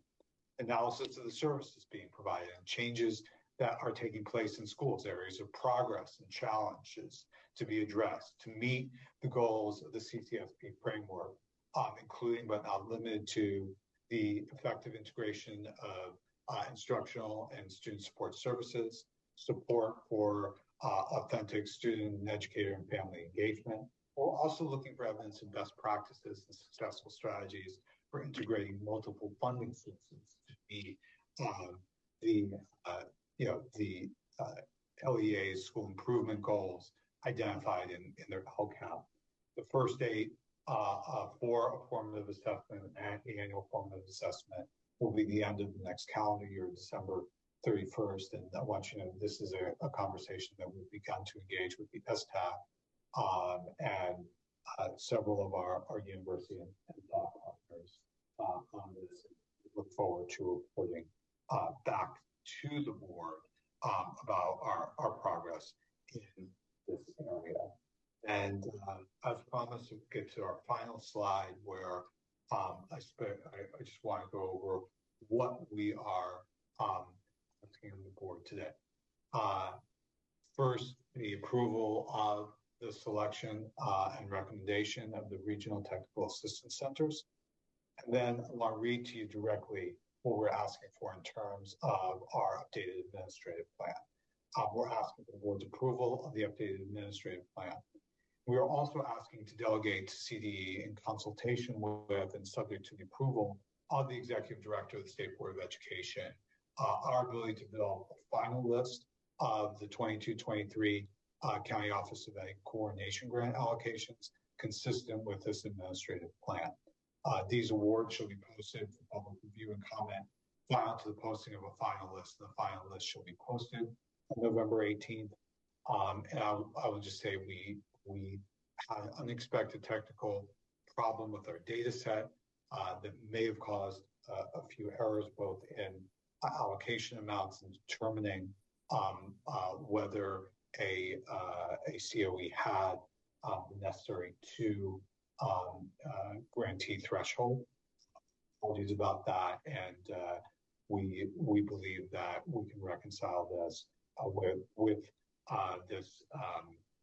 this delegation of authority in collaboration with our partners. And I'll just wrap by saying that I appreciate, and I know the superintendent appreciates the just incredible collaboration, the incredible work first of Pete Callis, Lisa Reimers, of Brooklyn Williams, and Deanna Niebuhr, whose term of service with us has ended, but was a great contributor to this process, but also our collaboration with State Board of Ed staff, particularly Rajal Massaro and Jessica Holmes, who have been our partners on this in every step of the way. It truly has been a collaborative spirit to which we've worked on this that is extended to with the STAC, and I'm very confident it will extend to our work with the RTAC. And if the work of the Anaheim Union and the schools we've been able to see today is an indicator, the investment that has been made by this board, by our government, by the future, we truly do have a chance with the California Community Schools Partnership Program to at our schools, superintendent's vision, I know President Darling Hammond's vision as well. So thank you for the opportunity to present today, and welcome your questions. Thank you so much. That was a very rich presentation. I know people have a lot of comments and questions.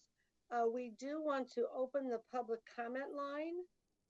And so if we could put the public, there it is, public comment slide. Members of the public wishing to provide comment on this item may do so by calling the telephone number and using the access code provided on the slide that is shown now. While we're waiting, I'm going to ask our liaison member, Escobedo, if he has any initial comments, and then if there are clarifying questions from the board for any of the people who've presented, we can take those. Then we'll take public comment, then we'll come back for a full board discussion. So that's kind of the order of operations. From here, Member Escobedo. Thank you, Dr. Hammond. I truly believe that every system is perfectly designed to achieve the results it gets. And I also know that the system that is being created and we're voting on with these regional techs and how they're going to support districts and schools at a local level is really crucial. And I look forward to seeing those results and hearing what those outcomes are. And I'm really grateful that we will be hiring an entity to do that. And so this really is a start of creating this system, the system that has a great potential to transform our great state of California and transform teaching and learning at a significant number of school sites throughout our state. Yes, I would just add to that. I have the opportunity to hear about what folks are doing between the board meetings who are involved with both the technical assistance functions, the work at the department, and those in the community school grantees themselves. And it is quite inspiring to see the level of engagement, the level of thinking, the transformational frame that is being brought to the work. So we know that this is an enormous lift at a time when people are already very stretched in the state. But we appreciate all of the effort going in and the good signals that are already apparent in so many communities, and especially appreciate the work of the staff that has been nonstop and intense ever since this process got going. We have clarifying questions now, so I'm going to ask folks to keep their questions to clarifying types of questions, and then when you want to dig in on the discussion, we'll come back to that after public comment. Vice President Glover Woods, you can kick us off. Thank you, and I'm quite excited to engage in our discussion after public comment. This is, again, quite exciting. My clarifying question is in regards to the RTACs that were listed in the board item. I noticed that Monterey County Office of Education did not have any formal partners listed. I just wanted to know who their partners are. Okay. Yeah, thank you, Board Member Glover Woods, for elevating that. We met with Monterey County and to discuss that very issue. prior to our recommendation. They had not formed formal partnerships prior to their application, but we were able to, in the discussion with them, they extensively listed the partners that they were working with, and it really was a kind of I don't want to say misunderstanding, but it was how they interpreted the question in the application that led them to not formally list the partners. But and I can get you a list of their partners, but they did include CBOs. They did include other components of the county support system, as well as other county offices of education in their region. So we left very reassured. We're just kind of governed by the confines of how to kind of legally list this. That it wasn't in their application in the same way it was in others. And so we did have that meeting. I want to share with the board, we did have that meeting to clarify, and left that meeting very reassured of the partnerships that they have on the ground. Thank you. Thank you for the question. Thank you. Appreciate that. Member McQuillan. Yes, thank you. Thank you for this. These presentations also very exciting. The rollout of the community schools. Question of clarification on the TA centers. Will each, I see Shasta County may be the rural connection. Will each of those centers have like model programs or schools that others can say, hey, this is working here, come look at this model? Thank you. Yeah, that is absolutely the intent. Both, from the regional TAC, but also as Dr. Quartz outlined, very intentional. And we've been involved in these conversations with the STAC as well, creating these models, creating opportunities for virtual visits and actual visits. I know that the STAC will be, and I don't want to steal Dr. Perwell's thunder, but I know the STAC will be, taking a tour, so to speak, after this approval process of making sure that they are learning on the ground. What are the models in the different regions and different areas of our state? So board member, that is exactly the intention. Thanks for Terrific. I'm not seeing any other hands for clarifying questions. So with that, I think we'll move to public comment. If there's any public comment for this item, we encourage people who are calling in to state your name and affiliation for the record, and remember to turn down the speaker volume of your computer if you're following the live feed, and speakers are limited to 1 minute each. Are there any public comments? Yes, we currently have 24 callers in the queue. I will open the phone line now. Good afternoon. Please state your name and affiliation for the record. You have 1 minute. Your time starts now. Good afternoon. Good afternoon. Thank you, Board President Darling Hammond and members of the board. My name is Santi Soriano, and I'm the Executive Director for the Sacramento County Office of Education. And on behalf of the Sacramento County Office of Education, I'm calling in to support item number 4 on the agenda. We greatly appreciate the California Department of Education's recommendation to select the Sacramento County Office of Education for the 2022-23 CCSPP Regional Technical Assistance Center, RTAC Awards. We will be co-leading this effort with the Placer County Office of Education to support the region. So we eagerly await the opportunity to continue the work that we're supporting for community schools and in serving students, families, and districts as a leader in this space. So we're grateful for the time and effort put into the development of this program by the CDE, State Board of Education, and the State Transformative Assistance Center. We look forward to continuing to work with you all to ensure the success of the CCSPP. Thank you. Thank you. Next caller, please state your name and affiliation for the record. You have 1 minute. Your time starts now.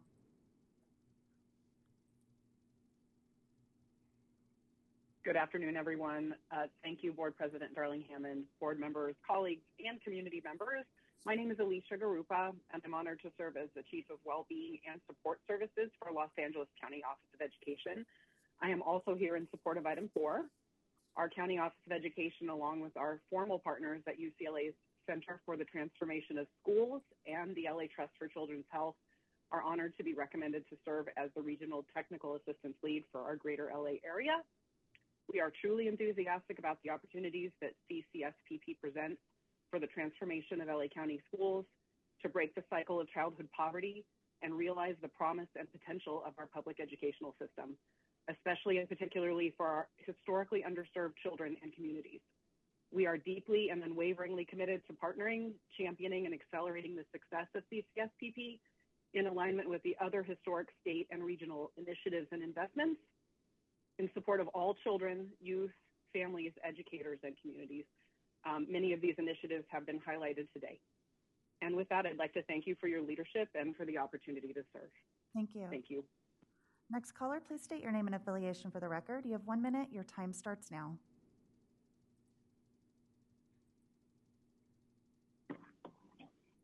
Hello? Yes, caller, you're live. Hello? Please start your public comment. Hi.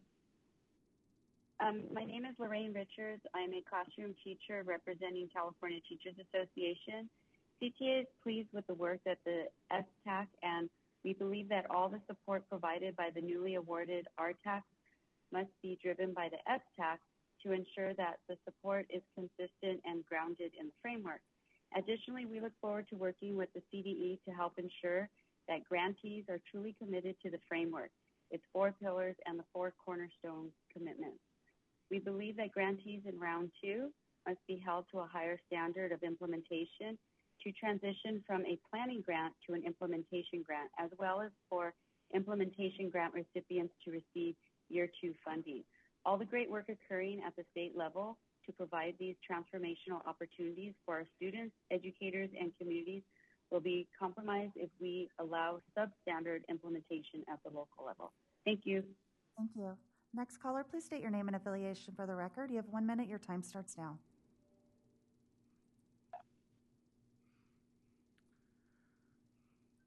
Caller ending in the last 4 digits, 5535. You are now live. Please start your public comment.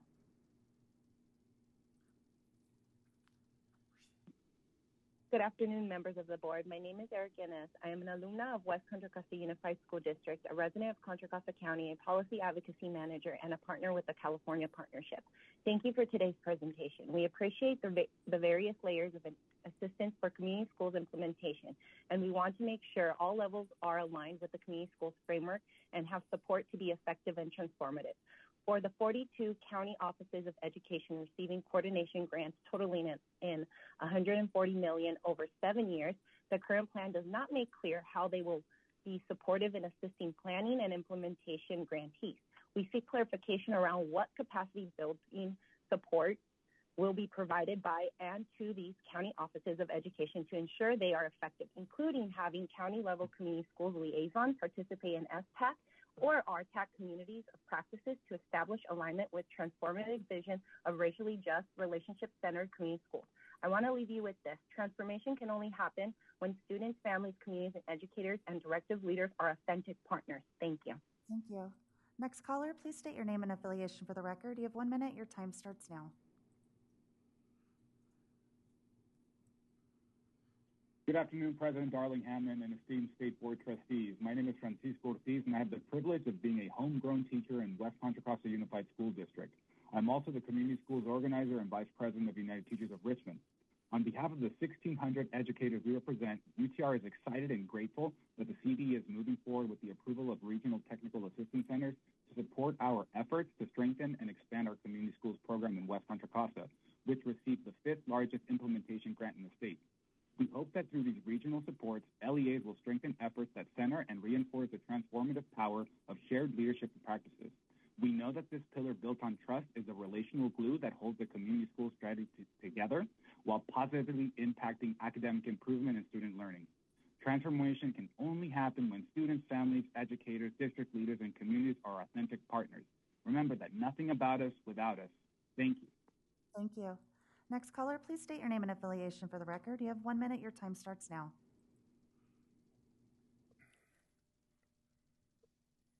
Thank you. My name is Amanda Dickey. I'm the Executive Director of Government Relations for the Santa Clara County Office of Education, and I'm here today on behalf of Dr. Dewan, the Santa Clara County Superintendent. We are very pleased that CDE has recommended the Santa Clara County Office of Education to serve as the Bay Area RTAC, and we look forward to bringing our expertise that our staff has acquired as an operator and a TA provider of community schools in our county for the last several years. We also are really looking forward to bringing together the county office community school liaisons to ensure that the role of the liaisons for all counties honors the legislative intent and aligns with the state's adopted community school pillars. Thank you. Thank you. Next caller, please state your name and affiliation for the record. You have 1 minute. Your time starts now. Good afternoon. My name is Dr. Annie Sharp, and I am calling on behalf of the Fresno County Superintendent of Schools, Jim Iovino, to support item 4 on today's agenda. He is appreciative of the California Department of Education's recommendation to select our County Office of Education for one of the 2022-2023 CCSPP Regional Technical Assistance Center Awards. In partnership with Kern County Superintendent of Schools, WestEd, and Fresno Pacific University, we are eager to continue the work that we are doing with community schools and serve as a leader in this space. We greatly appreciate the time and effort put into the development of this program by the CDE, the State Board of Education, and the State Transformational Assistance Center, and we look forward to continuing to work towards success for all students through the California Community Schools Partnership Program. Thank you. Thank you. Next caller, please state your name and affiliation for the record. You have 1 minute. Your time starts now. I have a very hard stop at 2:45. I literally have to get my car to go somewhere. Okay. I was even wondering. So, if that doesn't happen, I'll keep my eye out. Caller ending in the last 4 digits, 7083. You are now live. Please start your public comment. Hi, good afternoon. Sorry. Dr. Hayen Kim there with the California Community Schools Learning Exchange. The goals of CSLX are to support systems transformation, not random acts of whole child programming that often presents at the school level. It's critical that central office staffing and practices must model community school priorities and integration strategies, because just like schools, this requires significant shifts in how they are structured and supported. We are especially concerned for implementation grantees' ability to do so, given the stipulation that LEAs may retain the lesser of $500,000 or 10% of grant funds to administer grants, manage professional learning, and coordinate services. For example, the extreme delta and capacity for change of a $30 million grantee with 30 schools and $500,000 versus $3 million. And whereas the state's investment in coordination grants at the county level reflects an understanding of necessary layers of systems change, this cap for LEAs does not. The CCSPP funding is intended to provide infrastructure for alignment of the other state investments, including CYBHI, ELOP, UTK, among others. We encourage you to reconsider how such grant limitations impact the long-term efficacy and sustainability of this strategy. Thank you so much. Thank you. Next caller, please state your name and affiliation for the record. You have 1 minute. Your time starts now. Hello, this is Dr. Kendra Fair with the California Community Schools Learning Exchange. We appreciate the detailed proposed timeline and CDA's continued commitment to a 2-year planning grant. The planning process is critical to meaningfully engaging students, families, and community partners, building foundational knowledge, generating buy-in, and planning for long-term sustainability of community schools. We're concerned that the Cohort 4 implementation grant is flagged as potential. If this grant is not available for 25-26, an entire cohort of planning grantees will not have access to the full 2 years of the planning process. We flag this as an equity concern and also a concern with quality implementation. Limiting the planning period to 1 year risks limiting the critical relational work of engaging community stakeholders in shaping community school vision, strategy, and development. Commitment to shared decision-making and participatory practices is a cornerstone commitment of the CCSPP, and shortening the planning period would negatively impact the grantee's ability to do this. Also, initial CCSPP applicants tended to be from districts with higher capacities for grant writing. Many small, rural, and remote districts were left out despite serving some of the highest need students in the state. Applicants coming to CCSP funding in later cohorts should be awarded the same quality planning opportunities as their earlier peers. Thank you so much for your continued support of this work. Thank you. Next caller, please state your name and affiliation for the record. You have 1 minute. Your time starts now.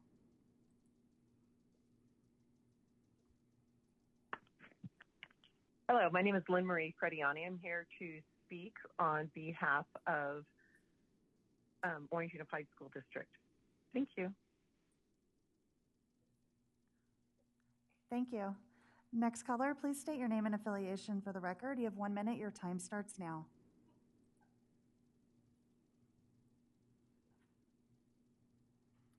Caller ending with the last 4 digits, 0984. You are now live. Please start your public comment. Oh, thank you. My name is Sue Guilford. I live in Orange Unified. My husband and I have lived in Orange Unified since 1976. Our sons graduated from Santiago Middle School and El Medina High School. I'm sorry, caller. I apologize for interrupting. I believe you're calling for the next item. If you don't mind calling back in a half an hour or so. Thank you. Next caller, please state your name and affiliation for the record. You have 1 minute. Your time starts now.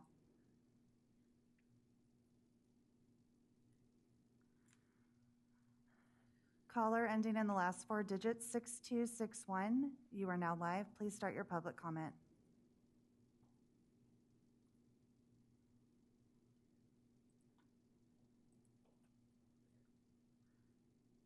Caller ending in the last 4 digits, 2187. You are now live. Please start your public comment. Hi, my name is Sandy Davidson, and I'm motivated to speak today as a passionate about the issue on the change in the school district for Panorama students. So all 3 of my children were Panorama students. I'm sorry, I don't mean that. Caller, I'm sorry. I believe you're calling in for the next item. If you don't mind calling back in just a few minutes, please. Thank you.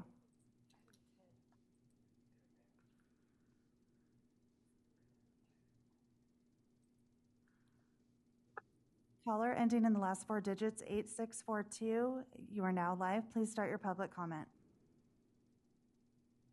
Good afternoon, members of the board. My name is Cole Harless. I am a field study intern with Healthy Contra Costa in Richmond. I'm a student advocate and much more. As a recently graduated high school student, it's very exciting to hear that the board is listening to feedback from the community as well as organizations on community schools. I'm calling in today to urge the department and board to be overly transparent with decision-making, as well as including the voices of shared decision-making teams. It's important to note that these shared decision-making teams should be made up directly of impacted students as well as their families. These shared decision-making teams must include Black, Indigenous, and immigrant participants, along with community partners and educators. From the perspective of a recently high school graduate, students, families, and community members should be supported as full and equal partners in discussion and decisions. If I could leave you with one important statement today, I would like you all to remember that transformation cannot happen without shared leadership and transparent communication. Thank you. Thank you. Next caller, please state your name and affiliation for the record. You have 1 minute. Your time starts now. Good afternoon. My name is Araceli Simeon, and I'm the Executive Director for the Parent Organization Network based in LA. We are excited about the investment in the Community Schools program and its potential to transform the experience and outcomes for students. I am here today to urge the department, board, and the state TA Center to consider the indicators for racially just, relationship-centered community schools in the implementation rubric in the annual formative assessment discussed in the administration plan. We want schools that not only better coordinate services, but that actually build community between students, families, and staff. When adults are better able to partner to support students, schools transformation is more achievable and sustainable. For this reason, we were surprised to see that only 2 of the 8 regional TA centers listed organizations that work with families, when the state has so many organizations that support in this area. Leverage our expertise. We, CBOs and families, want to be part of the solution. Thank you. Thank you. Next caller, please state your name and affiliation for the record. You have 1 minute. Your time starts now. Good afternoon. My name is Maritza Bermudez, and I'm a parent leader in Anaheim Union High School District and a community organizer with Oco Pico Education for Liberation and the California Partnership. Students, families, and community partners must have an equal and respected voice in decision-making at every level, from our school sites to our districts, county offices, and the state. Partnering with students, families, educators, and community partners is fundamental for transforming the way we're doing school. We really need to have an authentic representation of shared decision-making and truly value what our partners bring to the table. and we are ready to support as partners in this process. Transformation can only happen when students, families, communities, educators, and district leaders are authentic partners. Nothing about us without us. Thank you so much. Thank you. Next caller, please state your name and affiliation for the record. You have 1 minute. Your time starts now.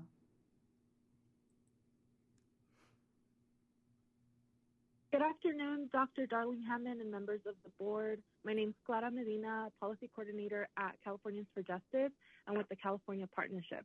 We continue to celebrate the rollout of the California Community Schools Partnership Program and this historic opportunity to create racially just, relationship-centered schools across the state.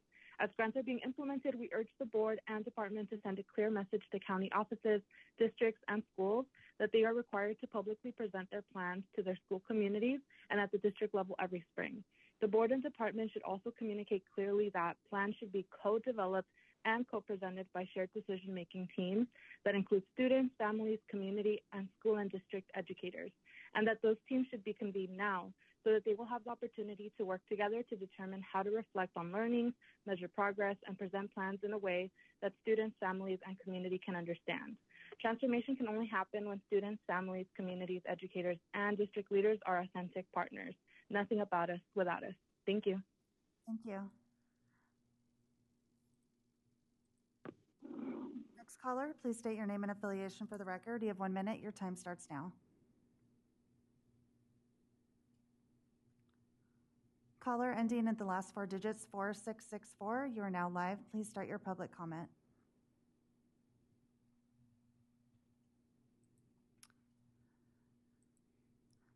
Caller ending in the last 4 digits, 2909. You are now live. Please start your public comment. Yes, good afternoon. My name is Ernesto Vela, Assistant Superintendent with the Monterey County Office of Education. Good afternoon, President Darling Hammond, members of the board and colleagues. On behalf of the Monterey County Office of Education, Dr. Deneen Gasa, County Superintendent, I am calling in support of item number 4 on the agenda. Our county office appreciates the California Department of Education's recommendation to select our county office as the 2022-2023 CCSPP Regional Technical Assistance Center RTAC Award. I listened earlier to the question of the board regarding our partnerships, and we will follow up with CDE to provide any required documentation. We are eager to move forward with the objectives set out by the community school strategy and serve as leaders in our region. We greatly appreciate the time and effort put into developing this program by the CDE, the State Board of Education, and the State Transformative Assistance Center. We look forward to working closely with all of you to ensure that success of the CCSPP grant. Thank you. Thank you. Next caller, please state your name and affiliation for the record. You have 1 minute. Your time starts now. Hello, my name is James Fields, and I'm calling on behalf of the San Bernardino County Superintendent of Schools Office. I'm calling to voice our support for item 4 on the agenda. We are honored to have been selected by the CDE for the 2022-23 California Community Schools Partnership Program and the Regional Technical Assistance Center Award. We want you to know that we are excited for the opportunity to support our schools by connecting them with community agencies and local government to help improve student outcomes. We do recognize the huge lift it has been to develop this program by the CDE, State Board of Education, and the State Transformative Assistance Center, and we look forward to continuing to work with you and our schools to help ensure the success of the CCSPP. That concludes my comments. Thank you. Thank you. Next caller, please state your name and affiliation for the record. You have 1 minute. Your time starts now.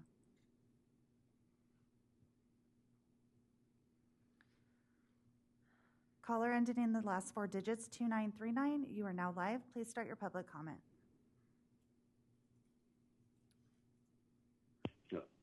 That's me. I just gave my public comment. Thank you.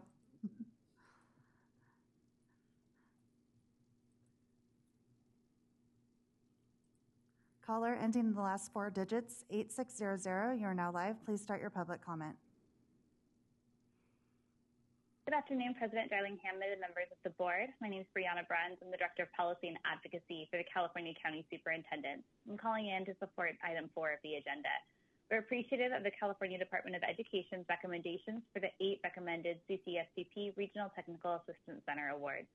In addition, we are supportive of CVE's updated administrative plan relative to the modified COE coordination grant timeline, and we look forward to working with you on that.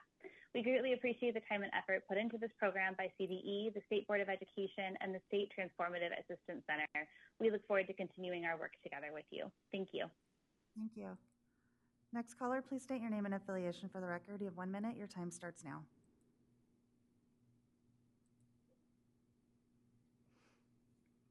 We will need 2 minutes for interpretation.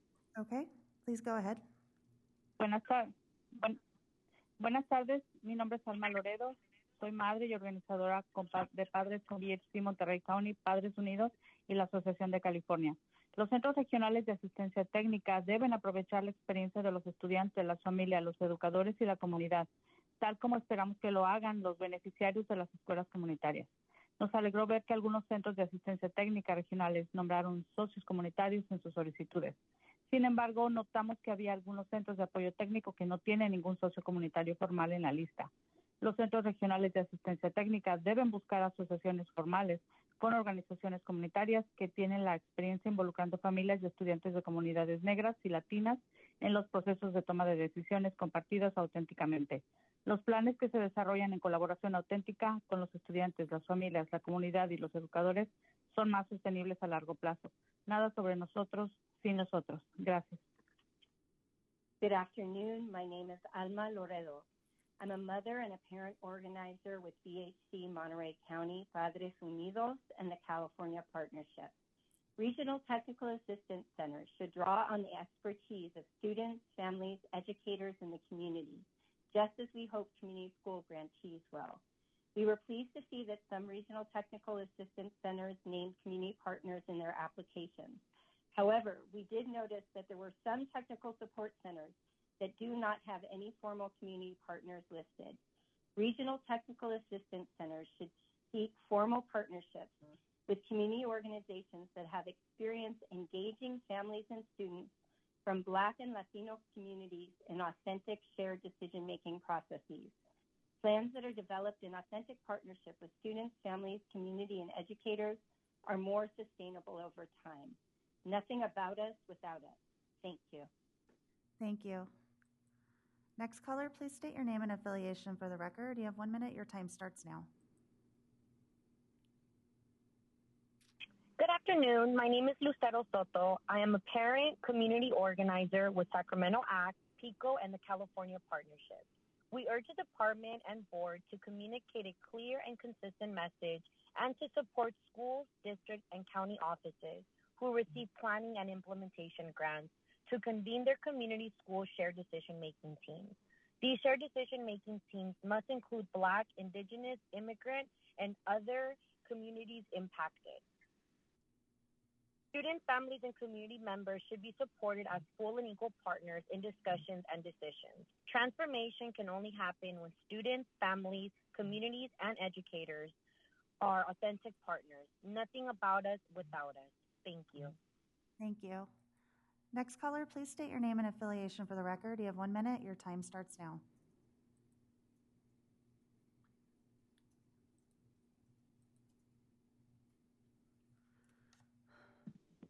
Caller ending in the... Hi, I'm sorry. I'm calling for the Panorama Heights issue.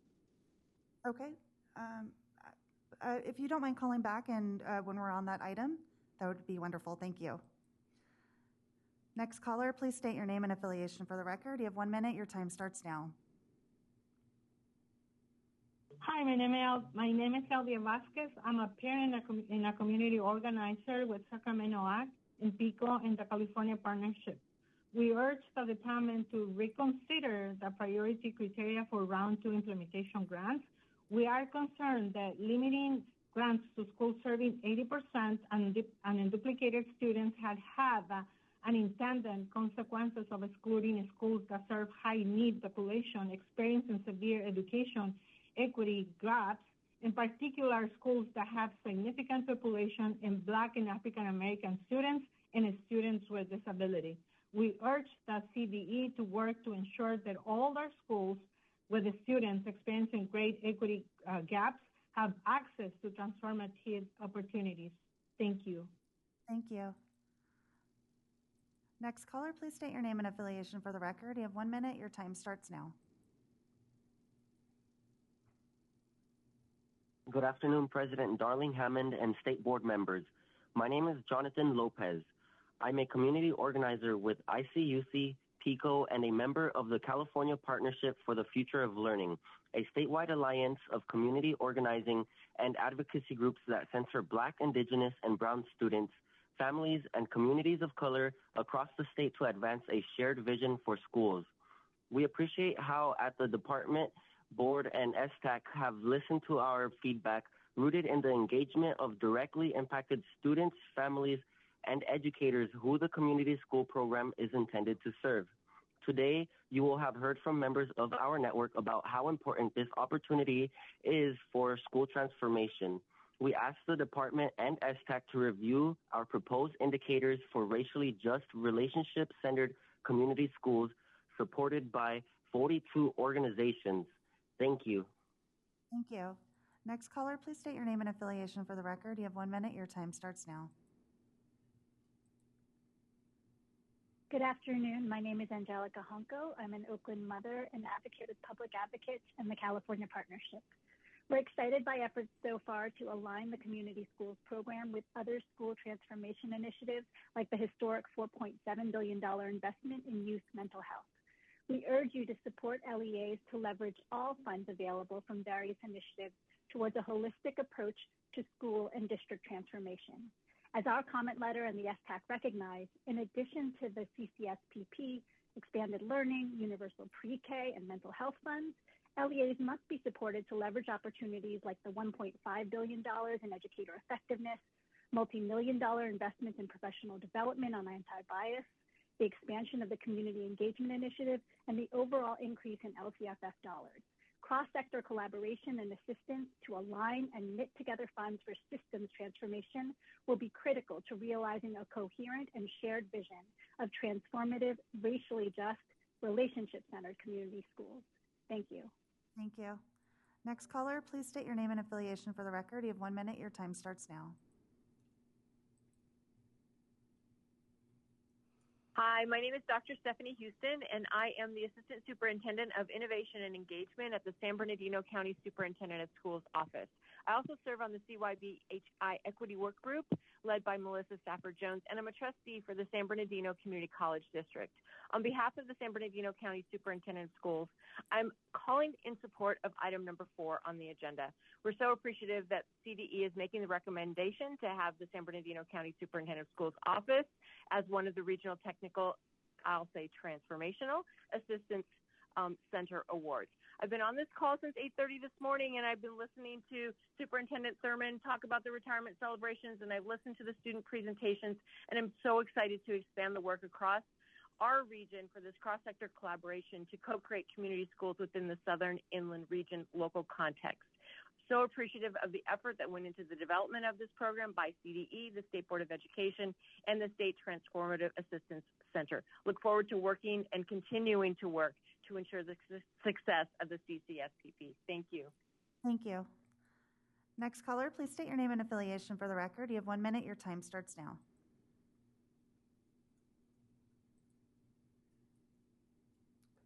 Caller ending in the last 4 digits, 6668.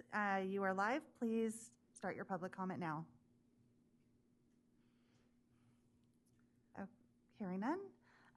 Next caller ending in the last 4 digits, 8462. You are now live. Please start your public comment.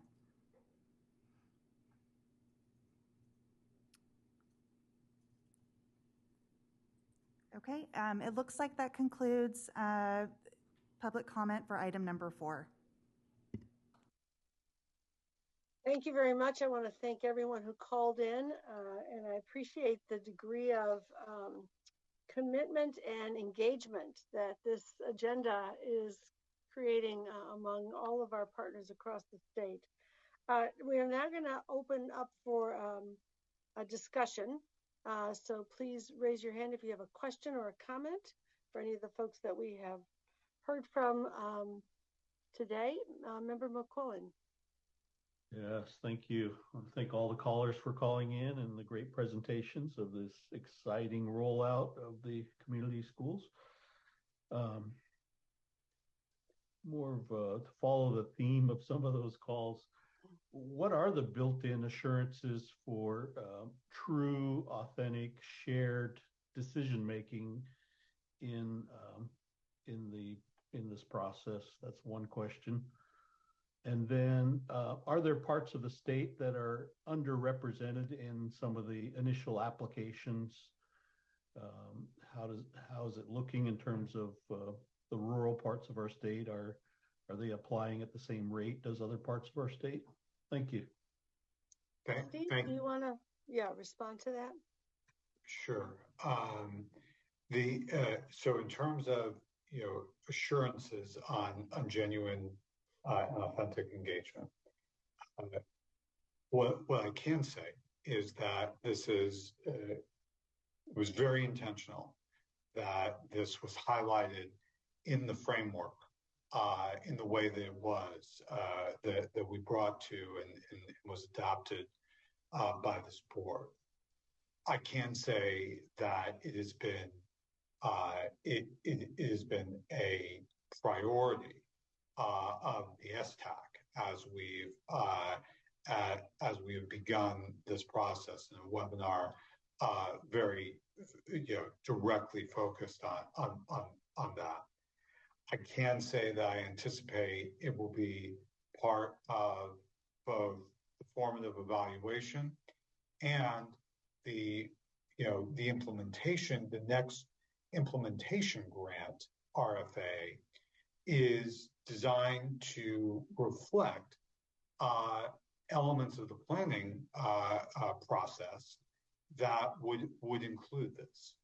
And so those are 4 areas where we think that we can that we can use the tools in our toolbox to elevate this work. But I think that the 5th is exactly, board member, what you referenced the first time in your first clarifying question, which is these models for authentic engagement and being able to share those models both regionally and statewide. That's where I see our pathway. To your question on areas of slow uptake and higher uptake, it is varied. There are areas where we did not have strong levels of initial applications where we thought that we would, and there are areas where we have quite a strong concentration. I will say that there were, in terms of our rural schools, there were areas of the Central Valley that were strongly represented in the in both the planning grant and the implementation grant, the initial cycle. But there are certainly areas of gaps, and I'm happy to provide some granular detail. There are specific areas of the state where board members would like granular detail as to where there were strong concentrations of applications and where there were more kind of what we've been calling community school deserts. I hope that answers the question. And just to follow up a little bit, what is the plan from the departments, state tech or regional techs to do outreach to those regions and to support? So, thank you for the follow up. So, as Brooklyn discussed, it is both it's kind of a bi-directional strategy. We are aware of significant organizing that is going on the ground to be able to generate higher levels of application. I want to take us back to last year just for a second and remind everyone, I know that you're aware of this, that one of the areas of feedback that we've received from dozens and dozens of LEAs was that they just had too much on their plate last year. and that they do intend to apply in this round. We very much hope that that is the case. I'm encouraged by what I'm hearing from the ground, from folks who are doing organizing. As Brooklyn mentioned, we've doubled the number of webinars that we've scheduled to date for this round of planning grant. We're willing to do more in specific counties where that might be requested. But we also want to be supportive of kind of the grassroots organizing that's going on, not by CDE, that we are aware of and we've been in conversation about. So doubling the number of webinars is part of the work, and then the ongoing collaborative work that we're doing in regular meetings with many of our partners is the other half of that one. Thank you. I appreciate that. Every member of the board who has not yet spoken has their hand up. So I see you. And I'm excited for this conversation. I don't want to short shrift it in any way. I do want to let you know that we're about a half an hour now past the time we thought that we would have ended this item. So we'll probably be about an hour over by the time we complete our conversation. So I'm encouraging you to be succinct, but not to fail to mention anything you want to anything that you want to mention. So I'm going to go from member Yashimoto Tauri to Orozco Gonzalez, member Glover Woods, member Lewis, member Rodriguez, and member Escobedo, and member Olken. You are all in the queue. Member Yoshimoto Tari. Thank you. So a brief comment and then a question. So having recently been in the field, I think that I want to just commend leadership, because the infrastructure that's been put in place here is so critical, as well as the evaluation components and the democratic nature of this initiative, because solutions that are co-created with people really honors the assets that we have in our communities and in our schools. And truly, schools have to do MOUs, service delivery agreements, data use agreements, figure out reimbursements, and that is not something schools are used to doing. And so putting this infrastructure in place is incredible. And thank you for the evaluation components that will build coherence. I had a question for our exemplary leaders at Anaheim Union, Superintendent Matsuda and team, including our parent today. You really showed the connection between the community school efforts and biliteracy rates, civic engagement, SEAL civic engagement, demonstrating how workforce opportunities and action-based learning connects with the community school initiative. How has your implementation of the community school initiative really shown helped your outcomes altogether, if you were to look at all your dashboard outcomes, and what is your superpower? Fantastic question, and I'm going to defer to Dr. Jaron Freed for that. Thank you, Mr. Matsuda. Yeah, we've seen, remember, we've been doing this for quite some time, and obviously with the grant, we've been able to take it and inject steroids into what we're doing. We have seen, as you saw with our data improving, even on our dashboard, we're seeing a rise. We're outperforming our demographics compared to other districts. And even when you look at our A through G rates, we're not only surpassing districts who are like us, but we're actually working in very close proximity to districts who typically would be outperforming us. So we're seeing significant improvements. We're starting to see less and less students ask questions of their teachers. Why do I have to learn this? They're seeing connections to the things that they care about being brought into the classroom. We've had our instructional coaches, or our 5C coaches, for quite some time now. And because of the grant, we've now added a tremendous ally with our community school teacher leads. So they are a tremendous asset that we're looking to bring into our systems to help support and even further grow this work. Our attendance rates have improved. Our discipline rates have improved. Our students are just more engaged. So we've seen that connection. And I know our director of community schools and family community engagement, Carlos Hernandez, is on this call. He could probably also share just the impact we're seeing across multiple levels. I do want to add something, because Steve Zimmer brought up the evaluation piece, looking at pupil attendance and school climate. I think, as everybody in this room knows, that we cannot affect school climate unless we have teachers involved in this initiative, and teachers creating more applied learning, engaging lesson plans that are going to really give kids a reason for going to school. And I think that that's the model that we want to present today, the teacher-led transformation of schools. Thank you. I'm going to ask that you continue to teach us what you're doing, how you're braiding funding, state funding from educator effectiveness dollars to expanded learning dollars to mental health dollars, and keep sharing that with us. Thank you. Thank you. Member Orozco Gonzalez. Thank you for your question. I just think that really resonated with me because one of the things I'm so passionate about is just really having a community of partners, and your community steering committee is really exemplary, and I'm so excited to hear more about it. I really appreciate collaborative work and your shared decision making. That really is at the heart of your work. Here is my question. What have you learned from this shared decision making process and the implementation of your steering committee? Any advice to districts who are nervous about sharing power with teachers, students, parents, and community?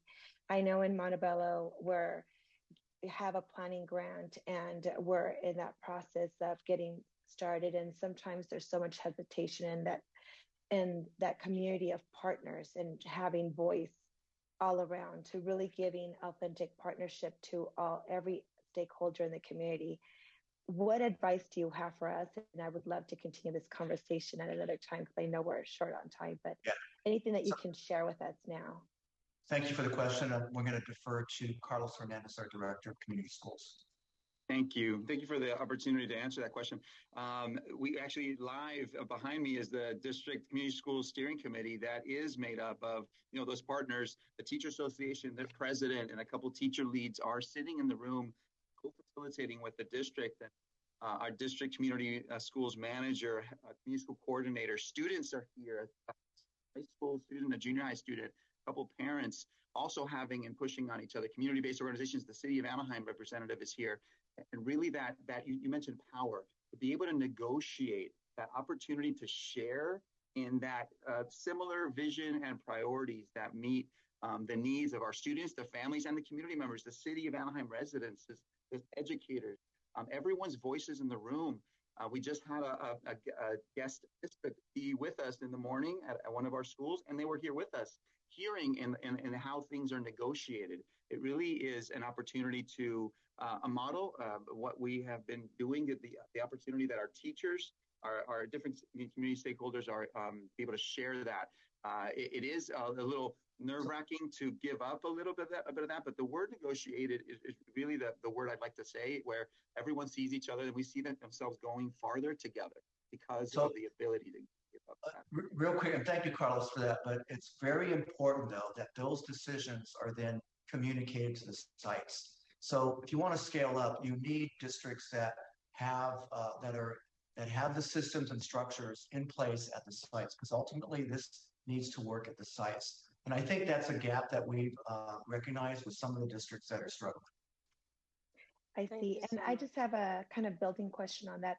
I know you said it's all collaborative effort. I wonder if since you're collaborating with the Teachers Association, if you've included an article in your contract for community schools. So yes, I'm not the assistant to HR, but they're in negotiations right now. And there is language around community schools. And matter of fact, I know, even though they haven't settled yet, I know that there is an MOU that's going to come out of the negotiations to talk about our involvement in community school efforts. So that is coming. It's been tentatively agreed upon, but it's not finalized until the entire contract. But I think it's a great question, board member, because we're talking about changing the cultures of schools and really pushing on some of the more traditional folks in our system. Right. And so the union leadership is vital to embracing the concepts that we all talk about in community schools, especially all of our BIPOC and, our students that have been marginalized in the system. So a great question. And I think we can get there together. Thank you. Vice President Glover Woods. Thank you, President Darling Hammond. And again, kudos to the Anaheim Union School District team for sharing how you're just transforming education for the students in your district. Your presentation was quite inspiring and an example, a lot of the different pillars that we know are essential for community schools. So thank you. Also want to, before I ask my question, just recognize and thank the STAC as well as CDE for the tremendous amount of work that has taken over this last year to really get support in place for those who are applying grants as well as the implementation grants of the community schools program. I think we've seen today from our presentation as discussions we've had in the past that the community schools program is really going to be transformative for the students that are enrolled at those schools. And there's a lot of work. And I believe key to that success is alignment and coordination and ongoing collaboration. So I have a couple of logistical questions to ask, and I'm going to pose my question to CDE. I know in the presentation that there are dollars allocated for a CDE office for community schools. My question to you is that office operational right now? And if not, when will it be up and running and staffed, and kind of what is the vision for how that office is going to support the tax, the county offices getting the coordination grants, the community schools implementing, and all of those pieces? Thank you so much for the question, and the answer is we hope soon. We have the job posted for the educational administrator for the office, and the job postings in the queue for all of the staffing of this office. I'll try to be happy to give more detail because I think it's a critical question. There are three elements to what we are planning to do in terms of the office. Number one, there is the operational execution of the grant. We anticipate a far higher volume of both planning and implementation grants in the next cycle.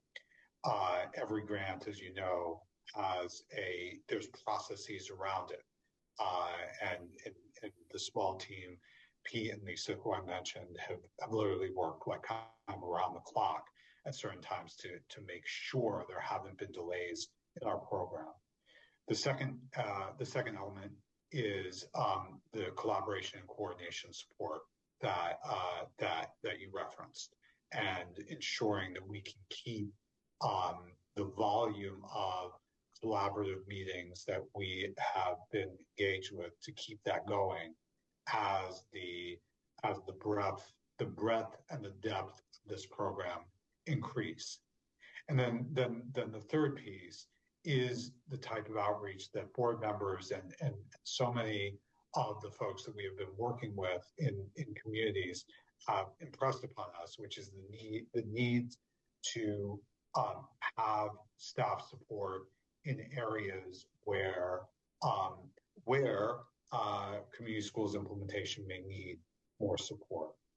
We've heard very, very strongly from our rural and tribal communities. We've heard very strongly from our ECE community, which is directly mentioned in the legislation, and more. And so that's how we envision it. As I said, the educational administrator is posted. We have all the other postings in the queue ready to go. We hope to have it fully operational by January. And I guess I would take this opportunity to also do some advertising. This is important and critical work. And if board members know folks who good folks, good applicants, we are always looking for strong applicants to build our team at CDE and board president. Excuse me if I was out of line with that last line, but I couldn't resist the temptation. Oh no, that's okay. And President Darling-Hammond, if I could please, I just had a couple of requests. In our future updates, if we can get a updated list of the partners for the RTACs. I know that there was some conversation about that. So if we can have some of that information in a future update, as well as I'm to hear more of how the community schools and the districts supporting the community schools are communicating and aligning the work of the community schools along with the LCAP and all of the other entities that we have in our. And then lastly, an update on percentage of schools that we know are eligible for the grant that have not applied for a planning grant as of yet, just for some base information. But again, thank you so very much. And President Darling-Hammond, thank you for allowing me a little bit more time with my comments and questions. Thank you. Thank you. Thank you very much. And Member Lewis, it's your turn. Thank you, President Darling-Hammond. And I will say that both of my issues have already been addressed by other board members, but I still have comment to make. And first of all, I want to thank everyone for their presentation today on this item, and really thank Anaheim Unified School District for sharing their plan and their wisdom and their experience. My two questions were about the outreach, what was the follow-up, which has already been answered by Mr. Zimmer, and thank you so much for that.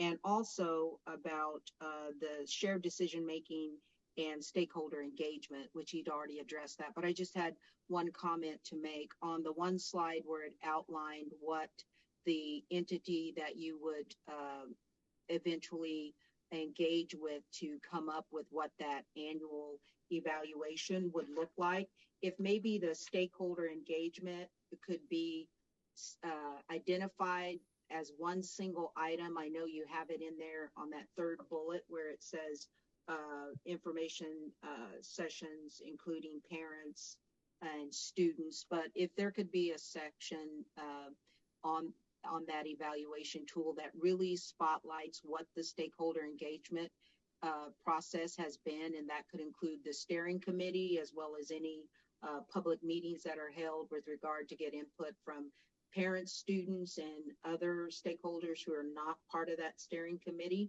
and also how the information is reported out to the public. I think that would give everyone a sense of transparency, and we heard that through some of the callers who were calling in. That's a concern about making sure that all relevant stakeholders are involved and know the process. So just a suggestion.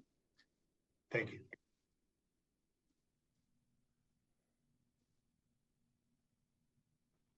That was a very succinct answer. I understood it to be a suggestion, and I agree with all of it. So I want to thank Board Member Lewis. That's great. Member Rodriguez, you have the last word. Okay, and I will keep it short because everything... Oh no, Member Escobedo just put his hand. Okay. Go ahead. I'm going to do the motion, so. Okay, Member Rodriguez. All right, I will be succinct. I want to acknowledge Superintendent Matsuda and what all of his staff is working on. It's wonderful. You're an inspiration, the torchbearer. And also I want to reiterate what has been said about making sure that there's a structure in place, that we have all the voices that truly represent the community, and that we can, we still have a lot of that top-down mentality. And when I think of the spirit of community schools, we all truly have a say, and especially the families and our students of color. So thank you. Thank you so much. I think we're ready for a motion, and Member Escobedo, Yes. the honor goes to you.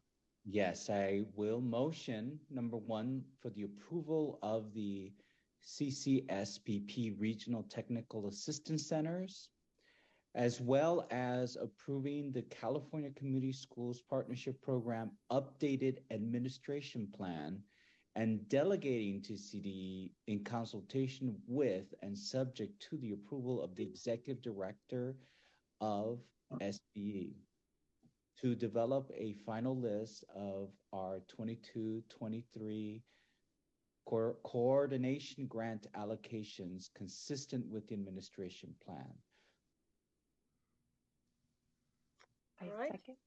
All right. Member Orozco Gonzalez, thank you very much. At that point, if there's no further discussion, we'll ask Brooks to call a roll call vote. President Darling Hammond. Aye. Member Escobedo. Aye. Vice President Glover Woods. Aye. Member Lewis. Yes. Member McQuillan. Yes. Member Olkin. Yes. Member Orozco Gonzalez. Aye. Member Patillo Brownson. Yes. Member Porter. Yes. Member Rodriguez. Yes. Member Yoshimoto Tauri. Yes. Motion carries unanimously. Terrific. Well, that was an exciting set of presentations. And now we will have an exciting break for 15 minutes. We'll see you back at 3:05.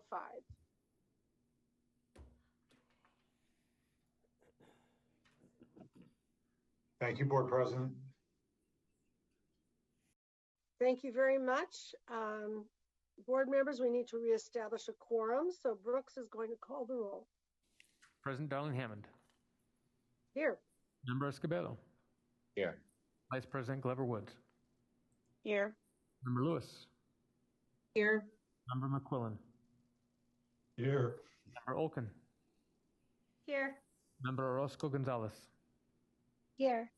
Member Patillo Brownson. Here. Member Porter. Here. Member Rodriguez. Here. Member Yoshimoto Tauri. Here. Everyone's present. All right. We're going to take up regular consent items 5 through 9. Understand we have 3 members who need to recuse themselves from item 5 and this vote. Board members Escobedo, Olkin, and Yoshimoto Tauri, please recuse yourselves by turning off your camera and microphone. Please stay close to your computer so you can rejoin quickly after the vote. And we will now open the phone line for the queue for public comment on consent items 5 through 9. Members of the public wishing to provide comment on consent items 5 through 9 may do so by calling the telephone number and using the access code provided on the slide that is shown now. Are there any public comments on regular consent items 5 through 9? We do have some callers in the queue. I'm not sure if they are on the line for the next item. I'd like to remind everybody, if you would like to speak towards consent items 5 through 9, please stay on the line. If not, please hang up and dial back in when we are on item number 10. Thank you. I will open the phone line now. Oh, it looks like some of them dropped.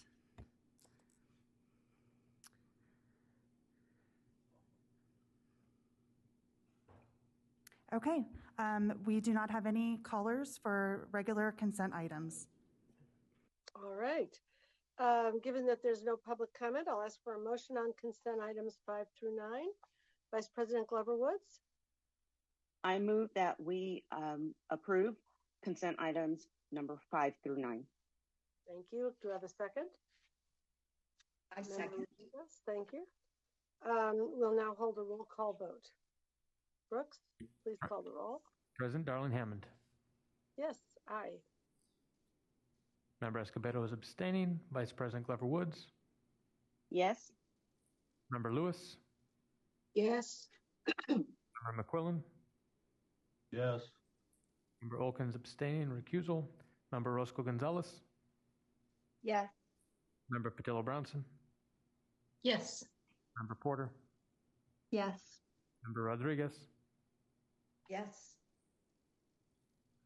The motion passes. All right. So board members Escobedo, Olkin, and Yoshimoto Tauri are now able to rejoin the meeting. And see if we've got them all. Member Escobedo back? Yes, he is. Great. Thank you very much. Item 10 is a public hearing regarding the appeal from an action of the Orange County Committee on School District Organization to approve a petition to transfer territory from the Orange Unified School District to the Tustin Unified School District. The California Department of Education recommends that the State Board affirm the decision of the County Committee to approve the proposal to transfer territory from the Orange Unified School District to the Tustin Unified School District. Regarding the election required to finalize the transfer, the CDE further recommends that the State Board not expand the area for the election beyond the territory proposed for transfer. This item will be presented by Larry Shirey of the CDE. Larry, you may begin. Good afternoon. Again, I'm Larry Shirey, the School Facilities and Transportation Services Division. Today, we're considering an appeal from an Orange County Committee and School District Organization approval of a transfer of territory from the Orange Unified School District to the Tustin Unified School District. The Orange Unified School District is the appellant in this matter. Most of you on the board have only heard one reorganization item, the one we had in July, about the formation of the Northgate Unified School District from a portion of Mount Diablo. The State Board is the lead agency, as we mentioned, for all formations of new school districts. And that statute requires you to either approve or disapprove those proposals. For territory transfers, the county committee is a lead agency with the responsibility for approving or disapproving. Local approvals can be appealed to the State Board, and when that happens, it's your statutory responsibility to either affirm or reverse the local action. Just to make the distinction between those two processes, since we're in the heart of football season and the World Series is going on, I'd like to use a sports analogy to describe what we do regarding appeals. The CDE treats appeals much as if there is a call on the football field or a call on the baseball diamond and one of the teams challenges the call. When that happens, the officials can make one of three determinations. After reviewing all the information they have, they can say, yeah, we see something that confirms the call, so that will be what our call is. The call is confirmed. Or they can see something that causes them to want to reverse the call, that the call wasn't accurate, and then their call will be that the call is reversed. If they don't find compelling information, compelling evidence either way, then the call is going to be the decision stands. The call in the field stands. And at the risk of spoiling the outcome of our recommendation here, that's what our general recommendation is, that the call stands. The territory transfer itself is 459 parcels with about 127 students. The Orange County Superintendent received the petition to transfer that territory signed by at least 25% of the voters residing in the Panorama Heights area of North Tustin. The county committee determined that all 9 minimum threshold conditions of the education code are substantially met, and then it approved the petition on an 8-to-1 vote. It also, since the Orange Unified District opposes the transfer, an election is required to give final approval. So the county committee decided, and after looking at the effect of the proposal on surrounding communities, that there was nothing significant enough for them to expand the election area beyond the area proposed for transfer. Excuse me, which is the default area in statute for election area. CDE recommendations are that you affirm the actions of the county committee to approve the proposal, and that you establish the territory proposed for transfer as the election area when it does have to go to election. Again, that was a determination of the county committee. The map on the right is a general description of where the proposed transfer area is in relation to the school district boundary, which is the dark black line, and the boundary of the North Tustin unincorporated area. It's an unincorporated area. Also, it's a census designated place according to the Census Bureau. We find some lack of clarity regarding the actual boundaries of North Tustin, which we'll get into a little bit later. But the boundary that we accept for our analysis is what is on that map on the left. Petitioner reasons for transferring are on the right. They note that their territory, their neighborhood is in North Tustin, the majority of which is already in the Tustin Unified School District. Many of their students already attend Tustin Unified on interdistrict transfer agreements, according to Orange Unified. For this current school year, 22 of the 127 students attend Tustin Unified. Their community-based activities are all in Tustin Unified, and that the county committee approved a similar transfer a number of years ago. Both Orange Unified and Tustin Unified are large districts. Orange at over 26,000, Tustin just over 22,000. And the two districts are relatively similar in terms of the composition of students on both racial ethnic categories as well as on some of the socioeconomic indicators, as you can see there. Tustin Unified is a little more minority, but the minority groups between the district do change a little bit.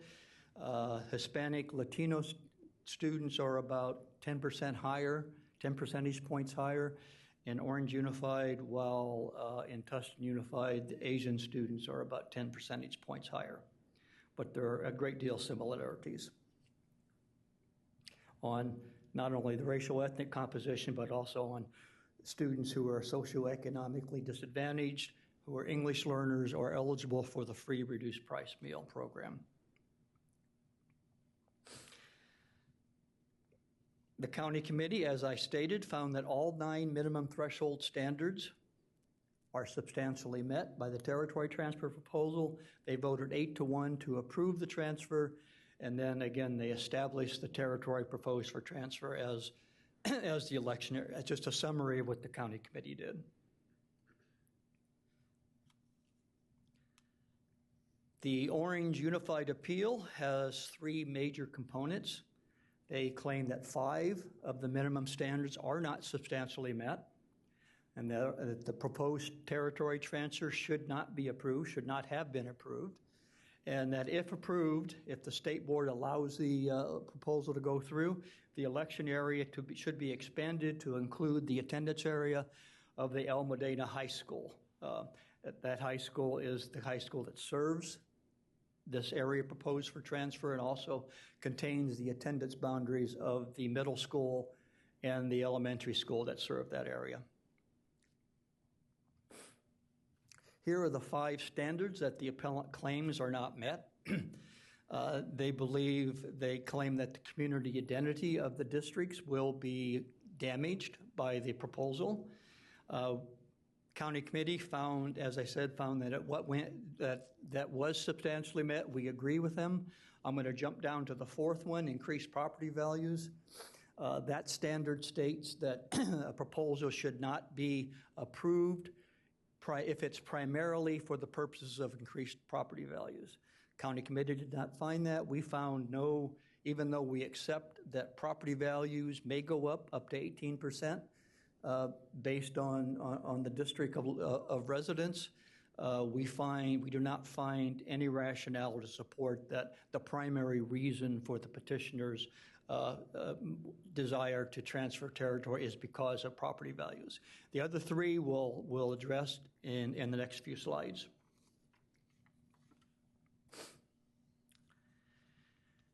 Orange Unified claims that the proposal will promote segregation in the districts and will harm the district's ability to educate students in an integrated environment.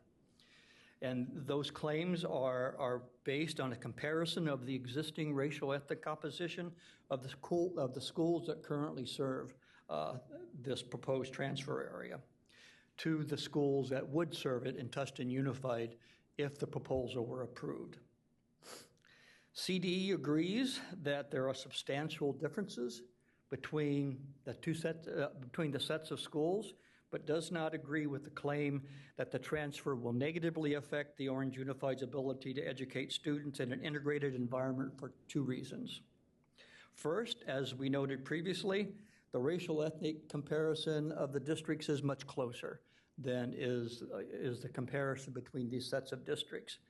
Neighborhoods within a district, that composition reflects a neighborhood that is served by the school, and those neighborhoods do not reflect the district as a whole, do not necessarily reflect the districts as a whole. For example, Tustin Unified has 3 high schools. You can see Foothill High School with 42%, 43% Hispanic or Latino, and 41% white. But if you look at Tustin High School, that high school is 82% Hispanic Latino and less than 8% white. The third high school, Beckman High School, is 22% Hispanic, 25% white, and over 40% of the students are Asian. So again, you kind of aggregate all those together, and the district's composition looks very similar to Orange Unified. Secondly, that's not the point. That's not the point of this condition anyway. The point is that the proposed transfer will not negatively affect the district's ability or a school's ability to educate its students in an integrated environment. This shows the effects of the transfer on Panorama Elementary School, which is the smallest elementary school in the second smallest elementary school in the Orange Unified School District. If all the students are transferred out, all the elementary students are transferred out from the proposed transfer area, then it would only change the racial ethnic composition by a couple percentage points at most. Looking at the middle school and the high school, which are much larger schools with fewer students from the transfer area, the change is in tenths of a percentage point. The next standard that the Orange Unified claims is not substantially met is negative effect on the educational programs of the schools or districts. Orange Unified notes that Panorama Elementary student losses will result in reduced staffing at that school, will result in grade level combination classes where none already exist, and lower levels of parental participation. And they also claim that the middle and high schools will also see staff reductions and less parental involvement. Our findings regarding this condition is that less than 0.5% of the district enrollment is affected, based on what we've seen in territory transfers in past decades.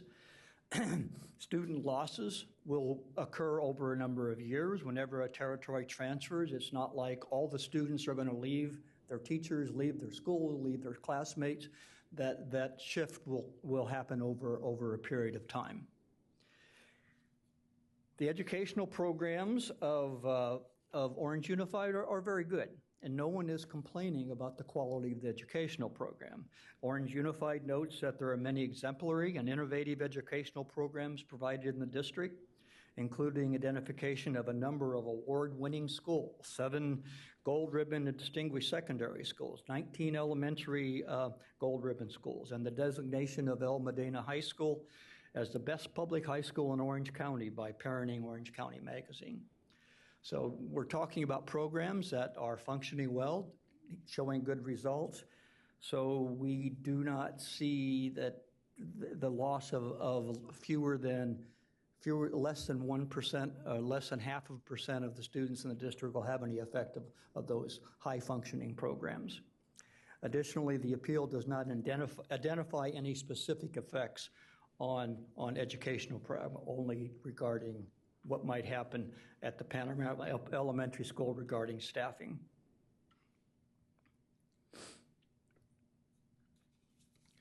The last condition that we're going to look at is that the Orange Unified School District believes that this transfer will cause a significant negative fiscal effect on Orange Unified.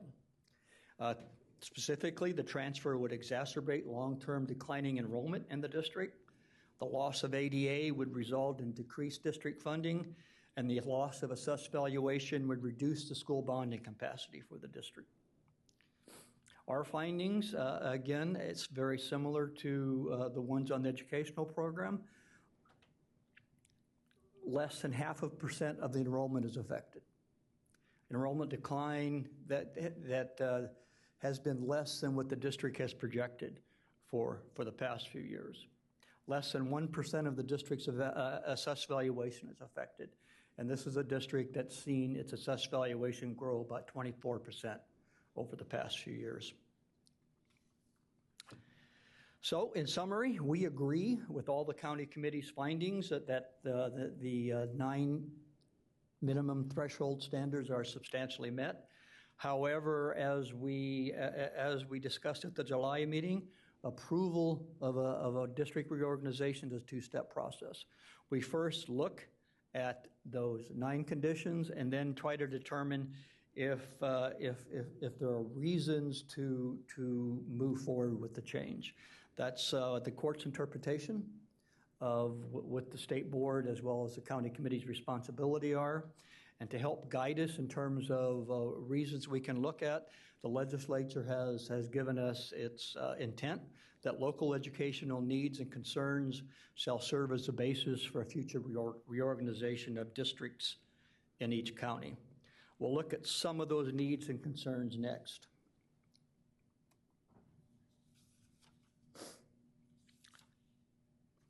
The state board has considerable discretion when it comes to school district reorganization matters. You can consider really any issue that you want when it comes to making your decision. Again, using the sports analogy, what we're doing here is we're looking for things that would confirm the county committee's action. Two of those issues that the petitioners have brought up is that there's a greater sense of community identity with North Tustin and the Tustin Unified School District, and that the county committee previously approved a transfer of another North Tustin neighborhood from Orange Unified to Tustin Unified. The map on the left shows the transfer area and its relation to the district boundary. Orange Unified Schools serving the area and Tustin Unified Schools that would serve the area if the transfer is approved are also noted on the map. Tustin's Arroyo Elementary is about a mile further away than is Orange Unified's Panorama School, which is really kind of a community school there. It's named after as I noted, it's Panorama Heights is a neighborhood, and Panorama Elementary School kind of goes with that. Tustin Unified Middle and High Schools are about 3/4 mile closer than our Orange Unified School District. However, we don't see those distances as being particularly significant, especially since Orange Unified provides bus transportation while Tustin Unified would not. As I mentioned, the proposed transfer area is part of Panorama Heights, and as the name suggests, the community is located at elevation. The only access to the community is on the southeastern edge, which abuts Tustin Unified. Again, that geographic feature is not particularly compelling for us. The map on the right is the U.S. Census Bureau boundaries for the North Tustin census designated place. And according to the Census Bureau, the petition area is not within the boundaries of North Tustin as a census designated place. And that gets to the lack of clarity that I mentioned earlier regarding what North Tustin is. But the Orange County maps are a little different, as are Google Maps. But as I mentioned, the boundaries that we are using in our analysis assumes that the petition area is in North Tustin, despite the Census Bureau's indication.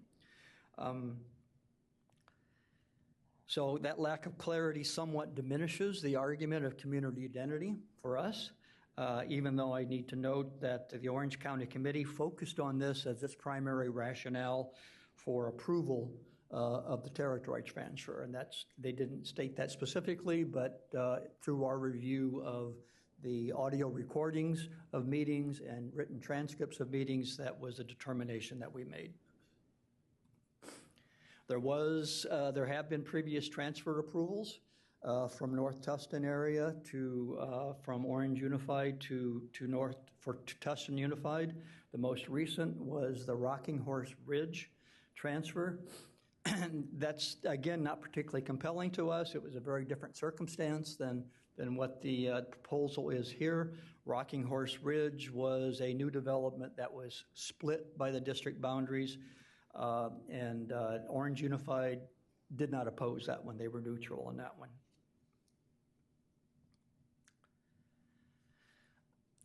As looking for reasons to confirm the action, you can also consider any reason or concern you want in making your decision to reverse local approval of a territory transfer. Two that we often look at are, one, the territory transfer likely would establish a precedent for future transfers. The transfer removes a student population that has higher socioeconomic status. In our opinion, there are two other areas of North Tustin, the unincorporated area of North Tustin, that would remain in Orange Unified if the transfer area were approved, if the transfer took place. Area 1 and Area 2, they're on the map. The real light red area shows the boundary. In looking at these areas, we believe that the number of homes and the number of students combined in those two areas is less than what's in the transfer area. So we don't see this as a particularly compelling rationale to reverse the action. I will also note, however, that Area 2 there, Panorama Elementary School, Orange Unified's elementary school, is located in that area, which would create additional concerns if there was a transfer proposal from that area.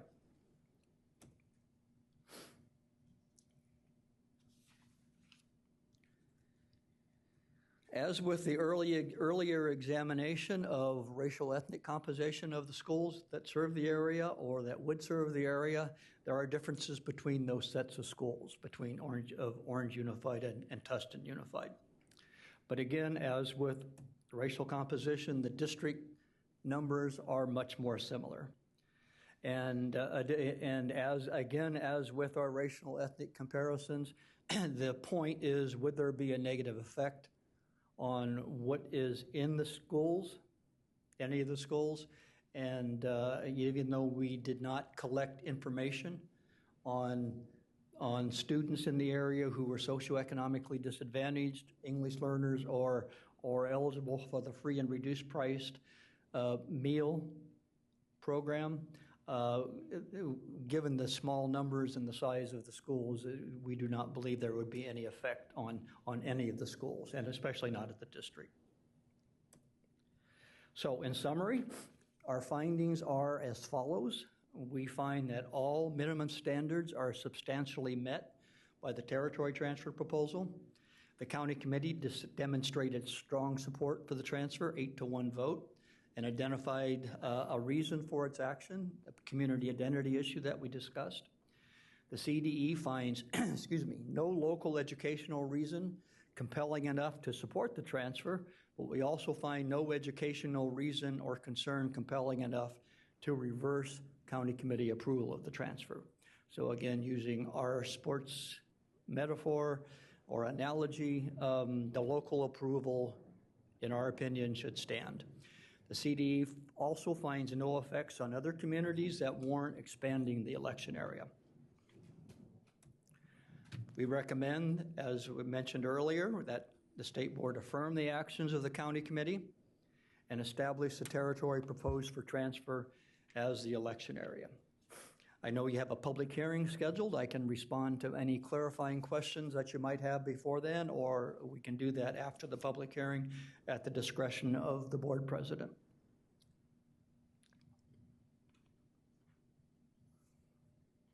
I'm on mute. If there are any just factual clarifying questions that you want to ask now, we could do that, but I'm not seeing any hands up. So I think we will move to the public hearing, and then we'll have any additional questions and conversation and discussion thereafter. I hereby open the public hearing at 3:34 p.m. We will first hear from the petitioners who are in favor of the territory transfer. They will have 12 minutes to make their presentation. We will then hear from Orange Unified and those who are opposed to the territory transfer. They will have 12 minutes to make their presentation. After the presentations, we will open up the phone line for public comment from individuals who are not part of either presentation. Petitioners, you may begin.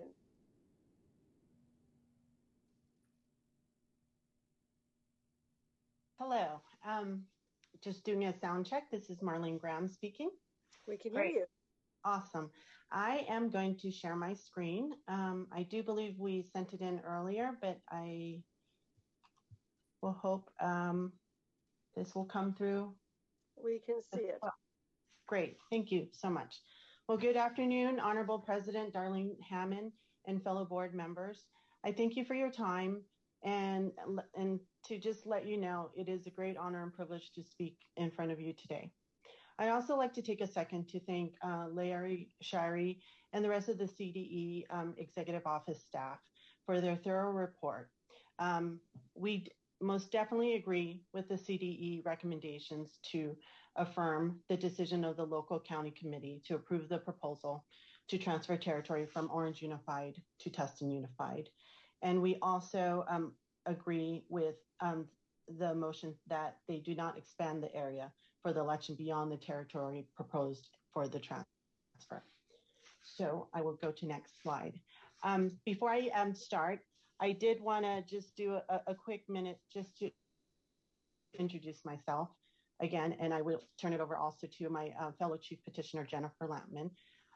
As I said, my name is Marlene Graham. I'm a proud fourth generation Californian. I had the pleasure of going through all of the California public schools from elementary all the way through high school in my beloved hometown of Montebello Unified School District. And I'm also a daughter of a retired LAUSD teacher from Echo Park. And lastly, my dad would be unhappy if I didn't talk about the fact that he was an immigrant at 17 years old with who greatly benefited from the great programs in California.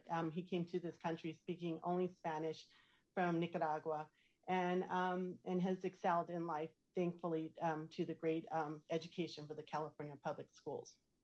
I am a mother of three, one still in elementary school and twins in middle school that went through the elementary school at Tustin Unified and is now still on transfer to their middle school. And I bring that up because this is why I'm here. This is why Jennifer Lampman's here. These are children that get to walk to school right now from their homes to their local neighborhood schools in North Tustin. So that's just a little bit about me. I just wanted to give you a picture of my deep roots in California and my deep support of California public schools, because I believe there's nothing more important to family in feeling safe and not having anxiety to question where your children will be able to go to school and that they will be able to go to school with their friends and in neighborhood community. Jennifer?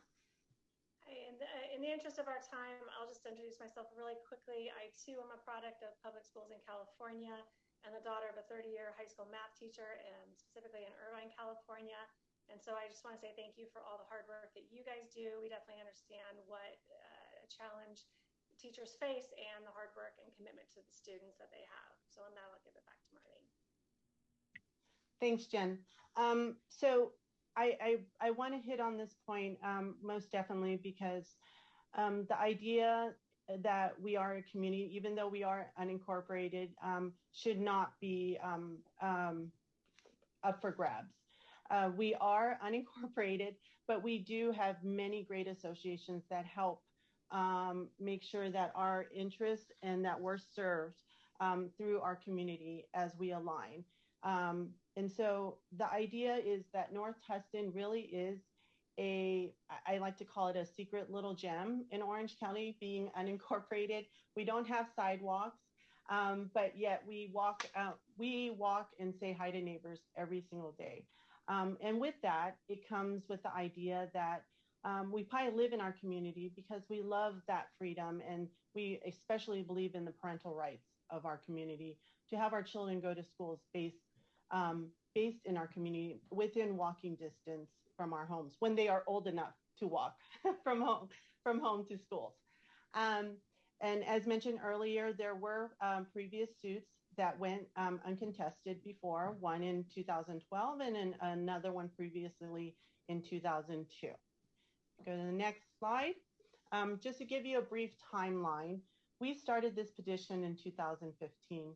We began conversations, or we attempted to begin conversations with Orange Unified. We never received any response. And so, but we did have meetings with Tustin Unified, Registrar of Voters, and we started the process. We collected over 350 signatures, more than the requirement to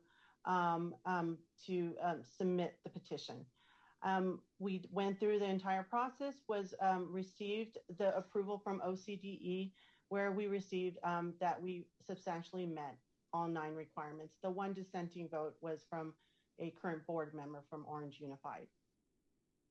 The appeal process started in 2017. And the reason why I put in the COVID delay, because we don't blame everyone. We have all been on this pause. So we understand the 5-year delay, but here we are 5 years later. And I show this timeline because this is 7 years of commitment from our community. It might be only Jen and I speaking in front of you today, but our vast majority of 459 homes, neighbors, we have stayed committed to this, talked about this through every medium that you can imagine, from neighborhood meetings to next door to everything you can imagine. So the point is, we have been committed to this petition. And just really quickly to talk about this North Tustin community profile and our identity with this. As mentioned, it's roughly about 10,000 homes across this large unincorporated area. We are 100% serviced by the county, not from any other city, not from the city of Orange or any other city. It is all by the county. And as such, the census designated area, there are multiple small communities, if you want to call them that. Cowan Heights, East Tustin, Lemon Heights, North Tustin, and ourselves, Panorama Heights, including Red Hill. Our mailing address, my mailing address on the hill and surrounding Panorama Heights area, it is recognized by the U.S. Postal Service as North Tustin. It's what's on my passport, my driver's license, all my mail, and also my ballot that I just turned in. So our diverse community, I want to highlight that too, because I came from a diverse neighborhood where I grew up in Montebello, and I loved it. And when I picked my community to move to next, that's what I wanted to live in an area where we felt we had people from different backgrounds and experiences, and provided a rich environment for our families. What's really of note also is the rest of our neighbors, my neighbors that I can touch across the street, are already part of Tustin Unified, 95% of them. Panorama Heights too, and we call it too because what you saw previously in the map, you might have seen the word Panorama Heights and it was cut in half because our other neighbors in Panorama Heights were drawn in for Tustin Unified. So what we're looking at is to unite the last 4% that we represent, that is still currently in Orange Unified, to be part of Tustin Unified. You saw this map earlier. What this really is a map of Tustin Unified School District boundaries. As mentioned, the 95% of North Tustin, which we are most 100% definitely part of North Tustin. This is the map that we're looking to include. As I mentioned, 95% already under Tustin Unified. We represent the missing 4%. And as in total, the affected students are less than 1%, which is 1/3 of a percent of Orange Unified's population. I'm going to turn that over to Jen at this point. Okay, thank you. Just really quickly, I know we heard the argument by Orange Unified that there would be a negative impact on finances. So we just wanted to highlight what we have been able to find, because obviously that's not our intention, is to hurt anybody in this endeavor. But in looking at Orange's budget for the current fiscal year, they're projecting $341 million in revenues compared to $335 million in expenses, and are actually projecting to increase their fund balance over the past fiscal year. As a finance director for a local city whose budget is sadly only $45 million, I can strongly agree with the CDE's assessment that the transfer of our, less than 1% of the territory would not have a negative impact financially on Orange, and in fact, it would be so small it would be considered de minimis. Same goes for their bonding capacity with the assessed value. I professionally have seen the reports on the assessed value growth and agree that there would be no impact whatsoever on any bonding capacity in the future should the transfer be pushed forward. In addition, there was no fiscal impact cited for the previous transfer of Rocking Horse Ridge. It wasn't just uncontested. They actually stated there would be no fiscal impact. And the argument that it was a new development, it actually was built in 1981, but not transferred for 2012. So it wasn't really cleaning up the separation of a new development. It was really, similar to what we're looking at doing right now. And I just wanted to highlight there on the bottom right that some of the projections for declining enrollment, as the CDE analyzed and reported out, didn't come to fruition. They didn't lose as many students as they had originally thought. And even as one of the board members is highlighting, the enrollment is up in Orange over projections, while most other districts are experiencing declines. Next slide, please. One thing also just really quick, we also want to highlight there's a new development in Orange Heights of approximately 1,200 homes being constructed, which should more than make up for development impact fees and also any sort of vacancies. They're going to have a significant amount of students that could easily backfill the vacancies created specifically in Panorama Elementary. As Marlene communicated, our goal of this petition has always been to unite North Tustin, and while property values increasing are only good when you go to sell your home, and as my son has made me promise never to sell my house, that's definitely not our goal of this petition. And the appraisal that was cited, just to highlight, was done in 2013 under a scope for determining the chance of success for a proposed bond measure. So it wasn't looking at specific zoning or property sizes. It's not an apples to apples comparison. So given the time frame that's elapsed and just really the big picture scope of it, it's really not a support tool for this argument by Orange. But really what we want to highlight, the biggest one, is that this is personal for us. Sorry to interrupt. Your time is up. Thank you.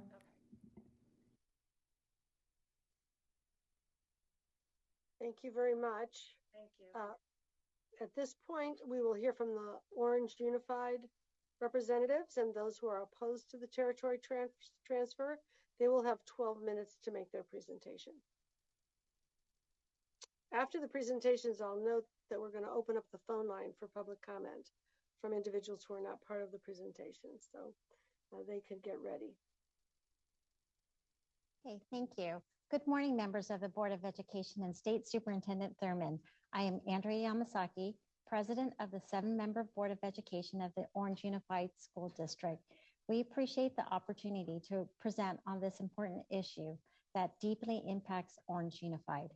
Our presentation is a summary of the highlights due to the limited time afforded to us today. Orange Unified opposes the transfer because it is a drastic measure that has severe consequences and negative impacts on student education. We encourage this body to scrutinize and to deny this petition. Deference to the 2017 County Committee recommendation is neither required nor just. I am now going to call on Vice President Kristen Erickson. Thank you. Good afternoon, members of the State Board of Education and State Superintendent Thurman. My name is Chris Erickson, and I was elected to the OUSD board in 2018. My trustee area includes Orange Unified's Panorama Elementary School and Santiago Charter Middle School, which serve students residing in the proposed transfer area. I come also as a proud graduate of El Medina High School and a parent of 2 former Santiago Middle School students and 2 El Medina High School graduates, who I'm proud to say have graduated from college, and one has gone back to serve as a public school teacher at Santiago Middle School. The other is attending law school now. I've been aware of this issue before this committee since 2016, and I spoke as a parent at that time to the county committee opposing this transfer 5 years ago. I found it inconceivable, and I still find it inconceivable, that a tiny group of mostly wealthy people who knowingly moved into Orange Unified School District could force their will and acquire, like a hostile takeover, a portion of OUSD and merge it into another district for no real reason except their personal feelings of identity with another community. This area we are talking about has been part of Orange Unified School District for nearly 70 years. 80% of the students that reside in this area are enrolled in Orange Unified School District school currently. This is a view from Panorama Elementary School looking west up Crawford Canyon Road. The red car that you see is within 1/10 of a mile of Panorama Elementary School. All of the houses you see here have been in Orange Unified since it was formed in 1954. If the proposed transfer is approved, all of the students residing in these houses that you see up here on the hill will no longer be part of Orange Unified School District. This is another view of all of the homes that are currently within Orange Unified looking east. The houses in the foreground will be left in Orange Unified, but all the houses that you see on the hill back there will be transferred to Tustin Unified should the transfer be approved. Here's another view looking west from these luxury homes on the hill that will be transferred to Tustin Unified. Petitioners have not included any of the homes behind these luxury houses in their petition for transfer. The school behind these homes, Jordan Elementary School, and the adjoining houses will remain in Orange Unified. It's clear from looking at these pictures that the petitioners excluded low-income homes from their proposed transfer. This will, in fact, exacerbate the socioeconomic disparities that already exist in the attendance area. Less than 20% of the students who reside in the proposed transfer area choose to attend Tustin Unified Schools. Students in Orange Unified already have the choice to attend Tustin Unified through an existing robust inter-district transfer program.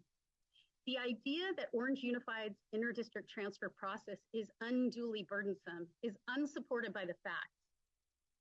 Looking district-wide for the 22-23 school year, there are 401 students attending Tustin Unified on inter-district attendance permits granted by Orange Unified. Further, our process encourages applicants to visit our schools before they make a final decision to transfer. The transfer process in Orange Unified is similar to all those in our neighboring districts. We all have pride in our educational programs, and we would love for our residents to stay within our district. However, we don't force anybody to stay in our district. Focusing on just the proposed transfer area, there are currently 127 students residing there. 105 of these students that represent 63 households, or 82.7%, attend Orange Unified Schools, and only 22 students that represent 15 households, or 17.3%, choose to attend Tustin Unified. It would be absolutely unreasonable to force parents of 82.7% of the students in the proposed transfer area to seek transfers back into Orange Unified to attend the schools that they are currently attending. It's important to note that the 17.3% that currently have transfer permits did not seek those transfers because of dissatisfaction with educational programs or opportunities, but rather stated reasons are generally continuing enrollment, sibling enrollment, and parental employment. Like most districts in Orange County, Tustin Unified is also in declining enrollment and is vigorously encouraging inter-district transfers to their school. Tustin Unified has already posted instructions on their website for how to apply for permits to attend Tustin Unified for the upcoming 23-24 school year. So between our robust inter-district granting of permits and their desire for students from outside of the district, there's no problem for those who want to choose to go to Tustin Unified from that area. There is no reason to transfer the entire property over there for just a few students. The forced transfer of half of the Panorama attendance area will result in a cut to teachers and staff and may lead to Panorama's closure, which by all accounts would be tragic, as everyone agrees Panorama is a gem to the community. I thank you very much, and I will now call on Board Member Anna Page. Good afternoon, members of the State Board of Education and State Superintendent Thurman. I'm Board Member Anna Page, and I'm also a family and community engagement expert and a doctoral student in education. I am proud of our schools. Orange Unified Schools provide a fantastic education, and I know firsthand from being a graduate of OUSD and also having my 2 young children in OUSD. This move to secede is all too common. It is happening all over the country. Numerous communities have seceded from their school districts, and these communities involved were less diverse and had higher property values than those they left behind. This compounds socioeconomic inequalities that plague public schools. I am very concerned that if the proposed transfer is approved, that it will result in an even greater disparity of socioeconomic differences within the attendance area. The CDE acknowledges that some county committee members expressed concerns, noting that the overall demographic disparity between the districts were a little troubling. Members further commented that the proposed transfer, if approved, probably would move those numbers in the wrong direction in reference to the racial and ethnic disparity. It is further troubling that the CDE only compared district-wide socioeconomic data between the 2 districts when the integrated education environment should be viewed comparing the 6 impacted schools. There's a marked difference in the socioeconomic data between these 6 schools. The 3 orange schools, as depicted in the orange color, serve a significant larger population of students who are English learners, receive free or reduced meals, and are generally socioeconomically disadvantaged compared to the 3 schools in Tustin, as depicted in blue. In conclusion, the question is not necessarily intent, but the impact of this transfer. This transfer would exacerbate disparities and negative impact of mental health in other students and proposed transfer area. This undermines diversity, equity, and inclusion efforts by Orange and the State Board. The CDE makes no mention of these crucial impacts and is out of date and out of touch with reality. Thank you so much for your consideration.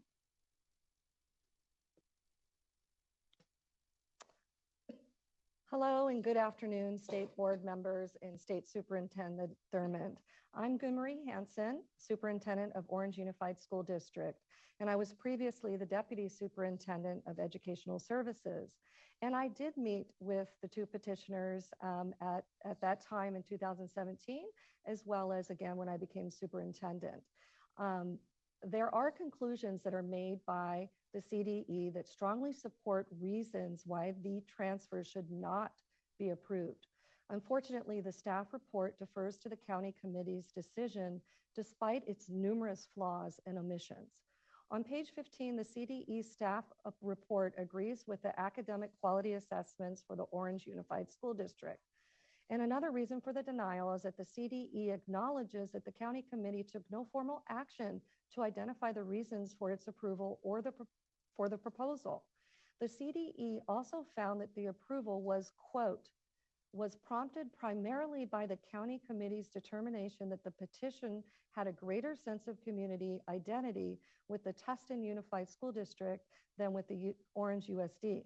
The county committee decision was based on subjective beliefs of the petitioners rather than objective factors affecting the community. In fact, CDE found that none of the reasons offered by the petitioners made a compelling enough case to approve the proposed territory transfer because of the following issues. Number 1, lack of consensus regarding the territory North Tustin comprises, which was discussed by Mr. Shirey. The fact that the additional North Tustin territory, and this is number 2, would remain in Orange USD should the current proposal be approved. And number 3, the long-standing attendance from the proposed transfer area at OUSD schools. In all due respect, the CDE is incorrect and should not defer to the county committee's recommendations, which apply an arbitrary standard that there must be a compelling reason to deny the proposed transfer. That erroneous standard does not comply with the Education Code or Title V, Section 18573. Again, the CDE is not a referee, and this is not a sports match. The burden, in fact, falls on the petitioners to justify the merits of the proposed transfer of territory. Again, the proposed transfer will have a negative impact on Orange Unified educational programs. Any loss of students from CDE opined that any loss of students from Panorama Elementary School would be gradual and occur over a period of time or years. This is purely speculative. There's no valid reason why Panorama Elementary... Sorry to interrupt, your time is up. Thank you. Thank you.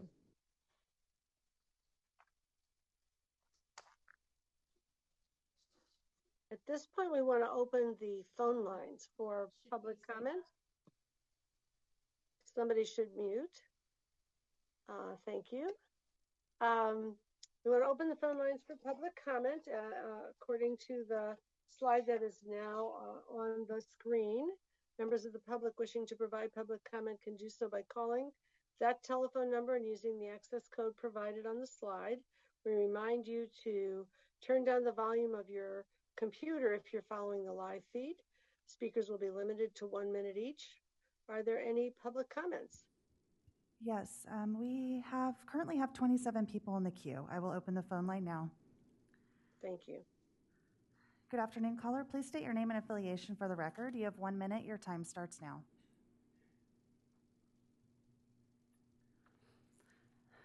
Caller with the last four digits, 3352. You are now live. Please start your public comment. Hi, my name is Tatiana Kuyumjin, and I live in the neighborhood that is being considered to be rezoned to Tustin Unified School District, and I do not consider myself a part of TUSD. I went through Orange USD since kindergarten, along with my 4 younger siblings, 2 of which are attending Almadena High School currently. I loved OUSD so much, I wanted to come back and teach here. So I'm now a middle school OUSD teacher at Santiago Charter Middle School. I do not agree with the rezoning of my neighborhood to Tustin because everyone who lives there and wants to continue to attend Orange Unified Schools will now have TUSD as their home school of residence. If parents want their child to attend Tustin Unified, I believe they can do so with the intra-district transfer form and instead not make everyone else have to apply to continue going to their current OUSD school. Thank you. Thank you. Next caller, please state your name and affiliation for the record. You have 1 minute. Your time starts now. Yes, my name is Steve Lampman. I live in the area.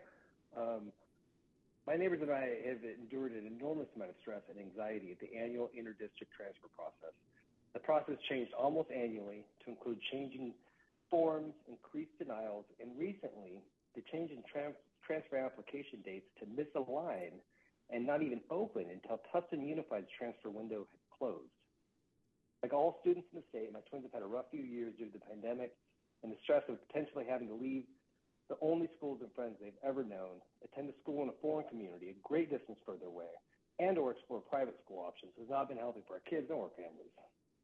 As the board discussed earlier in today's agenda, the social, emotional well-being, and mental health of students in California is at a crucial point. And if COVID has taught us anything, people need their community, stability, and belonging more than ever. Thank you. Thank you. Next caller, please state your name and affiliation for the record. You have 1 minute. Your time starts now.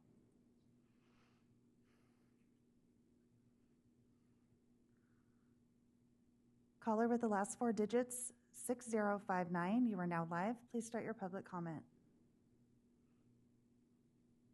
Good afternoon. I am Heather Irwin, a teacher and parent of Orange Unified School District for over 20 years. I have taught at Panorama Elementary since 2010. All 3 of my delightful children are products of Panorama Elementary.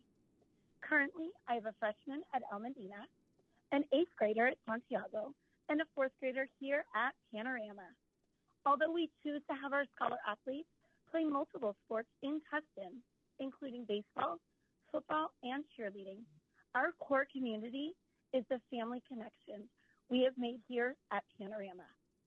These are the families who we rely on for carpools, babysitting, and social engagements. If this transfer occurs, I will lose my community, and that's what affects school pickup, after-school activities, and loss of friends for both me as a parent and my children. And as a teacher, I am terrified of this transfer. Class sizes would be smaller, thus creating more combination classes. Thank you, caller. Your time is and up. peer group changes. Next caller, please state your name and affiliation for the record. You have 1 minute. Your time starts now.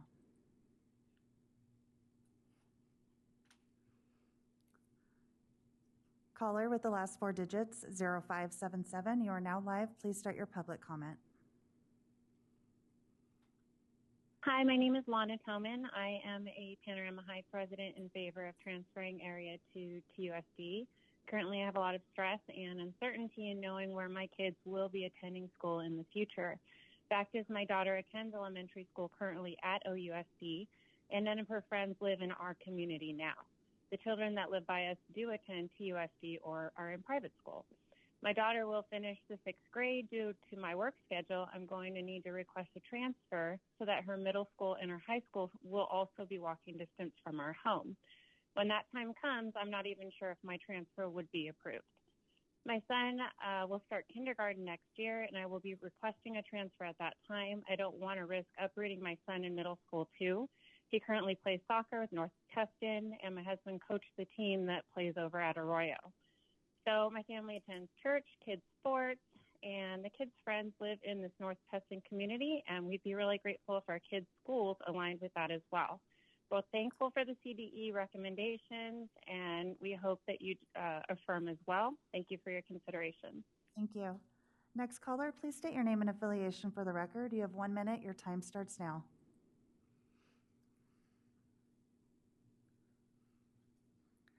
Caller with the last 4 digits, 3800. Please start your public comment now.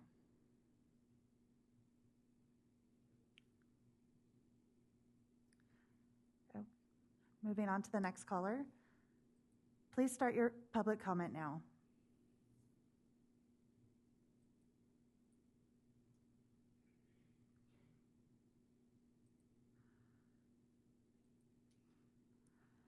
Caller with the last 4 digits, 6668. Please start your public comment now. Good afternoon. My name is Anthony Dang, and calling in petition for the fact that my family, our family just recently moved to the neighborhood in Panorama High because we fell in love with the community, and that is so diverse and tight-knit. So we've been participate with a lot of things going on with the rest of North Tustin neighborhood, where we have soccer for my little daughter over Sundays, and then my newborn son going to get baptized in the church down the hill near Foothill High School here. So that's where we go to church. But then, you know, they often play with each other as well as my neighborhood. And now we not knowing where we're going to be going for school. And especially with the, you know, I'm listening to this whole thing about the transfer. Looks like we have to do it every single year if that's what we need to do for my kid to attend school. Thank you, caller. With the Your rest time of is her up. Next caller, please state your name and affiliation for the record. You have 1 minute. Your time starts now.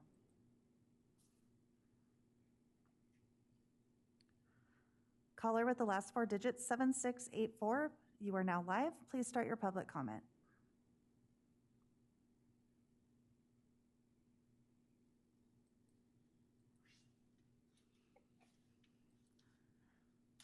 Caller with the last 4 digits, 6366. You are now live. Please start your public comment.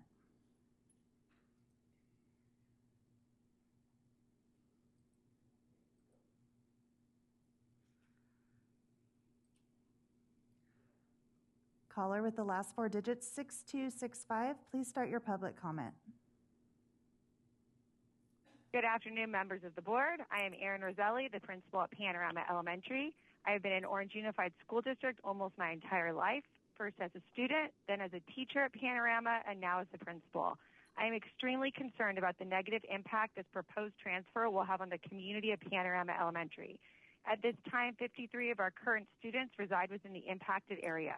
The loss of these students and the loss of the attendance area will substantially impact our school with the elimination of teachers, staff, funding, and our programs offered.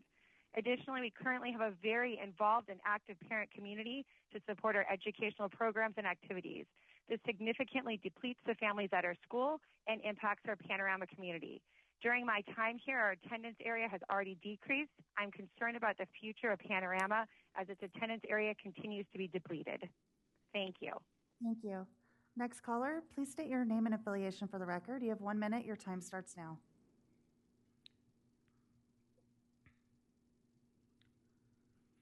Caller with the last 4 digits, 0975. You are now live. Please start your public comment. Yes, my name is David Rivera. I'm the Deputy Superintendent for Orange Unified. The facts that, well, first of all, Orange Unified is a very diverse school district within the Orange County area. The facts are incorrect that were and generalized with the data that was shared early in the presentation.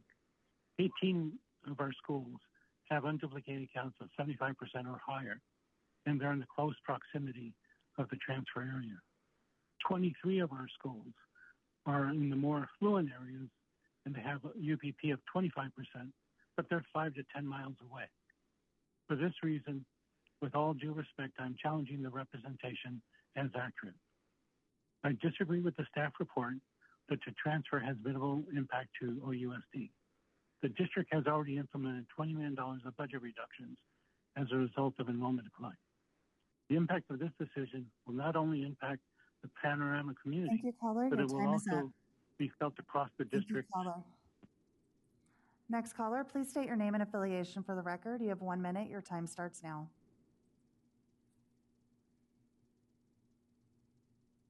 Caller with the last 4 digits, 2233. You are now live. Please start your public comment. Thank you. My name is Kathy Moffitt. I am a trustee of Orange Unified School District since 2001. I have also been a member of the Orange County Committee on School District Organization for 6 years. I want to refute the testimony given by the petitioners that OUSD did not respond to their earlier attempts to contact us. As a board member, I spent several hours one morning with all the petitioners. I'm shocked that they don't remember that, but it was an in-depth conversation. But I want to tell you today that my position is, and it's a strong position, that this petition must be denied for this very important reason. It seeks to segregate this small, elite, wealthy subset of the community from the larger community of culturally and economically diverse neighbors whose kids now all attend school together in Orange Unified. These, the vast majority of Panorama Heights students and their parents, all have chosen to go to Panorama, Santiago. Next caller, please state your name and affiliation for the record. You have 1 minute. Your time starts now.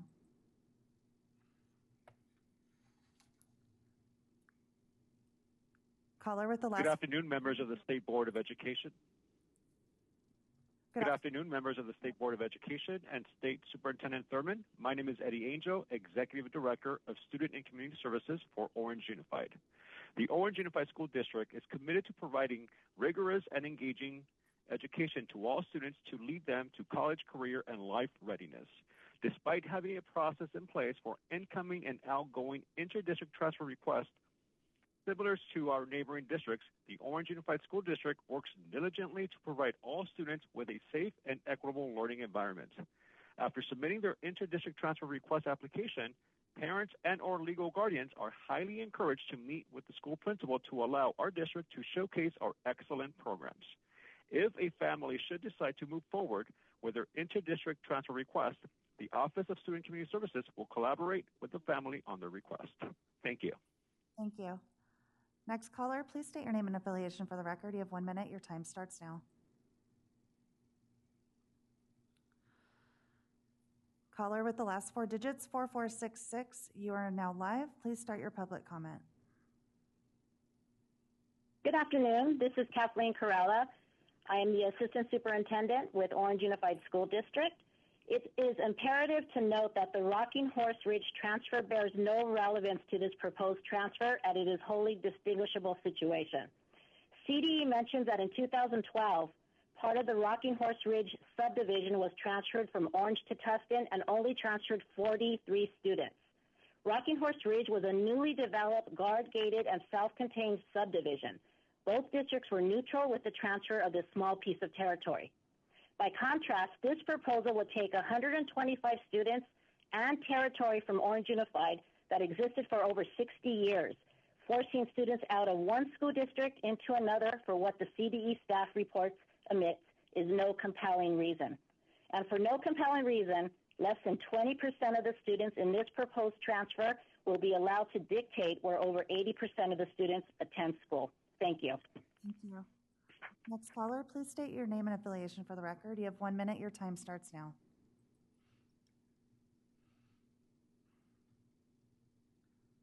Hi, my name is Sandy Davidson. I'm motivated to speak today as I feel very passionate about this issue. I'm a parent and an active community leader. I believe that if the petition is approved, it will have a huge impact on our community. All three of my children attended Orange Unified School District schools, Panorama, Santiago, and El Medina. They had many friends from the affected area. They've grown up with these kids that they've played sports with and gone to Girl Scouts with, and they're continuing to get together today. So many entities will be impacted if this change is allowed to go through. OUSD revenue base will be eroded with the bond measure we passed to upgrade our schools, taking these high-value homes out of the equation. Our Girl Scout service unit will be impacted as we have many members from this area and we are aligned with schools and a school district. Our Little League will be impacted as the boundaries for South Sunrise are aligned with a lower portion of our school district. That'll have a huge impact on that community. We've all been a part of this community together. It may also put our local elementary school, Panorama, at risk of closing. So there are many unintended consequences. Next caller, please state your name and affiliation for the record. You have 1 minute. Your time starts now.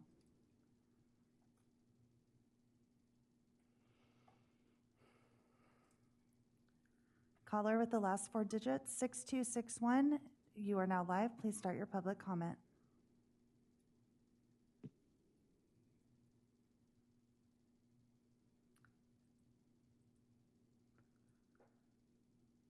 Caller with the last four digits, 1680. You are now live. Please start your public comment. My name is Christy Franco. I'm calling in opposition of the rezoning of Panorama Elementary School. In 2001, my husband and I purchased our home in Panorama Heights neighborhood, the exact neighborhood that's being considered for rezoning because it was in Orange Unified and it was 0.5 miles from Panorama. Our daughter and son both attended Panorama, went on to Santiago Charter Middle School and El Medina High School with their Panorama Elementary School friends. Both thrived academically, socially, and emotionally during their time in Orange Unified. Our daughter recently graduated from Gonzaga University, and our son is a junior at Seattle Pacific University as a student athlete. Our children's current achievements began and are directly due to their academic origins at Panorama and continued academic and extracurricular opportunities in Orange Unified. It would be unfair for those who want to attend Tustin Unified to force my entire neighborhood to be rezoned. They have an option of doing so through interdistrict transfer, and if they want to attend Tustin, they should do it in that. Thank you. Next caller, please state your name and affiliation for the record. You have 1 minute. Your time starts now.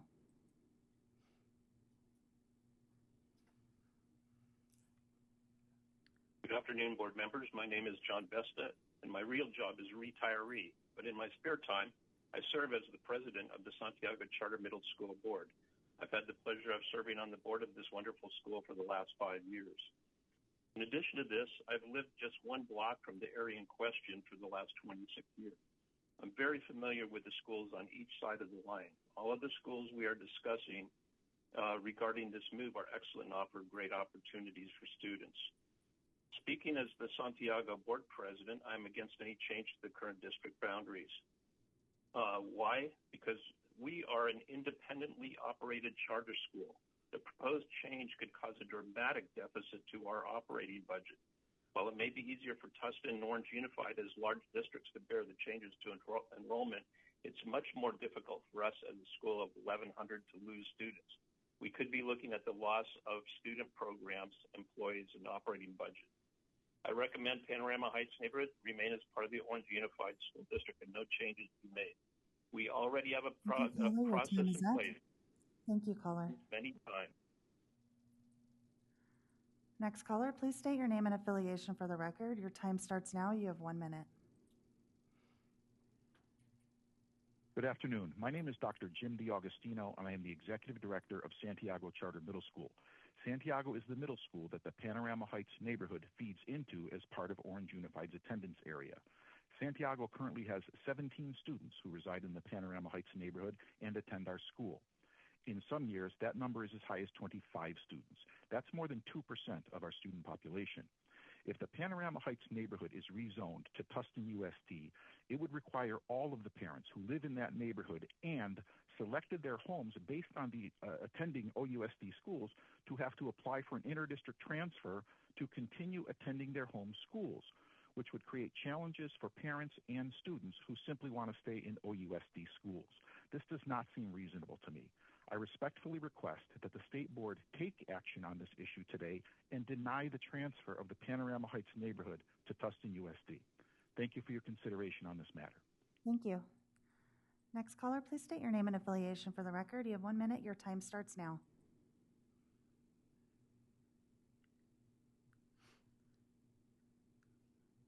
Caller with the last 4 digits, 1592. You are now live. Please start your public comment. My name is Claire Bridge. I'm the parent of a Panorama Heights resident and the grandparent of a kindergartner attending Arroyo Elementary in the Tustin Unified School District on an interdistrict transfer. I urge the State Board of Education to uphold the California Department of Education recommendation and the County Committee approval of the proposal to transfer territory from the Orange Unified School District to the Tustin Unified School District. I'd like to add that I find it offensive to suggest that the motivation of these engaged and concerned parents is socioeconomically motivated. Thank you. Thank you. Next caller, please state your name and affiliation for the record. You have 1 minute. Your time starts now. Thank you for your time today. My name is Ashley Pedroza, and I serve as an administrator at Santiago Charter Middle School within the Orange Unified School District. I'm calling in opposition of rezoning the Panorama Heights community. Santiago Charter Middle School over the last 5 years has been recognized as a California Democracy School, a P21 exemplar school, where WASC accredited, and a California Civic Learning School of Distinction. Many of these distinctions have been accompanied by visits from people across the state. The feedback from all of these committees is always Santiago and OUSD do an exemplary job of valuing diversity, inclusivity, and providing programs to students unseen anywhere else. Our programs and offerings would be dramatically different and depleted if the families of Panorama Heights were rezoned to Tustin Unified. These are and have always been Orange families, and we are proud to be their school. Thank you. Thank you. Next caller, please state your name and affiliation for the record. You have 1 minute. Your time starts now.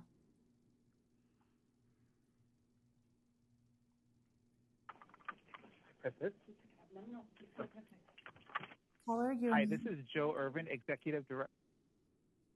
Hello, this is Joe Irvin, Executive Director of Innovation and Excellence with the Orange Unified School District. Public comment cards were reviewed. The comment cards sent to SBE email represent 48 individuals.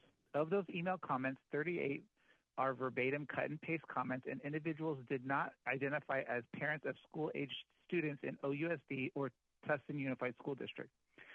These are residents in the proposed transfer area who have been asked to send in comments with a cut and paste email. Only 4 email comments were from OUSD families, 3 who support the transfer, and 1 that does not. 4 other email comments were from Tustin Unified School District parents who are inter-district transfers approved by Orange Unified School District. This is significant as the majority of those who are commenting are not parents with children in schools, but residents who have other motives. Thank you. Thank you. Next caller, please state your name and affiliation for the record. You have 1 minute. Your time starts now.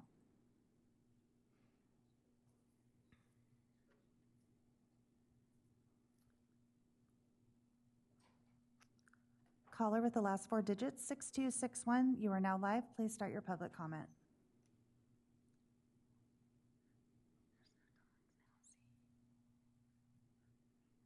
Moving on to the next caller. Please state your name and affiliation for the record. You have 1 minute. Your time starts now.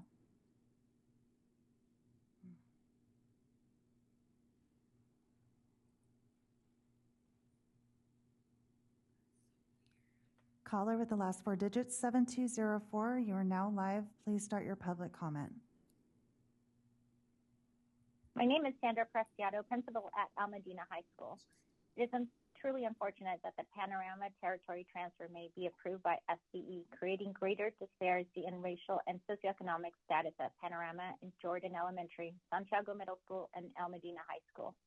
The CDE mistakenly makes comparisons to district-wide data and not the impact in the attendance area, therefore stating the territory transfer is insignificant.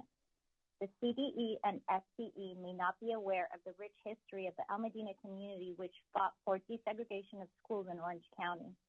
This petition takes us backwards in the fight for equity and access and does not honor nor uphold what plaintiff Lorenzo Ramirez fought for in Westminster versus Board of Education case.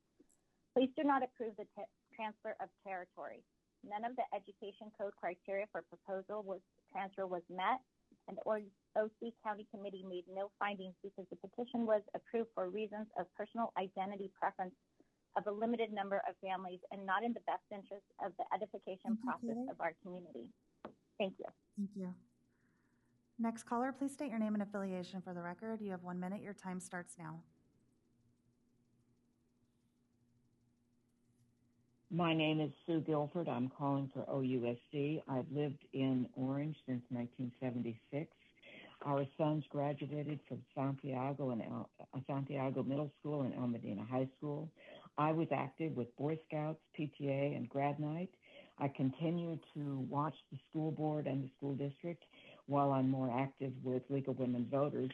I learned about this proposal from a friend who will be affected.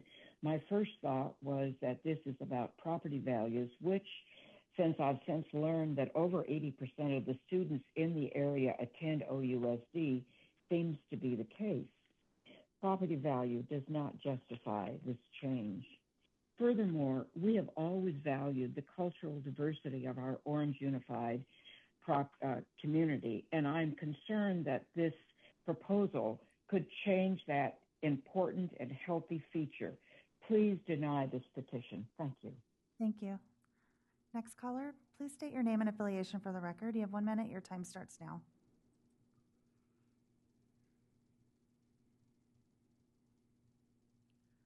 Hello, my name is Darshan Smallwood, and I come to you as a concerned citizen and a parent of 3 OUSD students, one who is currently at Almadena. We live adjacent to the area in question and also shop and have played sports in Tustin, much like the petitioners. I'm concerned by the petitioner's statement that they identify with TUSD. And I have to wonder if it's because the demographics look a little bit more like their neighborhood. I noticed on the map that they didn't take the less affluent neighborhoods with them, and you have to consider and ask yourself why. I think this is a terrible thing. I'm so grateful for my children's inclusive and diverse educational experience. One last thing, I see a lot of these numbers on how this is going to impact our district as a whole. However, I think you need to know how this will impact our community, specifically the 3 schools affected. Almadena is a school that I see on the precipice, and we are losing affluent students before they even get to campus. This will exacerbate the problem. I've asked that you allow all the Almadena area to vote on a transfer if you do choose to deny the petition. Thank you. Next caller, please state your name and affiliation for the record. You have 1 minute. Your time starts now. Hi, my name is Lynn Marie Frediani. I'm a graduate of Orange Unified School District as well as a proud parent of 4 OUSD graduates. And even though my children have currently graduated, I continue to be an active volunteer within the OUSD community. I attended the Orange County Department of Education County Committee meeting for school district reorganization hearing in 2017 in order to speak about how this would create a segregated division. However, when I attended the meeting, I was shocked by what I witnessed. I thought it would be a hearing where the voting members would be neutral parties listening to information regarding this potential transfer. Instead, I saw winks from the dais from then Tustin Unified trustee Francine Cento directed at the petitioners after they spoke. It also appeared that other committee members were voting on the issues were familiar with the petitioners. At the end of the meeting, I then witnessed the committee members meeting with the petitioners out in the parking lot, with one of the committee members even giving a petitioner a ride home because they both lived in the same North Tustin area neighborhood. This is not okay. This was not a fair or unbiased decision that was made. I ask you to please reverse the decision of taking Orange Unified's property and giving it to Tustin Unified. Thank you. Thank you. Next caller, please state your name and affiliation for the record. You have 1 minute. Your time starts now. Yes, my name is Karen. My kids attended Orange Unified elementary schools before my family moved overseas for a couple of years. And upon return in 2013, my kids were ready to start 7th and 9th grade. I investigated both Tustin and Orange Unified schools as I live close to the border of the districts. I called the Orange Unified district office to inquire about the inter-district transfer process, and it was explained to me, so I knew I had the option of enrolling my kids in Tustin Unified. We visited El Medina, Santiago, and Orange, and Foothill and Hughes in Tustin, and decided to stay in Orange.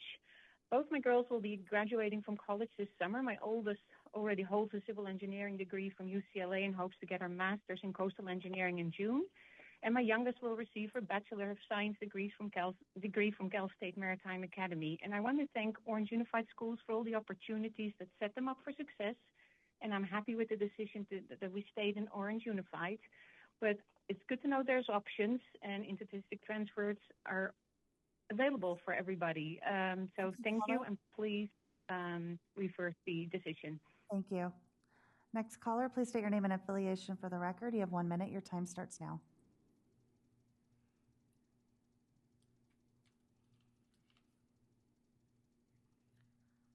Caller with the last 4 digits, 9835. You are now live. Please start your public comment. Hi, my name is Angela Cazaza-Stanfill. I am a librarian at Panorama Elementary. Additionally, I'm a parent of a Panorama 3rd grader and an 8th grader at Santiago Middle School. I would like to say, as a parent in this community, I choose to send my children to Panorama and Santiago. I am concerned about the impact this transfer would have on the schools, teachers, and programs offered. I am also concerned that a decrease in student enrollment would lead to teachers losing their jobs and the programs being removed from Panorama and Santiago. Thank you. Thank you. Next caller, please state your name and affiliation for the record. You have 1 minute. Your time starts now.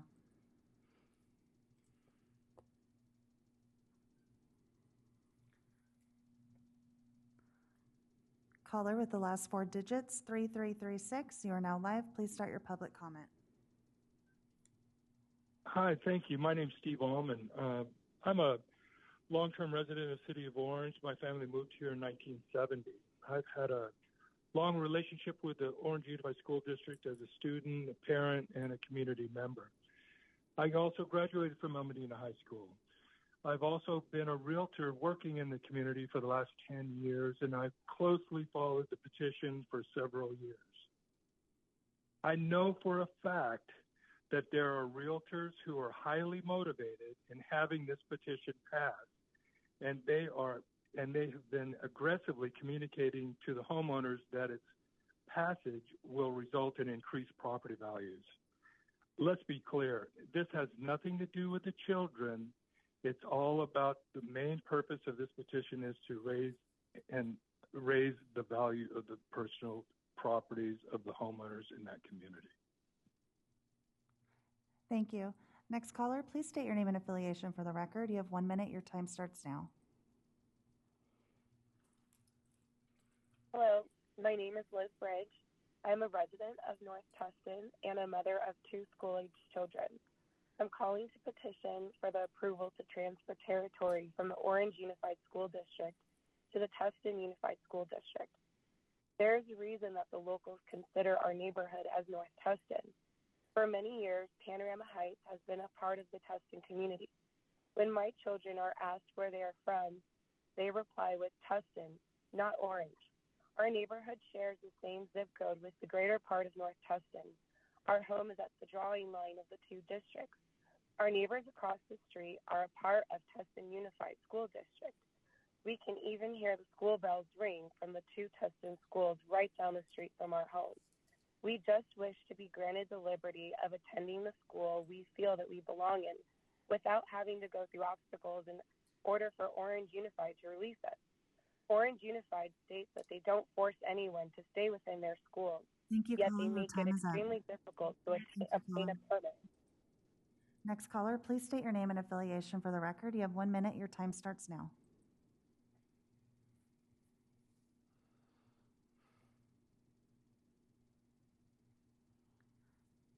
Caller with the last 4 digits, 0634. You are live. Please start your public comment. Hi, my name is Brian Alcarez. I'm a homeowner that lives on 12282 Menuda Panorama. The reason for my statement today is for the concern regarding the school district location for our 2 kids. We have lived in North Tustin for the past 12 years, and all of our activities, American Youth Soccer Association, SoCal Swim, and Tustin Western Little League, have been in and close to the Tustin locations.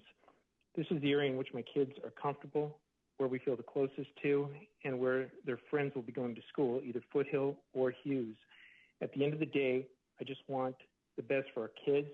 We would appreciate your consideration in this matter. I'm extremely happy that the California Department of Education recommends to affirm the transfer from OUSD to TUSD. Thank you. Thank you. Next caller, please state your name and affiliation for the record. You have 1 minute. Your time starts now.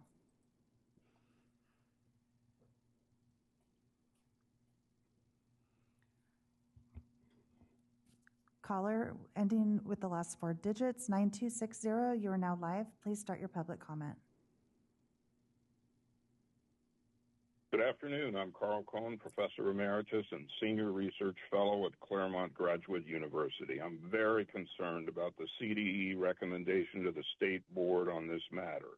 As you wade through the 30-plus pages of Attachment 1 analysis of the administrative record, the CDE seems to be saying that even though they don't find the petitioner's reasons compelling enough to support the transfer, the department is recommending approval out of deference to local control. I do not think this is the type of message that the CDE or the State Board should be sending at a time when many districts in the state are experiencing declining enrollment. I'm a huge fan of local control under the right circumstances, having served on the State Board during the launch of Governor Brown's historic initiative. Given how circumstances have changed in the intervening years, I do not think this is the right message for state leadership to send at this time. Thank you. Thank you. Next caller, please state your name and affiliation for the record. You have 1 minute. Your time starts now.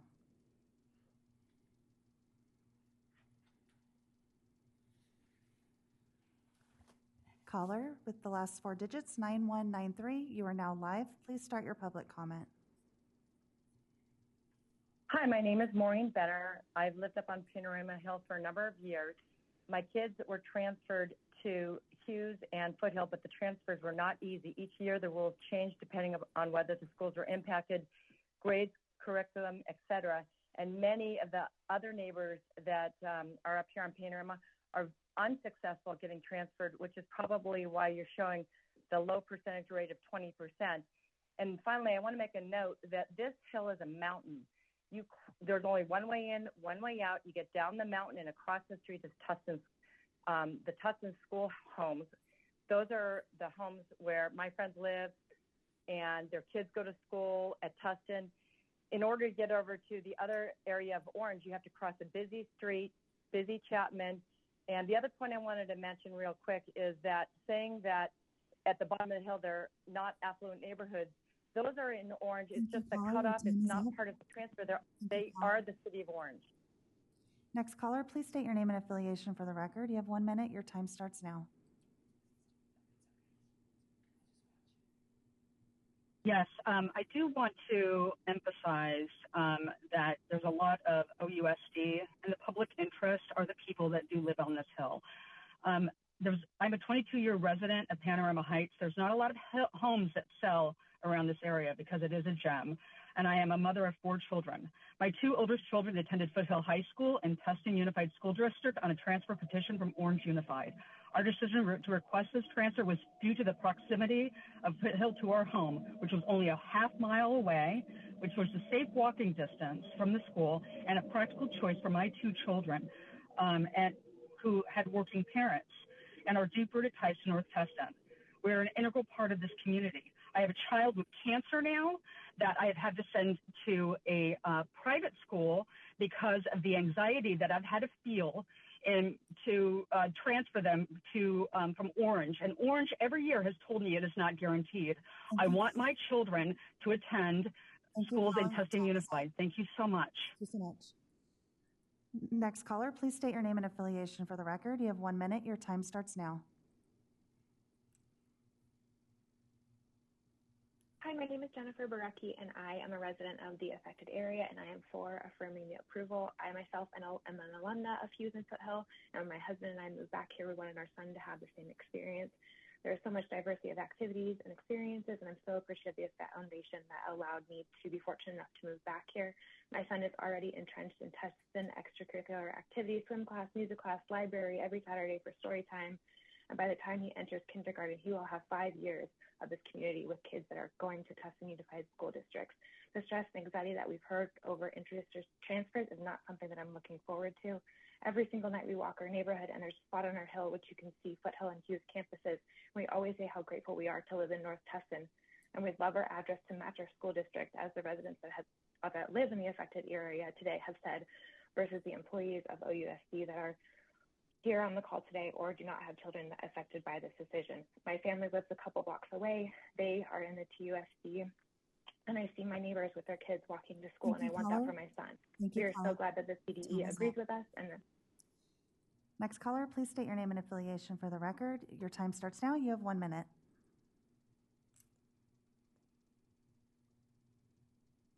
Hi, how's it going? This is Casey Bowden. I'm a resident of North Tustin.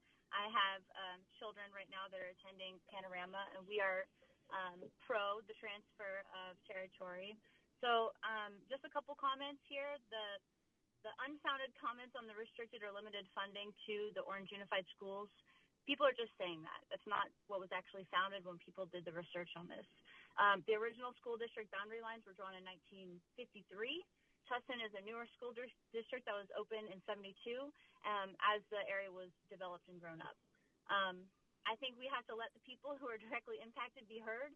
It's really cool that Orange Unified has a great arm and a lot of contacts that they could get people to call in, but you guys aren't going to be directly impacted. This is the Panorama Heights neighborhood that we're looking to get relocated to North Tustin so that we can align with our communities. My kids go to swim, we go to soccer. All of these great organizations, all in Tustin, we want to be reunited with our friends, our churches, Foothill Community Association, boundaries affect us as well. Thank you very much. Please approve the transfer. Next caller, please state your name and affiliation for the record. You have 1 minute. Your time starts now. Hello, my name is Karen Adams. I am the parent of one current OUSD student and one recent graduate.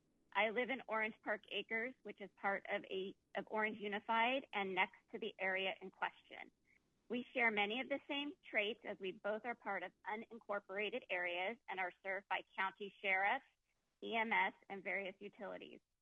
Unlike the general area outlined by the petitioners, we are an actual designated community with a general plan and a specific identity as an equestrian community.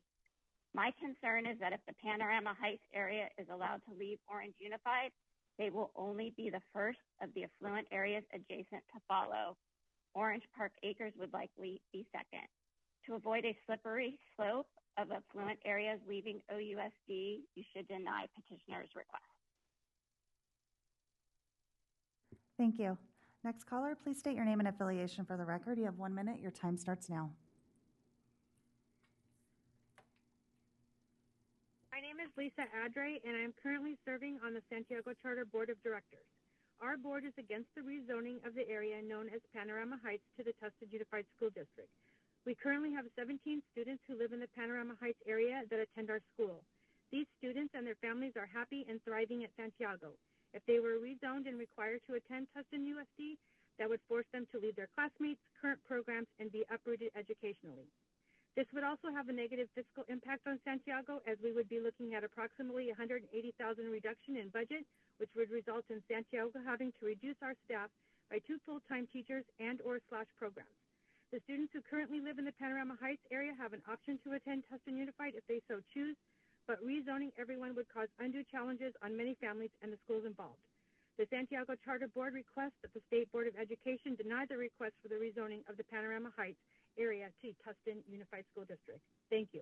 Thank you. Next caller, please state your name and affiliation for the record. You have 1 minute. Your time starts now.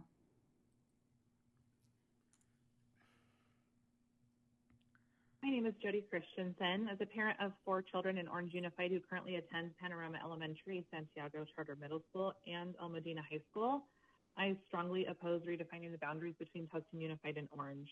Taking a large percentage of Panorama's elementaries would have a detrimental impact for all students at Panorama Elementary and subsequent schools, not just those who live in the immediate area.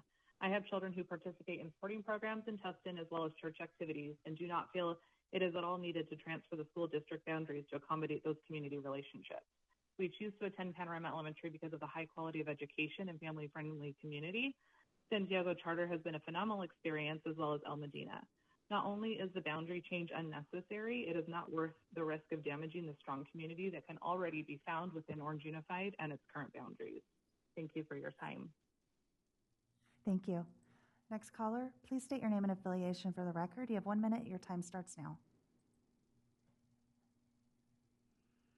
Hello, this is Lisa Green, Executive Director at Orange Unified School District.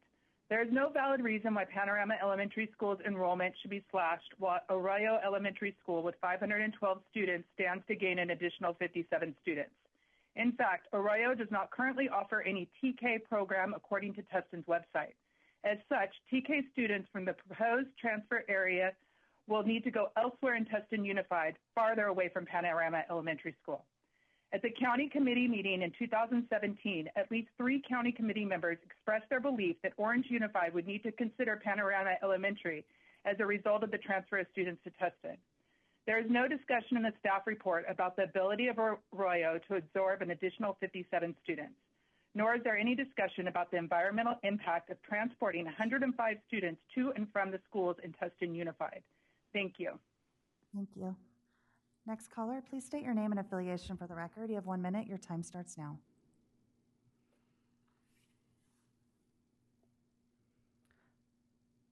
Caller with the last 4 digits, 7684. You are now live. Please start your public comment.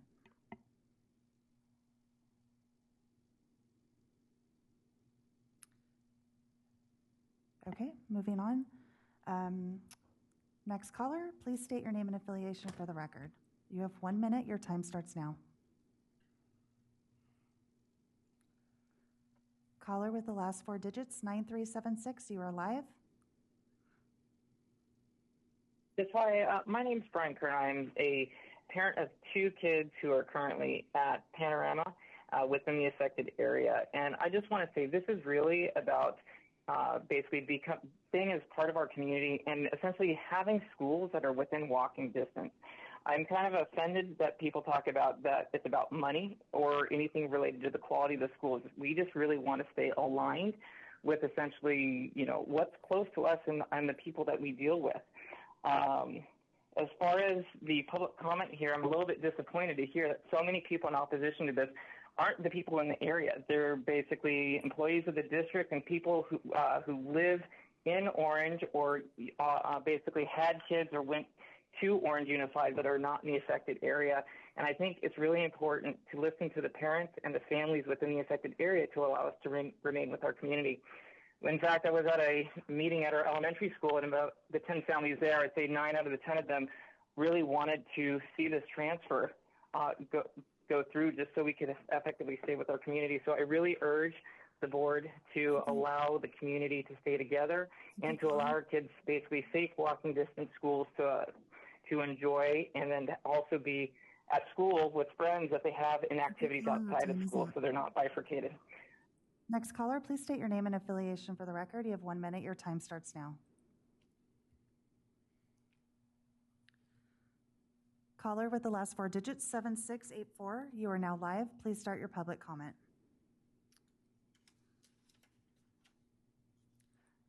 Okay, looks like they might have had a connection problem. Next caller, please state your name and affiliation for the record. You have 1 minute. Your time starts now. Why are you hanging me up? Hello? You are live. Please start your public comment. Hello?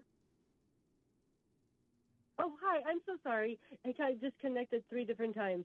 My name is Anna Lamikas. I am a 36-year resident of Panorama Heights. I've grown up here. Now I'm raising my daughter up here. She's a current student at Panorama Elementary. She's in 5th grade.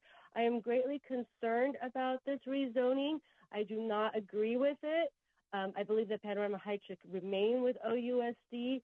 I find that I've been wanting to have her go to Santiago Middle School, and that my concern that she's now going to be almost forced to go to Hughes, where she has no friends, she has no identity with Tustin. All of our identity has always been with Orange. Growing up here my whole life, I've always identified myself as part of Orange, not part of Tustin. North Tustin has been a very new thing in the last so many years. Based on my experience and my time frame here. Also, I have been approached in 2017 by neighbors who... Thank you, caller. Your time is up. About this petition, and... That concludes public comment for item number 10.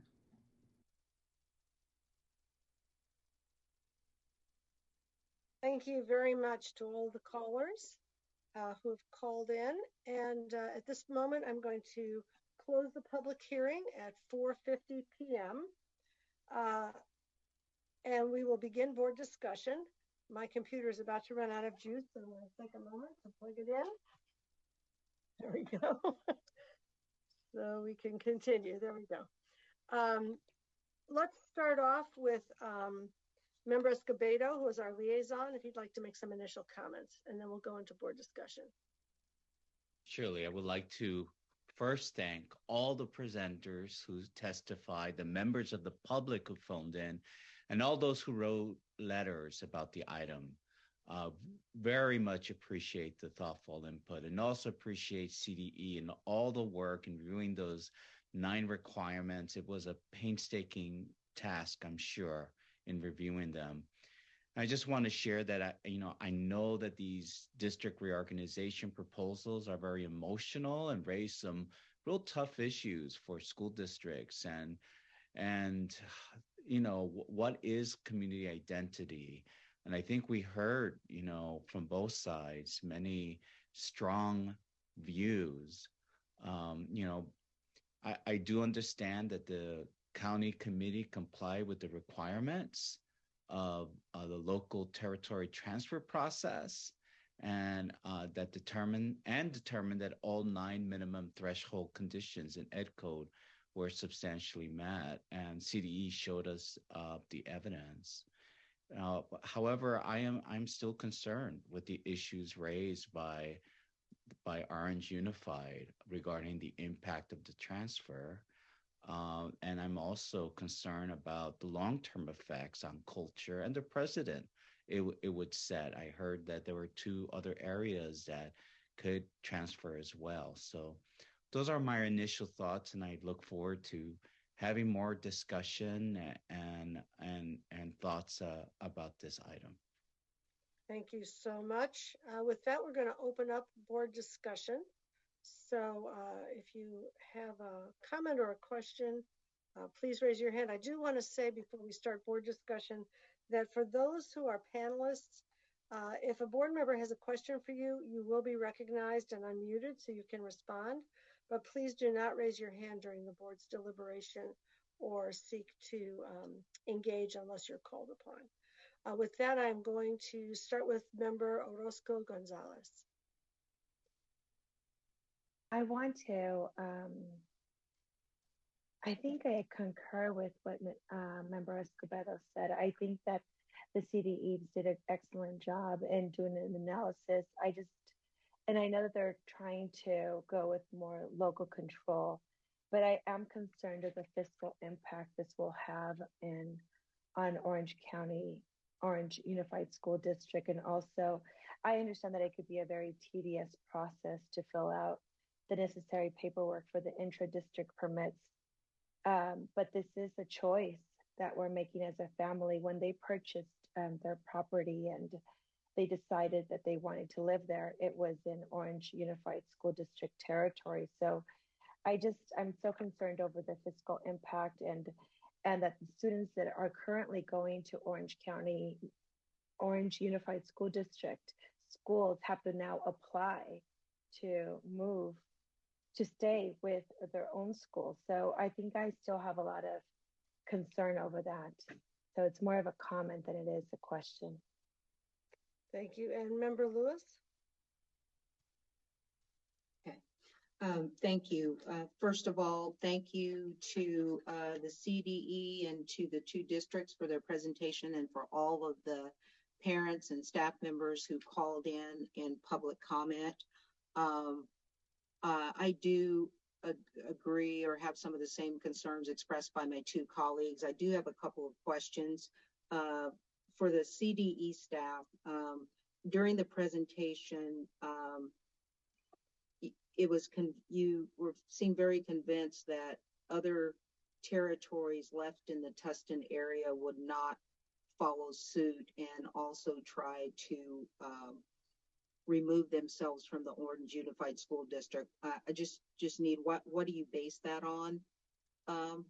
If you could just elaborate on that a little bit more. It was a quick comment and then moved on, but what do you base that on? Yeah, it's for those of you that have been on the board for a while, that's a big concern for us. It has always been in territory transfers is a concern that this kind of starts the cascading effect for other territories that meet the same circumstances. Certainly there's a potential for that, but we based our recommendation, our findings on the fact that, if we look at those areas that remain that have similar circumstances, in terms of being part of North Tustin, the North Tustin area, there really aren't that many left. So the ultimate impact would not be really great. We're not saying certainly that those areas wouldn't go. It's just that if they do, it's not. There are limited numbers of homes and students that are left in the North Tustin area that are still part of Orange Unified. Thank you. The other question was, we talked a lot about the 2012 transfer of Rocking Horse. What was the 2002 transfer? What was the circumstances behind that? Sorry if I missed that. Yeah, it was an area that was very close to the Rocking Horse Ridge transfer. It had, again, it was an area that the county committee approved and none of the districts opposed. It had some geographic circumstances, I believe, that probably prompted the local actions. It's kind of separated from the rest of Orange Unified by a reservoir and a very a preserve-like area. So I'm not that familiar with it, but if I were looking at it, I would assume that there were some geographic concerns or geographic issues that were raised that prompted the county committee to approve it and prompted both school districts to remain neutral. Thank you. I just have one more question for the Orange Unified School District regarding the IT process. I'm familiar with the process, and I know that a determining factor of whether or not students get a transfer to the school of choice is if the school that they're going to, the enrollment is already impacted, they can transfer for educational programs. There were several comments about the process being difficult. Could you just succinctly just explain if your process is any different than the normal process and reasons for transfer?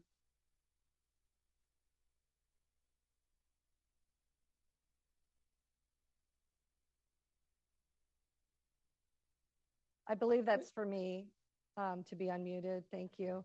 Thank you for the question. In Orange Unified School District, we follow the education code on inter-district transfers. So there are some that are automatic based on parent work, child care, educational programs, and we have 401, as was mentioned, that are on interdistrict transfer to Tustin. And then we don't think our process at all is difficult because there's no questions asked if they meet the education code and the criteria to transfer. However, if they are in our district, we do take time to ask them, would you like to visit our schools? And we have an internal process to discuss, would you still like to visit El Medina? Would you like to visit Santiago? But it's certainly not difficult in that attendance area. Like was stated, there are 21 students that are on interdistrict process. The petitioners who spoke here today are on ongoing continuous, which is part of the education code as well, transfers. There's no questions asked. The issue is on the side of Tustin that I believe like 7 or 8 years ago, they may have closed for enrollment, but that has nothing to do with us. And they certainly are embracing, right now, Tustin has embracing, because of declining enrollment, which was one of the aspects that we talked about, they certainly are embracing any student, and there's no problem for any of these families if they'd like to transfer to Tustin Unified, and we would certainly support that. Thank you. Thank you. I'm going to call on Member Olken and then Vice President Glover Woods. Member Olken. Thank you so much. And I just want to also thank all of you who presented today and all of the public who called in. We heard a lot of emotion and a lot of emotion about this item. And I think schools feel very personal. And in fact, I think the very best schools feel really personal. And so there's something about what we heard that to me is a sign of, strong communities in all of these schools. And that said, I do just one comment, and then I have some questions for our CDE colleague. Just a general approach or belief that I have is that the schools belong to the public instead of the other way around. The public, so the schools belong to the public instead of the other way around, in that the public belongs to any particular school. And I just want to put that out there for us as we're thinking about this, because because I think that's an important philosophical approach. And that said, all of the public comment and the assertions from Orange about the impact on the diversity of the schools and perhaps the motivation for this proposal, I think weigh on all of us heavily. And so my questions are really trying to get back to the data that we saw about what the potential impact would be. So I was wondering if I think I have 3 questions. One is just a reminder of the number of students that would be impacted by the territory transfer, and how that relates to the overall size of the 2 districts in question. And then the third question is just a refresher, because it was a long time ago, before the public comment, on why CD does not believe that the territory transfer would have a significant impact on the diversity of the schools involved. So I'm just hoping to see that data one more time. So Larry, I think we are asking for you to pop up again and provide that data. I'm working backwards from the presentation. Okay, thank you. This is the socioeconomic indicators that we look at. At the district level, there really isn't a whole lot of difference. But the Orange Unified's concern is more at the school level, and at the schools that serve the area, in Orange Unified, or the schools in Tustin Unified that would serve the area, there is quite a bit of difference. And again, as been alluded to, I think in a lot of the comments, the North Tustin unincorporated area is considered one of the more affluent areas of Orange County. And these are the schools these Tustin Unified Schools are the schools that would serve that area. So it kind of reflects the demographics of North Tustin. Thanks. Can I ask a clarifying question on that? Just to make sure I understand what I'm looking at. Thank you. So I just want to make sure I understand. So the way I read this, to take, for example, eligibility for free and reduced price meal program, students who the overall percentage of eligibility at Panorama is 20% or 19.9. And then the school that students, if this territory transfer takes place, the school that those students would in essence be reassigned to is Arroyo Elementary, where the free and reduced price meal program eligibility is 7.2%. Is that my understanding that correctly? Yes, you are. Okay, thank you. And maybe just while we have that slide up to note, the English learner population is smaller at Tustin, and the students with socioeconomically disadvantaged student population is disparate as well. Mm-hmm. Just so we're all reading the same lines of the graph. Yeah, and so while the first chart you showed us about racial position. No, so just the districts as a whole are relatively similar, but the particular neighborhoods or the schools that would serve the kids in the particular transfer area have the discrepancies or the differences that you just showed us on the last slide. Yeah, correct. As I think I mentioned earlier, if you look at Tustin Unified, certainly the elementary and the middle and the high school, and let's just look at the high school, because I pointed out some of the differences at the other high schools in Tustin Unified. Foothill High School, as I mentioned, was relatively equal. We're going to move to the racial ethnic composition. Foothill High is relatively equivalent in terms of the two major racial ethnic groups, Hispanic, Latino, and white, about 45% apiece. But if you look at the other two high schools in Tustin Unified, Tustin High School, which is, I think, 82% Hispanic and less than 8% white, and then Beckman High School, which is I think that's correct. 20% for both What is Hispanic, Latino students and white students, but is 40% Asian. The composition of those three high schools in Tustin are very different, and that's what we're looking at here, just the area that serves the North Tustin community. But when you aggregate the populations of the three high schools, they reflect the district-wide comparisons. Gotcha. And this may be more detailed than you are prepared to answer. But do you know if these districts, does Tustin have neighborhood schools up through high school? And Yes. If you don't know, yes. Tustin has elementary, middle, and high schools, just like Orange Unified does. And that last slide showed the feeder patterns. Okay, thank you. Just wanted to confirm.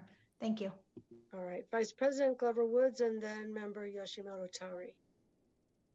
Just one question for CDE and two questions for Orange Unified.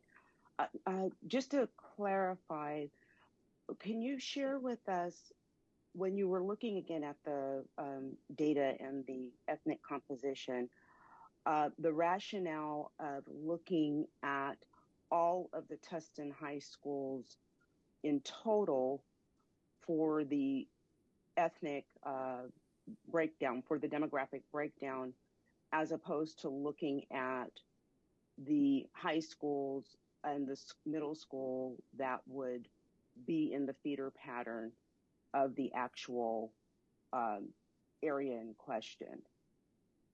And let me say before you answer, sir, I understand that if you were to look at the districts in full, that the percentages, demographic percentages are very similar.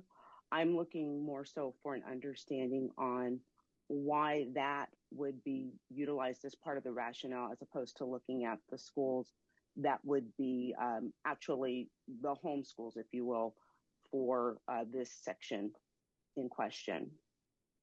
Right. The whole point of this condition of whether or not the proposed transfer would have negative effects on the district or a school's ability to offer an to educate students in an integrated environment, that's what we're looking at when we look at the schools. We only showed Panorama Elementary because the effects would be largest on Panorama Elementary because of the size of the school, about fewer than 400 students, and it's got more grade levels than a middle school or a high school, so the number of schools in the transfer area would be greater. So pulling at 50, it was about 14%, I believe, the indicated of the students out of Panorama Elementary based on the racial ethnic percentages of the students in the Panorama Heights area would change things very little. It would move the percentage of Hispanic or Latino students at the school from 35.4% to 35.8%. It would move the percentage of white students at the school from 46.1% to 47.3%. So given that effect, and that's what we're looking at, what's the effect of the transfer on the ability to all have an integrated environment? We didn't see one. Okay, and am I correct in understanding that the percentage difference for the middle school and the high school were minimal? Yeah, and again, what was communicated? The high school is larger in terms of student populations relative to the elementary school. Additionally, the grade levels that are affected are fewer. You have 3 grade levels at a middle school, 4 grade levels at a high school versus the 6 grade levels that you would have at an elementary school. So the numbers of students that would transfer from a middle school or the high school are smaller, and the enrollments are larger at those schools. So the effects of, instead of 1 or 2 percentage points shift, it would be in the tenths of a percentage point. Okay, thank you. That helps to clarify. And my 2 questions for the representative from Orange Unified. One, can you share with us the number of interdistrict interdistrict permit requests to Tustin Unified that have not been honored? And so I'll start with that question, and then I have one last question for the district reps. We have absolutely no interdistrict transfers that have been denied on appeal, which is the process to the county. 0 for Tustin Unified. Thank you very much. My last question is in relation to the concern, the impact that has been communicated by the district on removal of the students from the Panorama Heights area. I noticed that one of the concerns was that there would be reduced parental participation at Panorama Elementary School. Can you share with us the rationale for believing that there would be reduced parental participation if the students in Panorama Heights were removed? Well, Panorama Elementary is the community school closest to the proposed transfer area. Their attendance area would be cut in half. The school that they would go to if the transfer went to Tustin is Arroyo. It is farther away. We would lose 57 parents at that school that are highly involved, highly engaged, and you heard some of them speak this evening. So it is the community school for Panorama Heights. It has the name Panorama Elementary. And it is also a very, very small school. So 57 students is a huge impact, and losing the families that are right across Crawford Canyon, losing all of those families that are engaged in your school is a significant issue. Does that, are you, any other questions, Vice President Glover Woods? Member Yoshimoto Tari. Thank you, Board President. I recognize that these decisions are very difficult. There are many factors. It's very personal, and the process takes years. So thank you to everybody who spoke today, and to CDE for preparing the report, and those involved at the local level. I did want to make a comment. I'm appreciative of a process that doesn't have complete deference to the previous level of appeal, not due to any lack of trust to the previous level, but I think the system and the process is stronger when there are checks and balances in place. And particularly in a case like this where there's, we're talking about redistricting. One particular motion may have one effect, but looking over time and over decades, several redistricting efforts could significantly increase community isolation and reduce opportunities for integration and diversity. And this morning, our student leaders spoke of that importance for them in their work, and the idea of modeling the inclusivity and community, and sometimes helping it be healthy to go to school with people that you don't spend time with outside of school, to have richer dialogue and have opportunities to see different perspectives, can have a great benefit. That being said, I think that the declining enrollment argument is a difficult one for me because Tustin actually had a larger percent of declining enrollment than Orange did. And the racial diversity is somewhat, there are no thresholds, right, set in ed code. So there's some shifts in racial diversity, but one could argue that it's not significant. Where I do see more cause for concern is in the economic diversity proposed in the move. I think it was the previous slide, Larry, where we were looking at the percent of free and reduced lunch. That was much more significant to me than the racial diversity component. And if you look at the school level, it's even more acute. It's more acute at the school level than it is at the district level. And I did want to mention that. And I also wanted to ask a question. I don't know if this is directed perhaps to Orange first and then perhaps to somebody representing Tustin, but one of the public comments were made about the timelines for requesting interdistrict permits. And can somebody speak to that? If someone, I think one of the comments said that by the time you know if you're in to the other, is it because of the appeal process? I'm wondering if that's what the comment was about. Shall I address that? Please. Yeah, okay. Well, I think part of it has to do with Tustin Unified has moved up their timelines. They have a whole website dedicated to interdistrict transfers, and they actually start as early as January. And that's very, very early to start accepting. It's not that we're trying to block or hold anybody back, but our process usually starts with, we're an open enrollment district. We allow students to move throughout the district. So we coincide that with our open enrollment process and interdistrict transfer at the same time. So we ensure that we have an equitable process. And so ours is usually late February. So it's not that we're trying to in any way block anybody, but Tustin does have a more aggressive, they have a website that explains how to do it. And it starts very early that they accept interdistrict transfers, very early in January. Regardless of the outcome of today's motion, I think that might be something to take a look at locally, just for the parents' sake. Regardless of the vote, it would be to think about the timing of the process, because it can be very stressful for parents to.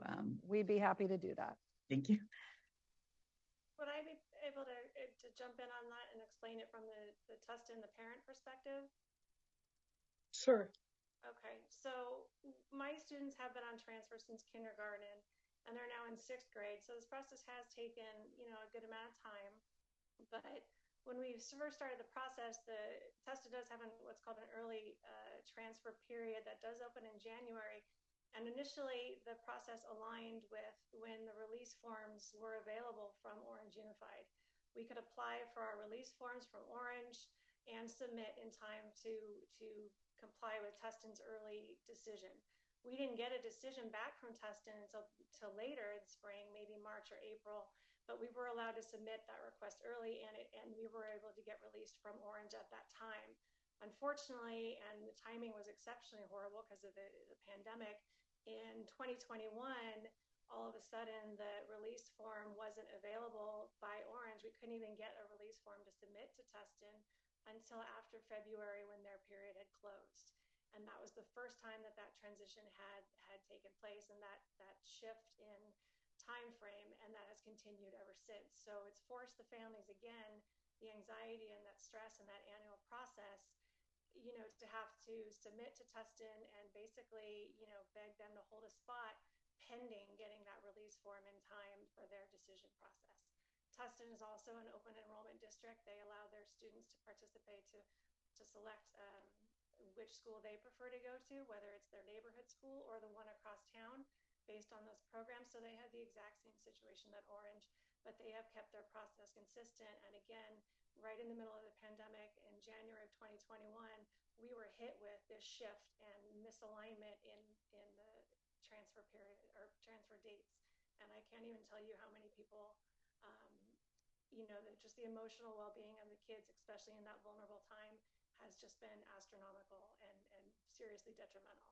And to counter the superintendent's comments, I know dozens of families personally who've had appeals or requests for transfers denied with no reasons given, just simply parents' choice is not acceptable. And, those parents were forced to find either private schools or, go through the appeal process, which again is very stressful. Superintendent Hansen, but you did mention that after the appeal process, there haven't been any denied. That is correct. We do have an internal process where we ask our families to visit our schools, meet with principals, explore our educational programs, because we are very proud of them. But at the end of the day, we never deny an appeal to the Orange County School Board. We allow our parents to transfer.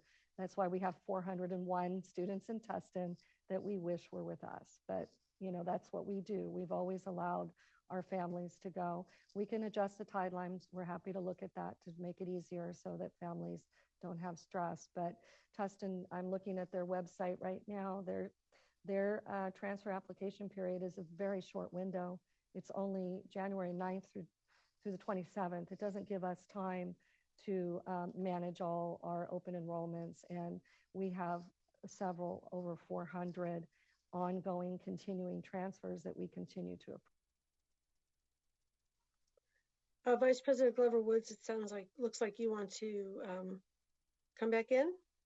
Is that right? I do. Just one follow-up question, because I'm in hearing Superintendent Hansen's response, it led me to believe maybe I didn't ask my original question appropriately. When I was asking about the number of interdistrict permits that were denied, I know you mentioned that none have been denied after appeal. Prior to appeal, how many have been denied? None of them have been denied. What we share with our parents is we have a process. We say, please look at our schools. And then our executive directors take them to visit our principals and the programs. And then they meet with the executive director. And if they still are not satisfied, they are not denied. They're allowed to go. So none have been denied internally. If they would like to move, they are allowed to move and transfer. So do they have to appeal? I don't mean to beat this, but I'm trying to get clarification. There is a process. Do they need to appeal? There is a process where they would ask to speak with the executive director for their special circumstances. And there have been special circumstances, which have been mentioned here, the mental health and the stress and the health of their children. And that's an automatic. They're allowed to go. They're allowed to transfer.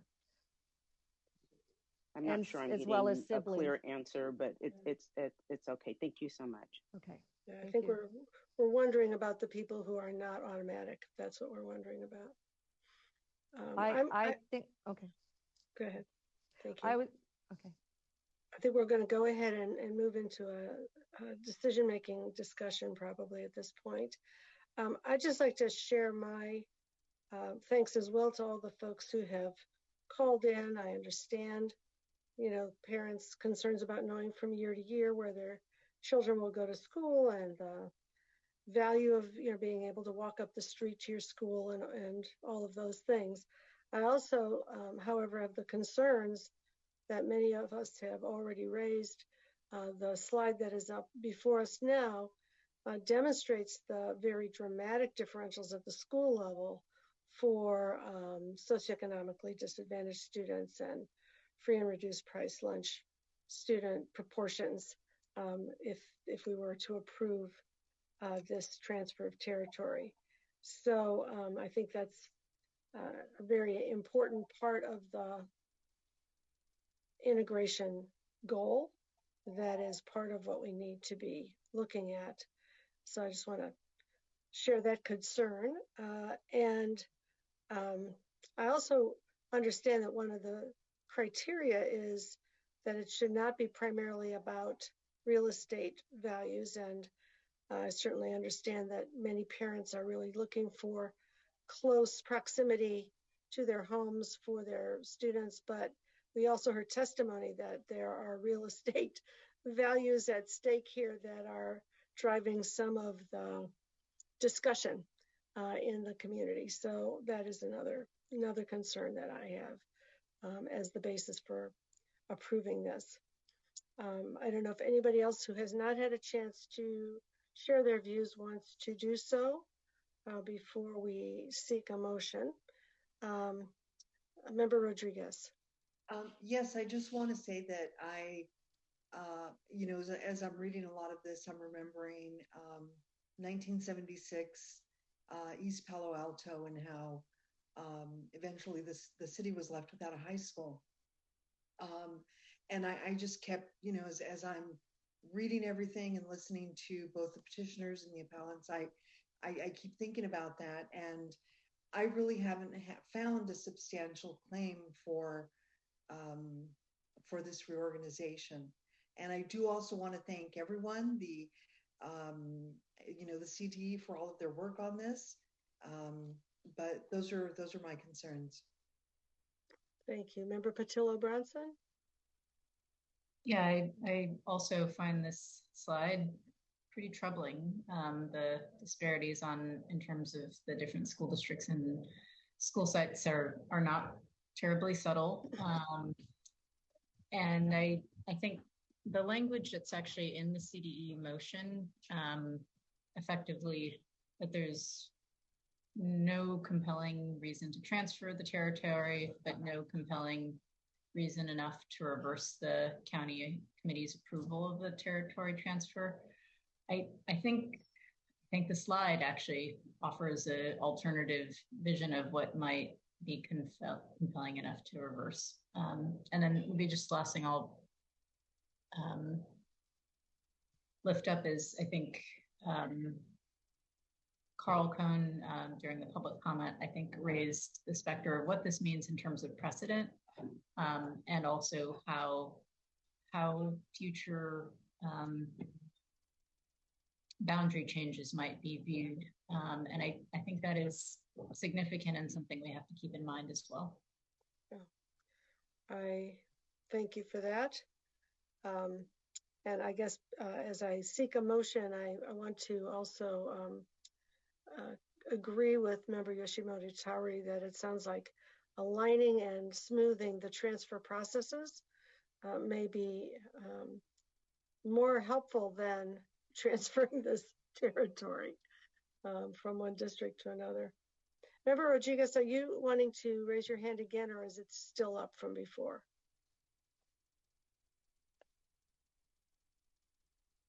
I was being handy. Okay. So I'd like to see if there is a motion. Hearing the sense of the board, we may want a motion to deny the transfer, but if we have a different motion, I would take whichever one you want to offer. I wonder, Dr. Hammond, what would the wording be if we deny this transfer so that we can follow the legal parameters on these type of transfers? I think I'm going to ask our executive director, but no findings are needed. So I think all we would need to say is that we do not affirm the actions of the county committee to approve the proposal. But let me ask Executive Director Brooks Allen if he, or our Chief Counsel Judy Sias, if they would want to word it a particularly different way. So with the caveat that I'm waiting for Ms. Shari to correct me if I'm wrong, is I understand the motion would be to deny the transfer. Well, the actions that the Education Code gives the state board is either to affirm the actions, which is what we've listed here as our recommendation. The motion would be to reverse the actions, just reverse the actions. So that's the wording that we need. And you wouldn't have an electionary issue, because if you reverse the actions, there will be no election. Okay, Member Escobedo, does that answer your question? Yes, it does. And I would like to move to reverse the actions of the county committee to approve the proposal to transfer territory from Orange USD to Tustin USD. And do I have a second on that proposal? Second. Member Rodriguez? Thank you. We have second, third, and fourth, but I think I saw Member Rodriguez first. Is there any further discussion of the motion? Okay, then I'll ask Brooks Allen to call the roll for the vote. President Darlene Hammond. Aye. Member Escobedo. Aye. Vice President Glover Woods. Yes. Member Lewis. Yes. Member McQuillan. Aye. Member Olkin. Yes. Member Orozco Gonzalez. Aye. Member Patillo Brownson. Yes. Member Porter. Yes. Member Rodriguez. Yes. Member Yoshimura Tauri.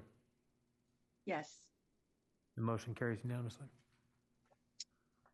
Thank you. That was a long and important discussion, and I think we want to reaffirm both the intentions of the board and the desire that the transfer process be smooth and unstressful for parents who need it, but also that we retain the borders of the district as they stand. I am going to postpone until tomorrow. I want to thank Larry for all of your diligent work and for your presentation. I'm going to postpone reopening item 1 until tomorrow, since we are already at 5:30 and we've had some very meaty conversations today. I do want to go ahead and take the moment now for public comment, because if there are any public commenters waiting, they are expecting that to happen today. So if you could put the public comment slide up. For general public comment, this is invited on any matter not included on the printed agenda. Members of the public wishing to provide comment on this item may do so by calling the number shown on the public comment slide. State your name and affiliation for the record. Remember to turn down the volume on your computer. If you're following the live feed, speakers will be limited to 1 minute each. And so we'll give a little bit of wait time to see if there is anyone queuing up for public comment. Take a moment and breathe.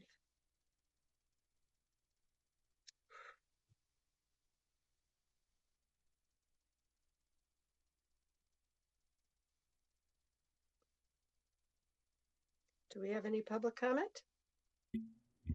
We do have one caller in the queue. I will open up the phone line now.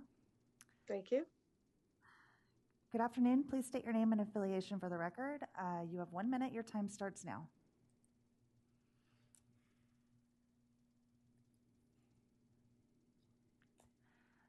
Caller with the last four digits, 7684. You are now live. Please start your public comment. Okay, hearing none. That concludes public comment for general public comment. All right, thank you very much. Tomorrow morning, the State Board will meet in closed session to discuss and/or take action on the following legal matter, MSC versus State. I hereby continue the meeting and end today's session at 5:34 p.m. and look forward to seeing you tomorrow. Have a good evening. Good night, everyone. Night.